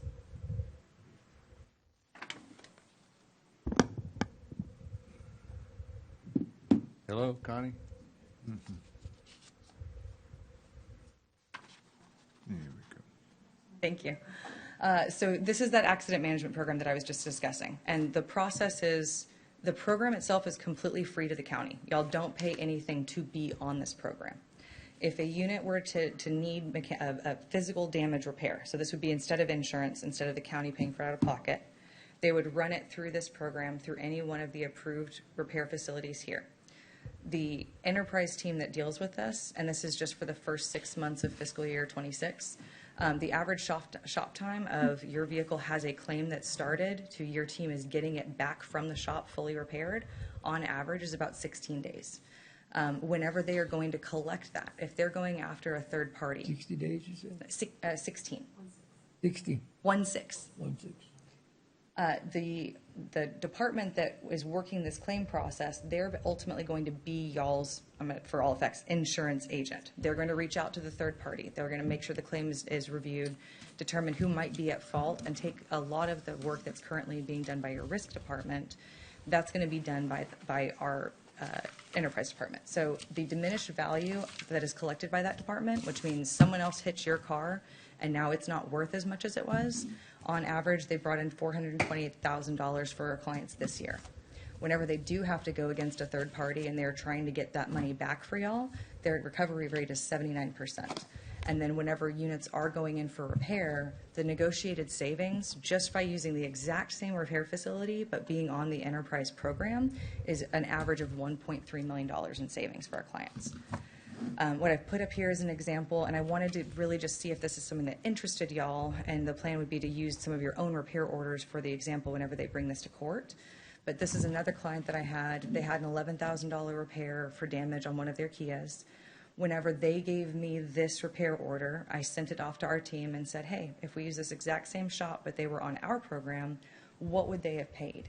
And what the client ended up seeing was about $3,000 in savings on the exact same repair, just because our labor rate is far cheaper than what they were being charged as an individual. And so really what we're doing is we're just passing on the discounts that we have negotiated as such a large company so that our clients are able to save money on their end. And also whenever we're determining whether or not a vehicle is worth repairing, we're able to lower the cost of that repair, maybe get some more life out of that unit. So if this is something that y'all would like to see a better example of, the form for it would be a contract that would just go in with all the other master agreements. But I can have the department bring examples of your own repair orders to show what those same repairs would have cost. So y'all have a better idea and y'all be able to review that during another court meeting. I think that's going to be helpful. Yeah, and that's Because I think we would tend to forget or not realize the value.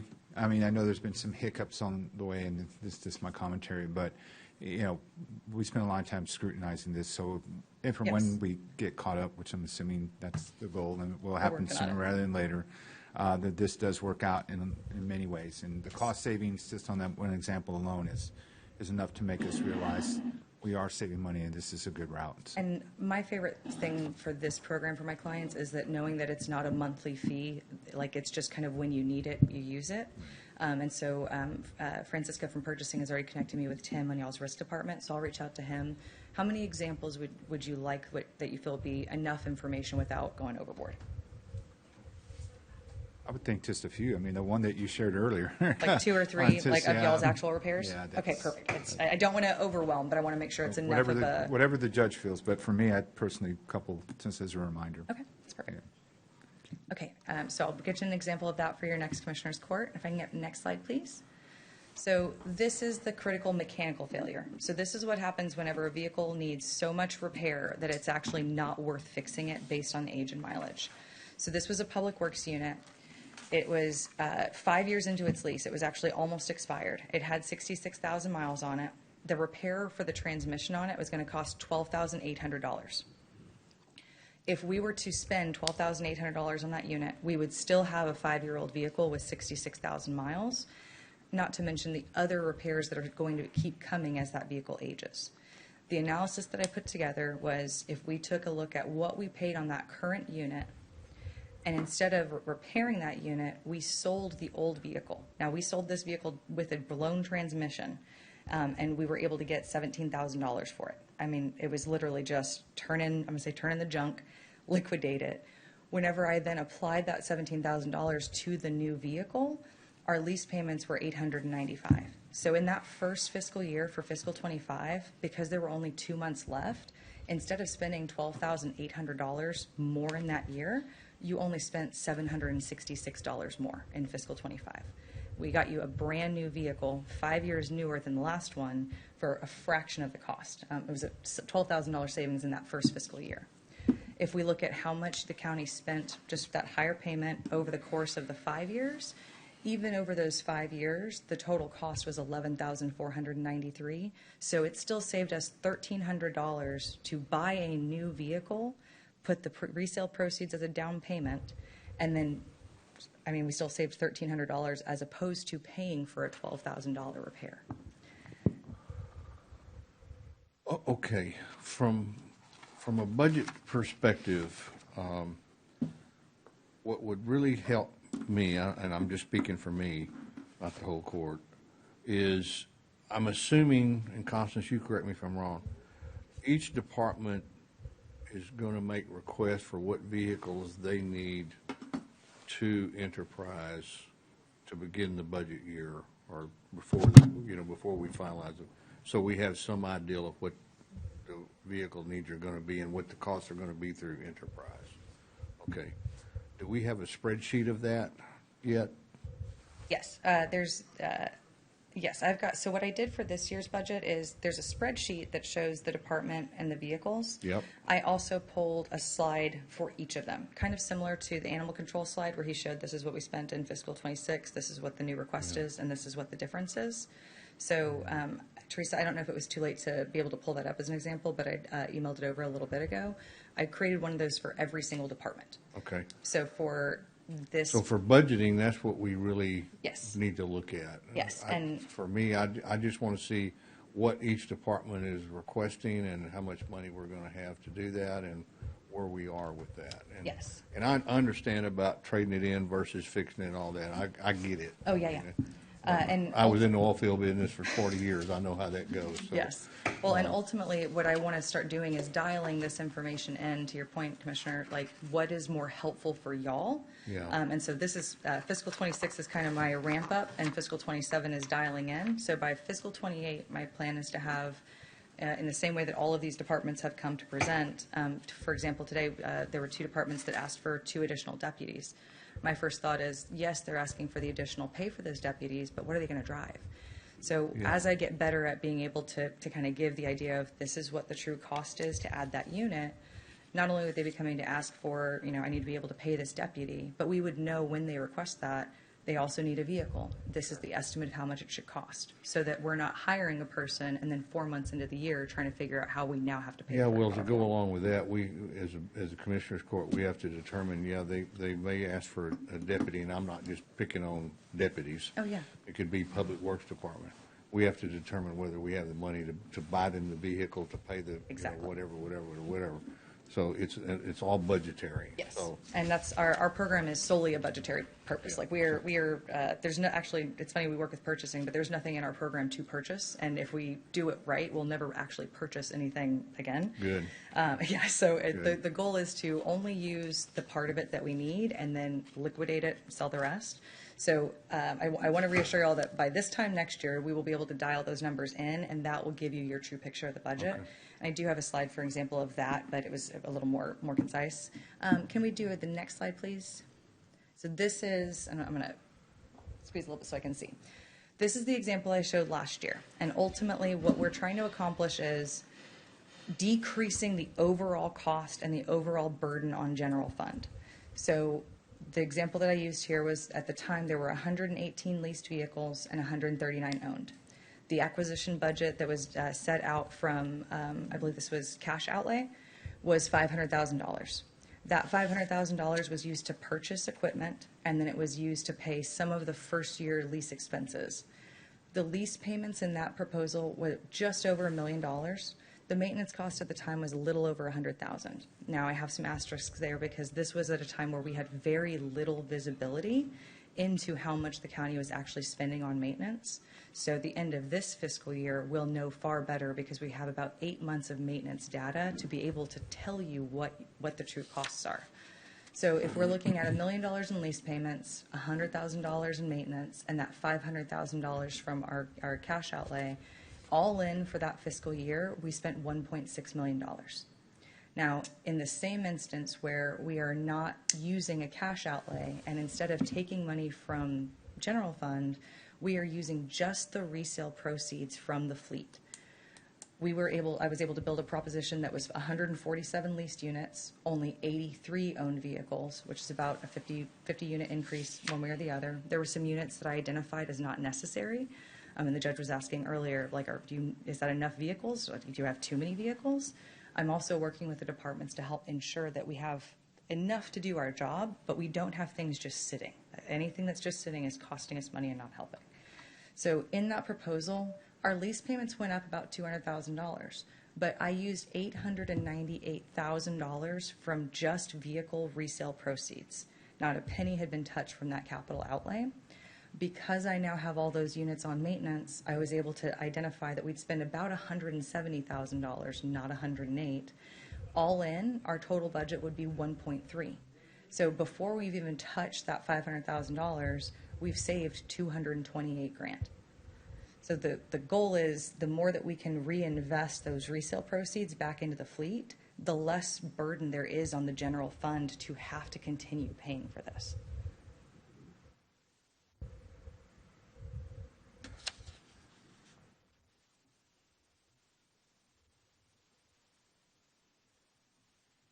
Good, Commissioner. So the question, oh, go ahead, sorry. No, that's great, and I see where you're headed. This is all good. The question that the budget department, the purchasing department, and I kind of had was, how do we solve for this? And Yeah. I'll give you all an example of. And we really need to work through purchasing department when we have, these kind of questions come up. But if you could provide to Constance and them what I was asking for a while ago, basically what your best guesstimate is of what we're going to need in the way of vehicles and what the cost of that's going to be, factoring all of these things in. Yes. And And I've got two examples that, if I can get the next slide. These are the two that I think, that I've identified as being our biggest potential for help across the county. One is the Public Works Department. I was speaking with Mr. Bates over there and just kind of identifying some of the things that they do. And while we were talking, he let me know that there are some services they're actually not able to provide because they don't have the right kind of vehicles. So as we were working through his fleet trying to determine what he actually needed, what we were able to uncover is that he currently has 76 vehicles, but if he were to have his perfect fleet that only did exactly what they need, he'd only need 49 units. The only reason they have those additional units is because they don't want to get rid of anything and then not have something they can use as backup. They're in need of 7 large vehicles between F-350s and F-450s in this fiscal year so that they can continue to perform certain public services. Well, if I were to look at their fleet of 76 units, there's over $1 million in resale proceeds that, pending y'all's approval, I could use as kind of our contingency fund to help downsize from 76 to 49 and begin to get the Public Works units, the Public Works Department, the vehicles that they need. For the county constables, there are currently 63 units between all of their departments. All of their departments need 43 replacements based on the age of the vehicles, the mileage, damaged units that are currently not able to be used, that are actually just sitting on their lots. With the constables' offices, they each have their own separate upfit, and that ranges anywhere from $22,000 to $29,000. One of the things that's led to is that there isn't any consistency across the county with regard to what those vehicles look like when they come in. The other thing is when it's moved between departments, which is intended to help and kind of relieve some financial burden, they're not getting, whenever they're being transferred, they're not getting what they need for their department's upfit. So working with the purchasing department and the budget department, we've determined that we should standardize what every constable's unit build looks like. And I'm working with Gulf Coast Fleet, which is who does their upfit, and then each of the constables' offices to come to what we're going to call a vanilla build. So it will be the standardized constable unit. This is the funds this is the amount that will come out of general fund. Anything that the constables' offices want to add in addition to that can come out of their individual funds. But as far as what we are looking into for where that money goes, we're making sure that everybody is being treated equally, they're all getting the same equipment, and that the county is becoming more standardized in that. Some of the units are over 200,000 miles, so we're going to start with the units that we think are going to give them the most help. But in those units that we're able to turn over, there is about $300,000 in resale proceeds that we could use for those. As an example, for this year, from that $500,000 cash outlay, we spent $130,000 of that on equipment that was just the aftermarket equipment for those vehicles. If we had purchased that equipment with the lease payments, we would have been able to get 6 more constable units in that year instead of paying for the aftermarket for 5 of them. So I'm working to not only standardize the aftermarket equipment, but make it so that when we're paying for it, we're getting as much as we can to help the departments catch up. That's great. I know we have Judge Scott and Commissioner Chesney online. Any questions? I think this is the last slide. Yes, that was the last And I know we'll have a chance to maybe look at different parts of this presentation in maybe more detail or other areas that you didn't get to cover in the future. So we'll still have plenty of chances to get updated on that. Yes. Thank you for your time, Stacy. Absolutely. Appreciate So it. my plan will be to get y'all the accident management for the next Commissioners Court, and then Ms. Constance and Teresa, I'll get y'all the slides that I've got so y'all can pass those on to everyone else. All right, thank y'all so much. Thank you. All right. Well, I believe that's the last of our budget presentations, so we appreciate the court participating and all of the department and elected officials, appointed and elected officials presenting over the last couple of days on Tuesday and today. With no other further business, this workshop is adjourned at 2:31. Perfect. Thank you. Thanks, Judge. Come back.